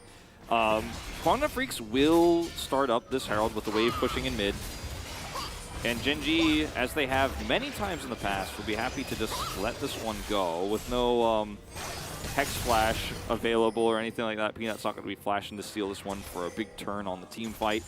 Chovy does not have that same level of prio. A very different style of draft here from Gen G means their early game is going to have to look a little bit more passive. And that's okay, because they're not giving anything up for it either. It's the second cannon that Ruler missed. Just want to point that out. Okay, besides cannons. Besides cannons, he's doing just fine. For those two cannons, a little bit unfortunate. You saw Jonas Strong zoom in on both. He's not happy. All right, Peanut has the confirmation. There's no warding here. Probably cloned into the brush. Or maybe he was just out of vision. Even so, he is there. This time, Keen is not going to make the same mistake twice. He knows LM is nowhere nearby. Thorin is trying to force this, does have his ultimate if he can pull him out. Hey, there it goes, but no follow-up. A little bit too far down the lane here, it seems. As you could see, even the control word was dropped. They're like, do they know I'm here? But not the case, as we know. Yep. Thorin will clear this ward out. And that's that. Chovy, meanwhile, will he get baited in here? This is like the most action we've had in this game is junglers waiting in bushes, but both of these teams playing so carefully that that's kind of your angle. As there's a wave here, or 2 minions. Fate's like, I'm fishing for a charm. But Chovy's positioning is just so good. Pulls him all the way up to the choke, the opposite bush where he don't have vision. Mininar comes in, flash used by Keen. It looked like that was going to miss anyway, but just extra safety. And now, with Peanut nowhere near mid, that is an easy drop into mid, but we are going to be trading plates. Trading plates. Let's see how far they can get up in the top side, though, because the mid push has ended. Yeah, the mid push ends, and also okay, hold that thought. Yeah, another fight down on the bottom side, but you can see the lack of damage that Teddy even has at this point in the game, especially with Swifty's purchase first. Here comes the open up. Lehens is just going to block this for him. Just make sure 100%. Even misses the last shot. That's unfortunate. Yeah, tough times. So on the top side of the map, some CS was lost for Keen, but actually was able to, I believe, teleport back to lane, and not the end of the world for him, actually. So yeah, arguably a better trade for Gen G, but only very slightly. As Kwangdong now, with all of this bottom side control, the Jhin ultimate timed so well for the second spawning of this Drake means that Kwangdong will take a 2-Drake advantage. See what soul we do end up getting here. It's Ocean, so not the most exciting, but still Kwangdong have that additional layer of pressure on these objectives now. And that's the value you're going to get from that Jhin ultimate. And the trade that you took bottom side there, so well played. Sylas. Yeah, going in, heavy trade. Don't know if he can actually push any further, but Peanut was there. And that was really the potential follow-up, but of course Spirit Rush and Flash held by Fate. So Gen G, Chovy, and Peanut here not really able to force anything out of him. And take a look at the top side. Yeah, Keen is way far up. Oh. And Spirit Rush used. And Ignite used. Yeah. I thought Peanut was for sure going to continue to go up there and try to punish Keen, whereas Fate, you know, obviously did have LM somewhat nearby and was perhaps hoping to turn that one around. But Chovy decides to keep, or rather, Peanut decides to keep Chovy safe in mid. Will be Liandry's is the mythic choice here for Fate, actually, rather than the Everfrost. It's going to help burn through the health bars of these front lines, and considering it's Jhin as the AD carry, adding that extra damage to help burn through when you have these, you know, decent setups with the Rakan, with the Gnar, like, I do like it. It hurts what her potential as a pick champion can be, but it does increase her potential for just helping burn front lines. Yeah, I mean, it's a good point. I mean, you know, my first reaction when I saw that was definitely negative, but I think, you know, you even have the extra pick potential as... Speaking of pick potential, you're dead. Yeah, that was a really nice arrow. Of course, Ruler, no stranger to the Ashe, so he's like, yep, I'm going to land this right here. Fate standing still, caught out there in the middle. It's crazy because Chovy went Everfrost this time around. We've seen a lot of different builds on Sylas, but when you have Arrow engage, Sylas is so strong as Helen will have to flash. Actually pretty nice. Now Lehens in a weird spot as over the wall. Here comes Hoyt trying to get that knock up. The Berserk is coming in, and it eventually hits the Jhin, and they finally do get the kill. And the takedown is a little bit too late, but that is a trade that Gen G will... actually, I think Kwangdong will like Kwangdong it with happens. the Viego Kwangdong happens up the kill. Well, happens to like this one more, I think. But the reason why Lehens was there was because he was trying to actually facilitate the kill onto LM because hostile takeover was ready, and he was trying to get that really nice angle. And the second they back off and he's a little bit mistimed on it, they just turn on him and he dies. Almost gets out. As you mentioned, the bailout was so close. So this is Ruler's snipe. And it's, I mean, it's not that far away, so the stun duration here is not that long. but it's just long enough to get the center Everfrost to proc in the follow-up CC, and that's why Everfrost seems to be such a good choice here. Or just factually, he is such a good choice. 맞은 것 같은데 웬만하면? 맞다. Got him. 지렸고. As he just like spams between where his boots are in his inventory. Meanwhile, this is the catch on to Lehens, who again was trying to set up for the flank there. So close to actually getting the bailout. Yeah. Very, very close. And that was with Lehens in a really bad spot. Like, he was very far in the enemy jungle, you know, over the wall. He has to flash. And even then, they're almost able to trade up. Kwangdong not in a bad spot in this game. I would say that, of course, Gen G's spot is better just with the gold lead, and I like their comp a lot better, to be honest. But the two Drakes, pretty nice for Kwangdong. Unfortunate for them that it is Ocean Soul. I don't think it's going to have much value in this game. Yeah, and I think a lot of what will happen in this game around further objectives, right? The one that's spawning in 1 minute time, and then the later on Barons and whatnot, and potentially even, you know, the second Herald here is well, the second Herald is taken, of course, already. As looking at the clock there. The Baron that spawns in 4 minutes are, of course, the next Drake. Is going to be based on Narbar execution and how well Kwangdong can coordinate as a team, because as cool as it is to see those snipe lineups and whatnot from Gen G, it's pretty easy to do that if everyone's on the same page. You shoot an arrow, you press the Everfrost, like the comp plays itself. Whereas for Kwangdong, you've got to have Hoyt on an angle. He can't be spotted. He has to set up a nice engage. Then Fate comes through, chains it together. Keen's Narbar has to be at the right time. He has to find a nice angle into the wall. Like, it gets a lot more complicated. Now, when you are the first one to set up on objective, a lot easier here for the Freaks. Yeah, they're setting up position right now. Keen on his way down. Narbar well set up. Might be a little bit early. Let's see what they can get with this. He's letting it tick down a little bit before he actually does commit to it, as he's trying to make it happen with the Rift Herald coming down here. Kwangdong will be able to deny this. But Gen G get position on Drake. And now Chovy has the Rakan ultimate to deny them from actually rotating in. Everfrost a bit early there, though. He really wanted that ward, and he got it. I mean, that was his ward, you know, but it's not his life, as he will be taken out. Peanut goes in, and he's like, ooh, I don't know about that. Chovy not really able to help too much with it. Ruler is trying his best, but just with that play onto the ward, Chovy getting a little bit too close to the sun, and he gets taken down. Yeah, he wanted the ward so badly that he was out of position, and then, of course, even committed his Everfrost to try to escape, and was chain CC'd, so couldn't actually get value out of the Rakan ultimate. And Kwangdong Freaks, despite having just that momentary loss of control on Drake Prio, will turn it around. Chovy is dead, and that's Ocean Soul point. As you see here, this is the ward that Valdez is talking about here. Wants that control ward so they can control vision through the entryway. So Doran could then engage, and they could turn with the Renata ult. But then Chovy has to, of course, ult, or rather, he cannot ult, and Lehens has to ult defensively. And it's just a big mess. They're trying to, like, turn this on the retreat, and Teddy's in a good spot. Ruler's trying to threaten. He's like, I just can't be anywhere near this. It's a very awkward fight here for Gen G. Yeah. Chovy had flash too, but, you know, quick response from Keen to just get on in there. Quick flash Gnar into the wall. He would have had to play it pretty defensively, but yeah, does not get that flash off, so. Now Gen G trying to set something up in the enemy jungle.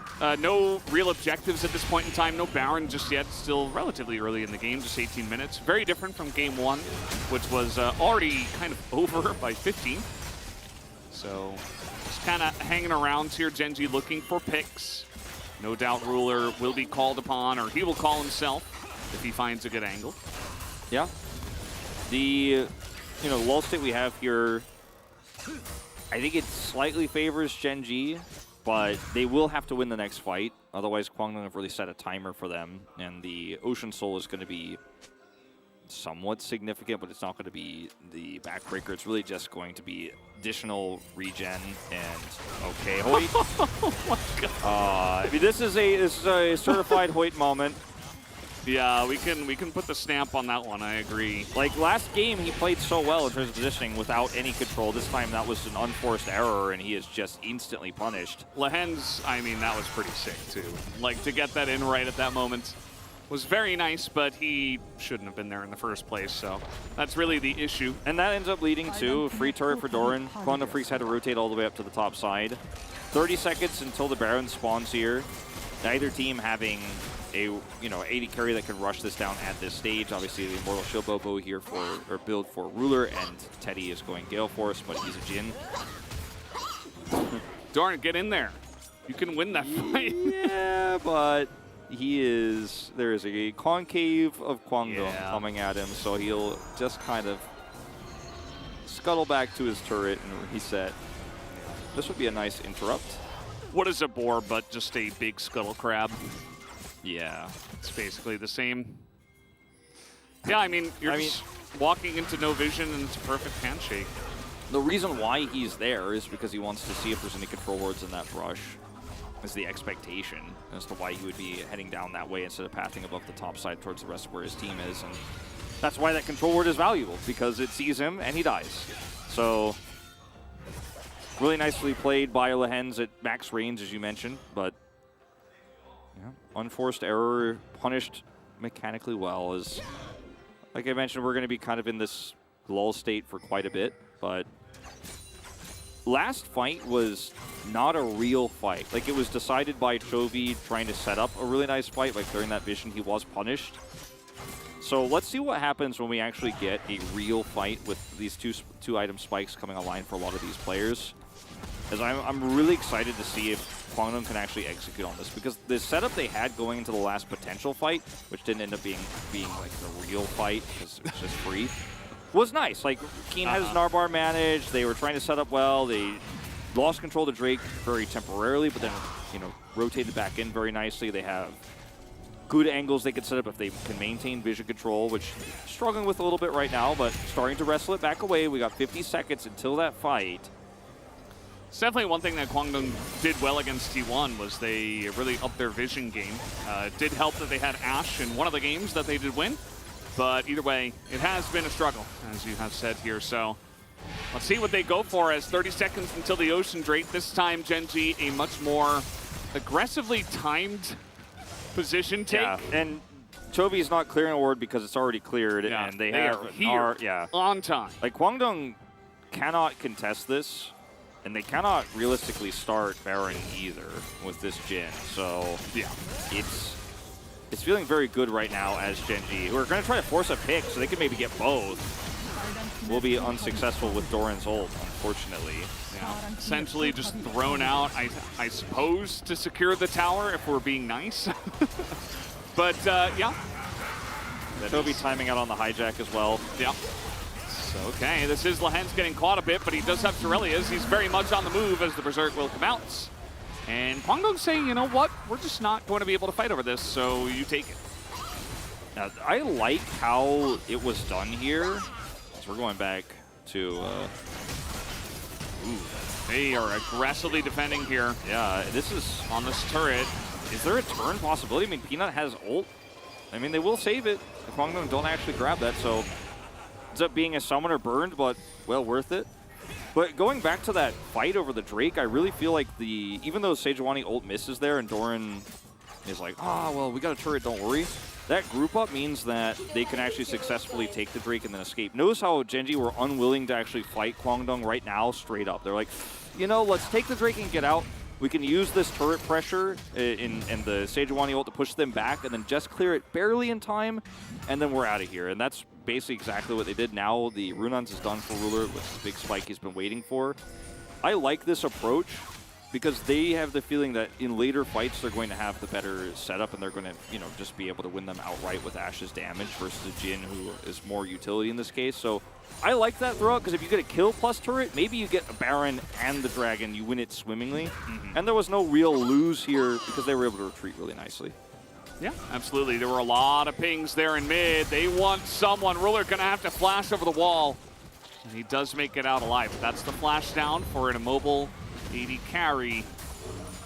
And maybe it's Ruler's turn. There's the arrow. Everybody is going to dodge that one. A lot of tools on both sides to get out of dodge, especially on Kwangdong's side. Critically, Gen G now have full control over this Baron pit. And they're going to even clear this last ward away. It's either going to time out or they'll kill it. There's the timeout. And now you're as Kwangdong, you're starting to struggle to figure out how you're going to get in here and get that vision control away. Because Jin is not going to be able to get anywhere near this team if he doesn't have vision. Yeah. And he can't even flourish without it.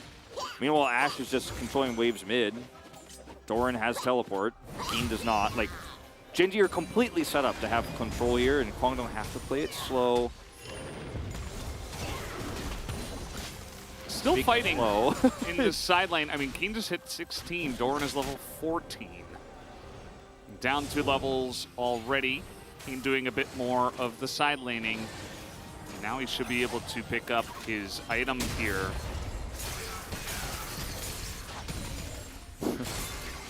And yeah, that's about it. Yeah, we're just watching minions die. Because, like, Kwangdong can't get any real, like, they can't really get deeper vision than what they have right now. There's one ward, it looks like that was a straggler on the left side of the Baron pit, so that's actually extremely valuable for them, that Gen.G were not able to clear that one up. So at least they have peace of mind that the Baron is not being taken right now. And Gen.G are just kind of like, all right, let's wait till we get our items online. Like, Sejuani has 3, looking for that Rage Blade for our Ashe. Once Ruler has that, he's going to be pretty unstoppable. Stopwatches are up. Yep. In the Baron fight, Gen.G wants to delay it until as much as possible, win it in a wipe, and then end the game, basically. And if they could just keep denying these souls on time, basically on cooldown as they spawn, that's the name of the game here. And why make an aggressive play into Kwangdong's comp that can pick you up on you? Look at this. They're just going to throw the Berserk out, and you see that Elam immediately just going to hop out of there with his flash, and Heartbreaker says, nope, nope, nope, nope, nope. No, thank you. Maybe taking some inspiration from what Damwon did the other day. That was yesterday against KT. Yeah. You can spring traps like this around pockets of vision, and then just otherwise have Ruler sit mid and push waves. And Ruler has been criticized for his late game mid play on 80 carries because he's overextended or been punished. Not to be the case this time around, as that's a clone. Kwangdong have Prio here, but it's 45 seconds before the Drake. So Chovy's got a flank angle here. This is unfortunately not a great timer. Watch Keen's Narvar. He really needs to let that one tick back down. Oh, Chovy has just enough. Look at that, 1100 for his death cap. Wow. Look at this. Instantly buys, and teleports TP's it. back. The timing is insane. It's almost too early, but he's ahead of the curve here. And Kwangdong are just going to try to push mid turret. I like this, but if you get caught here, if you get trapped, this might just be the end of the game. He's Baron trying is up. to build up that Mega Gnar. You see he has a very aggressive angle. Doran's still in mid, trying to clear that out. Gnar is stolen. Here comes the TP to make this a 5-on-5. They have all the tools. Gen.G do. Gnar, Death Cap. Hey, they're engaging onto what is about to be Mega Gnar. They're trying to play around the Gnar. King doesn't have the angle, and Ruler is frontlining, slowing him up, not allowing him to engage. Really nice charm there from Fate to deny Chovy on the backside angle, but I think Kwangdong are still going to have to give this up potentially. He's going to try to teleport back, but they might just not have enough time. He's going to teleport. Okay. Gen.G will respect it, but now there's no Mega Gnar. As the arrow comes out onto the jungler, and they say, nope, here comes the Rakan, but a little bit too little. So a massive Gnar into the wall. Chovy gets it down. And they were just waiting for the one moment, and they get it done perfectly. Yeah, and I think Gen.G also, at the same time, were like, I guess we got away with this again. We kited away, let's go back. But then Chovy sees the angle. He still has his Gnar ultimate. Is about to time out because he's had it hijacked for so long. And he takes that opportunity to go in and look for the big play. And that's the big play that Gen.G have been setting up traps for time and time and time again on these objectives. If we walk away with just an Ocean Drake and deny the soul, we're happy with that. We'll take that later Baron fight. But if we get the big win, we take the Baron. And finally, ultimate map control. And this is a huge win for Gen.G as we watch this one more time. Notice how ready everybody is to retreat. They're holding this Drake. The teleport comes through. But when the stun is there, Doran's frontlining, Hoyt goes in, and Chovy flash 4-man into the wall. 1 split second of mispositioning, and it's the better Gnar, the Gnar on command that Sylas has. And why he's so commonly picked into Gnar itself. Just here is watch Chovy flash this. And to be honest, up until this point, Not much had happened 나 in 진짜 this 이것만 game. 보고 있었어. Yeah. And he said, that's all I was looking for. I mean, that's all you had to do, Joby. Because, as you mentioned, Wolf, not 5 minutes ago, they're just waiting for their one moment to take a big fight, take the Baron, and try to end the game from there. And it does kind of feel like we're going down that storyline right now. And Ashe becomes more and more oppressive later on, but if she gets vision control, I mean, if you get caught, you get slowed, even as Gnar, you're not safe. You're not getting out of here. So Keen will have to respect it as Gnar bar is up, but you're not trying to turn anything here. I like the angle for Fate. If he could catch Ruler, I mean, Ruler might just kill him almost at this point, but if he could catch Ruler with Elim and Teddy having the ult, like maybe there's a way to take this Baron control away. Oh, they're just going to go on to Elim here, and now Fate is like, well, who's attacking who? I have to run away. Well, like I said, you get slowed. Barret Rush, yep, he's just running. Not really able to set anything up. 4 members of Kwangdong here. Quite not able to engage, nobody able to engage. Gen.G, meanwhile, taking the top tier 2.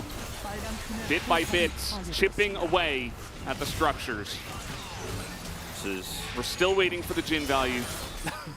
Yeah, well, I wasn't going to do him any harder because... Yeah, I mean, look, I think that was just... On that angle with Elim, Fate, Teddy... Let's shelve it. Teddy has, you know, his ultimate available. If he curtain calls after Fate charms Ruler, Ruler has Cleanse and Flash. But if the angle is good, if they can pull it off, you know, it almost works. But instead, in fact, Elim is collapsed on first. Fate then has to peel, almost dies, has Spirit Rush, thankfully for him, and is able to get away. Teddy's still with his ultimate here, Dominic's and Rapid Fire Cannon. Just unfortunately, no utility when they're behind like this. And Gen.G have just started to really open up the map. 3,000 gold from this Baron, 7,000 gold to lead. Yeah, I mean, you consider what else he could have picked. Maybe like a Kai'Sa, but not into the Ashe, right? Or the Thresh Jinx. Yeah, that could have been an answer. You were calling for it. There's the Berserk. They are going in. They press all their buttons, and now I think that should be just enough. Everybody just going to get blown up behind the turret. And they are diving straight into the back of the base. As in goes Peanut. Not quite able to take down Teddy and Elim. Curtain call. They're just lining up all 5. All 6 even there as Peanut puts out the clone. The curtain call just blocked, like, they're not dominoes, they're just going to eat that damage. Oh! Yeah. Well, that's going to be the end of this one, guys. Gen.G, they found their moment. Took them a while this time, but it was calculated, actually. As down will go the Nexus, that's going to be the end of this game. They get it done in 32 minutes as Gen.G will take yet another destructive, dominant 2-0 in the LCK Summer 2022. And game 2 was a different kind of dominant. It was not a I have control wards past your red buff dominant. It was not a I'm 9-2 kills and we have 15,000 gold the lead when we win. It was a very scary... In my opinion, I think the way that Gen.G played game 2 is much more horrifying. It's actually much more terrifying because they're so patient. Yeah, they're setting so traps. calculated. It's so calculated, like you say, and it felt like every time they got those drakes, those 2 individual ocean drakes, they were like barely getting at the last possible second. It was like the procrastination almost of the composition. Like, all right, we have to fight now. But the second time, they made it look like, oh, they're going to get out of here. And they sold to Kwangdong Freaks like, all right, you're going to teleport back and you have to hurry. We need this Gnar here now. Let's collapse and let's make sure they don't get away. You sell that idea so hard, then Chovy flash 4-mans you. Like, that is the scary part. It looks like from Kwangdong's vision that they are trying to actually run away as fast as possible. Then bam, flash 4-man, and the game is over in an instant. Like, that is a scary Gen.G in a different way. It's pretty terrifying. And, you know, to be honest, Kwangdong, they had a very nice setup, very nice preparation for T1. Today, you know, even if they did bring in some preparation, even if Ashe support was the idea, it doesn't help when your idea gets squished like a bug in game 1, right? And then they're just like, oh, well, maybe we just lost all of our confidence in this new idea. Obviously, it wasn't as impressive as the Senna Seraphine. Gen.G already got to see that, so they got to ban that away. So Kwangdong didn't really have a big trap card in this series, and that affected them as well. And I mean, Kwangdong, they had to face both T1 and Gen.G in the same week, right? So it's our two top teams, I'd say, by far. Maybe Damwon, you know, in their last series, they looked great, but that was against KT. So we still have to wait and get more information about that. And yeah, I'm just waiting for Gen.G versus T1. I think that's really going to be a massive matchup, obviously. And who knows what's going to happen. Yeah, I completely agree with your line of thinking here for Kwangdong because they had two tough opponents. And, like, it's just so, I mean, it's so simple, but it's so clean. Simple and clean? Yeah, Tada Hikaru's song was actually about this. Kingdom Hearts 4, this is the plot. Sorry to spoil it for you guys. Jovi's the main character on Silas. Yeah. But realistically here for Kwangdong, I think that we shouldn't draw conclusions like, oh, Kwangdong beat T1, but then Gen.G dumpstered Kwangdong, so that means the T1 series is going to be bad and Gen.G should destroy them. Like, that's not what this means at all. I think it's really important that you kind of brought that up and actually changed expectations, because absolutely that is not what this means. And also, I think Gen.G will draft very differently against T1 and more respectfully than they have in their last two series, as this is just crazy wombo combo with everything they have, and Peanuts just spinning to win. Just keep going, keep going. That's the call. Is it over? What are they doing? They can't do anything. Yeah. He's basically making fun of the Jin. It's like, what are you gonna do? What can he do? Yeah. Save me. Yeah, I think you're fine. Well, you know, LM is also alive at the end of the day, but the Kwangdong Freaks dominated. There were a lot of moments for Kwangdong where if they had played a little bit tighter in game 2, I think this could have been a closer game. And the damage graph doesn't really show how one-sided it was. It was in those moments of vision control and the oppressive way Gen.G pushed them around on side lanes. You know those war rooms where there's like the general and there's a bunch of people standing around? Like, I feel like that's Peanut, and he's like telling Chovy like, all right, we're gonna move here. He's like, he takes that like almost shuffleboard thing, and he slides Doran across the map. He's like, no, Doran's gonna push over here, and he's like, well, Hen's gonna be on the back angle flank. He's like shoving the chess pieces in the war room together. Yeah. And it looks like, wow, they both have the same amount of pieces, but we know who's playing it better. Like you said, I think his macro understanding of the game is just insane at this point. We saw visions of it in the beginning of his time at Nongshim, and now he's moved to a roster of 5 incredibly talented players. They fell to T1 in the LCK Spring Finals, but now, you know, they've had an entire month while T1 were over at MSI, focusing on that, right? So maybe it's Gen.G's time. We'll have to wait and see. I think next week, obviously, is going to be very telling for at least where we're at right now. Gen.G do look stronger, but who knows? I mean, T1 are still T1. If I'm not mistaken, most teams, when we did the media day where teams choose which team is going to win, I think only T1 picked Gen.G, actually. And they did not pick Damwon, and everyone else picked either T1 or Damwon. And I remember at that moment, I thought if someone asked me, I want to pick Gen.G because Damwon need time to figure out Nuguri, that's now coming together. And then T1, of course, have that MSI hangover. What I didn't expect was that Gen.G was going to just come out of the gates with dominant game after game win after game win, only dropping a single game so far this season. It's not something anyone could have necessarily predicted, but this is a very different Gen.G than what we saw last season. They just look so much better. Yeah, absolutely. Starting off very strong, as you mentioned, is the most surprising thing. So very nice to see. Let's take a look at the standings. As Gen.G, of course, 6-0. They have lost one game. That was to Damwon Kia in their series on the second Wednesday of the season. Kwangdong Freaks, of course, 2-4. But one of those wins was against T1. Yeah. So you have to wonder, you know, where they are going to end up. Their other win was against Hamalife Esports. That was actually the first matchup of the season. And Kwangdong's form seems a little bit inconsistent, and I think that is somewhat due to the fact that they are trying a lot of new things, and they're also experimenting in draft, which is really cool, honestly. I think they will learn a lot because of it, but you mentioned it. We talked about it a lot. That's the big matchup. That's 100% going to be match of the week, Gen.G versus T1 on Friday of next week. Then they actually kind of get a somewhat downhill schedule, right? They hit DRX and Live Sandbox. Like, we're going back down. I'm not saying, like, it's easy, but, like, it's one tier down, one tier down. Spicy, yeah. You know? Because DRX and Live Sandbox, those are two teams where you never really know what's going to happen. Those two teams can just, like, all of a sudden Def might just be like, yeah, I'm just going to 1v9 today. Or like Prince is a big up-and-comer, and Live Sandbox have been playing varying styles and are kind of hard to lock down. Nongshim, I mean, it's Nongshim Red Force, so of course they're spicy. Yeah, of course.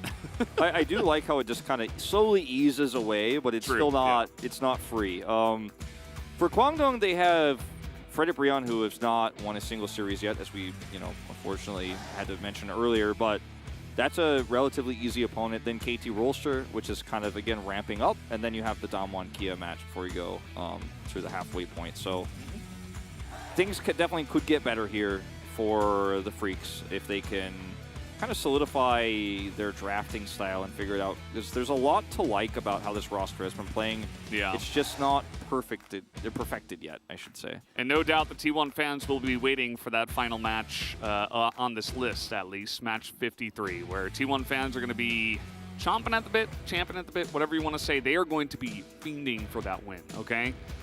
They want their revenge, and no doubt the T1 players and organization will be looking for it as well. So should be a fun rematch, just because Kwangdong, of course, they're going to be looking for that big win again, and T1 will be like, no, we're going to crush you. So could make some really fun games too. Yeah. We are getting all the votes in and finalized for the player of the game. I think not The as... Chovy of the game? That was my vote. I think this one is not necessarily a full 13 for 13 like Peanuts was, but... Let's say 11. All right, 11 it's out ready. of 13. Let's see. We have the POG ready, and who is it going to be but the man himself, Chovy, the better Gnar. As you put it, that's what Silas does against Gnar. CS difference at 14 is 20 in a matchup against the Ahri, which can hold her own to a decent amount. He was given a lot of resources, but the guy just laned so incredibly well, and this is the moment, right? These are the two highlights. But this is the moment. Yeah. This is why the votes go in the mid lane. Yeah. This is where you put your X down, right here. That's all you have to do. They pulled Kwangdong around the map like I was close. One ruler vote is okay. That's actually fine. That's fine. We don't need to Keck W there. I think that's like a Keck wait. It's like, oh, okay. Maybe. Yeah. Maybe it was right. I don't know. Like he had a couple of arrows. Did some damage. He laned well. He didn't make mistakes. It was a cool pick. We all like to see some ruler Ash, so. Yeah, big fan. No doubt we'll be seeing more of that in the future. I think that Ruler's very happy to have another AD carry allowed for him to pick. I'm sure maybe he had been calling for it, but it did get picked up by Kwangdong, and then now he's playing it a bunch. And other teams have tried their hand at it as well. So we'll have to see what Chovy has to say. I think it was Peanut in game one, right? So Chovy and Peanut there in the interview. Yeah, just want to get their thoughts on how they feel about their undefeated run so far. Yeah, looks like we're ready. Yeah, we do have the interview ready, so I'll hand it over to Ji-sun for the translation.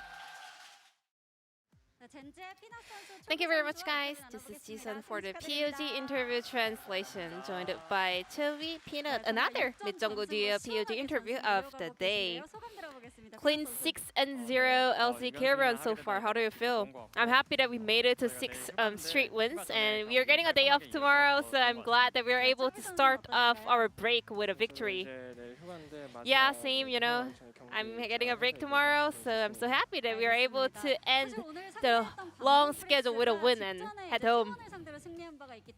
Kwangdong Freaks is actually a team that took down T1, so tell me about the process of this preparation into this matchup. For sure, I could kind of tell that they really prepared so hard on their draft. So, I mean, even like imagining us being T1 in that matchup, I believe we would have also lost the series. So it was a relief for us that we were able to actually have a sneak peek of their strategy and kind of prepare against it. Now, I want to ask you about the early gank on the bottom lane on Boppy. It was a very fast first blood. In scrims, I was trying out a lot of different kind of jungle path for the early ganks. So I kind of realized that the opponent bottom duo are really strong in lane. So I really wanted to make a play early in order to kind of buy more space or create more space for my team. But I was not looking for a kill, to be honest. I was just wanted to kind of add pressure to the bottom lane, but we ended up getting the kill. So we were able to get a huge lead early on. And whenever you get to play Bobby, you play around the bottom lane and get a lot of points. Is that about Bobby being so good, or is that about you playing it so well? It's not. It's neither of those, you know. Whenever I get to play Bobby, it's my bottom duo trading really hard in order to make the angle for me to kind of see the angle to gank bot. In the previous interview, I actually wanted to ask you this. Your early passing is always so on point and creative. Where do you get all these inspirations? You know, in scrims or like before I go to bed or maybe in shower, you know. I just like always think of League of Legends, how I should kind of plan out my early path, you know. And then I get to find one or two gems. Chovy, what are your thoughts on Peanut's early gankings and his path? I think whenever the opponents are trying to go for an aggressive play, you know, Peanut is always there to shut down their attempt, so it makes the game a lot more comfortable for sure. Did Score also give you any advice? I mean, not only Score, but also all the other coaching staffs always give me a good advice or help me out, you know, planning those paths. So everyone on the coaching staff share the credit as well. And we had the first ever support Ashe in the LCK history. And you were building some armor items. I mean, the opponent had a lot of crowd controls, so I was kind of trying to get ready for that. And also, Ashe has been a very popular pick, especially in that T1 series, so it was not a big deal to play against it. And Chovy, you played Sylas into Ahri and also Jhin. Tell me about the Everfrost build. I mean, it did get nerfed, but it's not that big, you know. It doesn't really hit hard. I mean, as long as you can hit your root, you can still, you know, find a great angle to engage your other skills. So I still build Everfrost.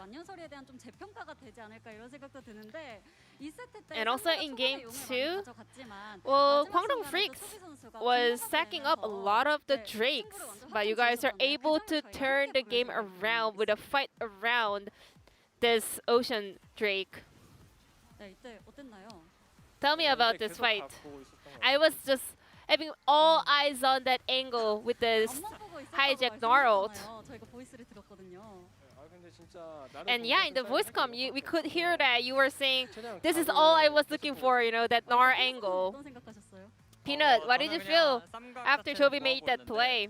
I thought we had a great angle to take team fight, but I was not, you know, expecting that much of a wombo combo and like montage moment.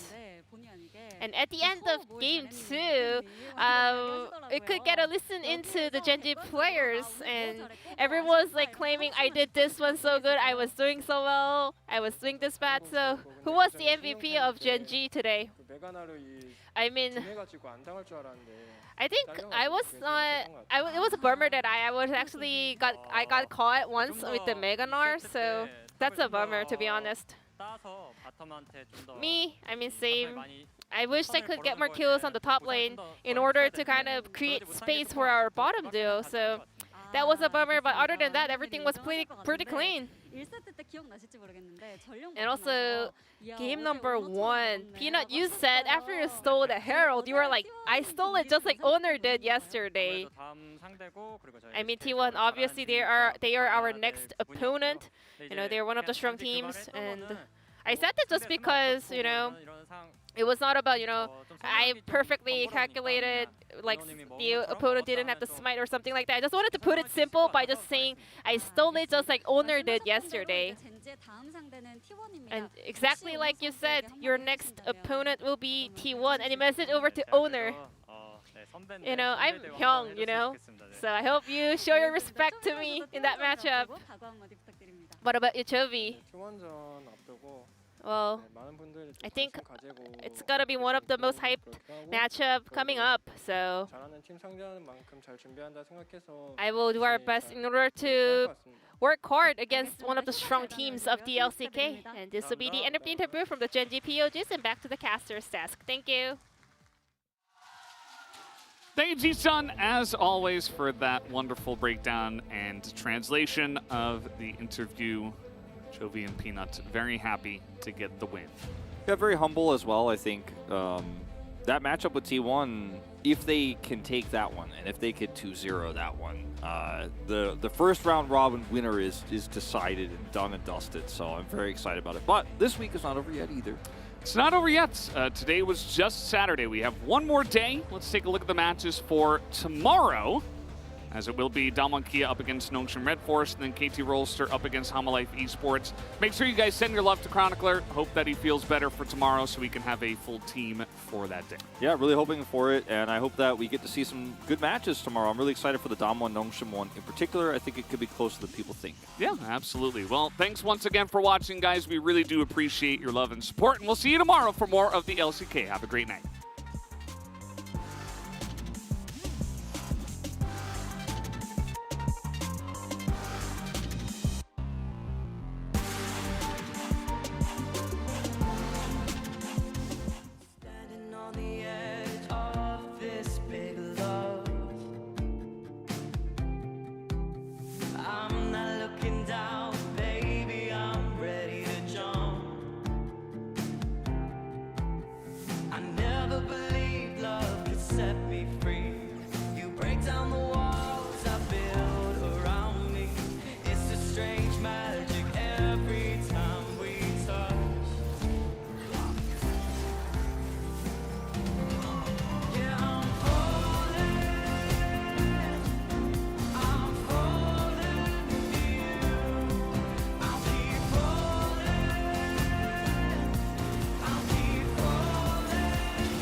Standing on the edge of this big love,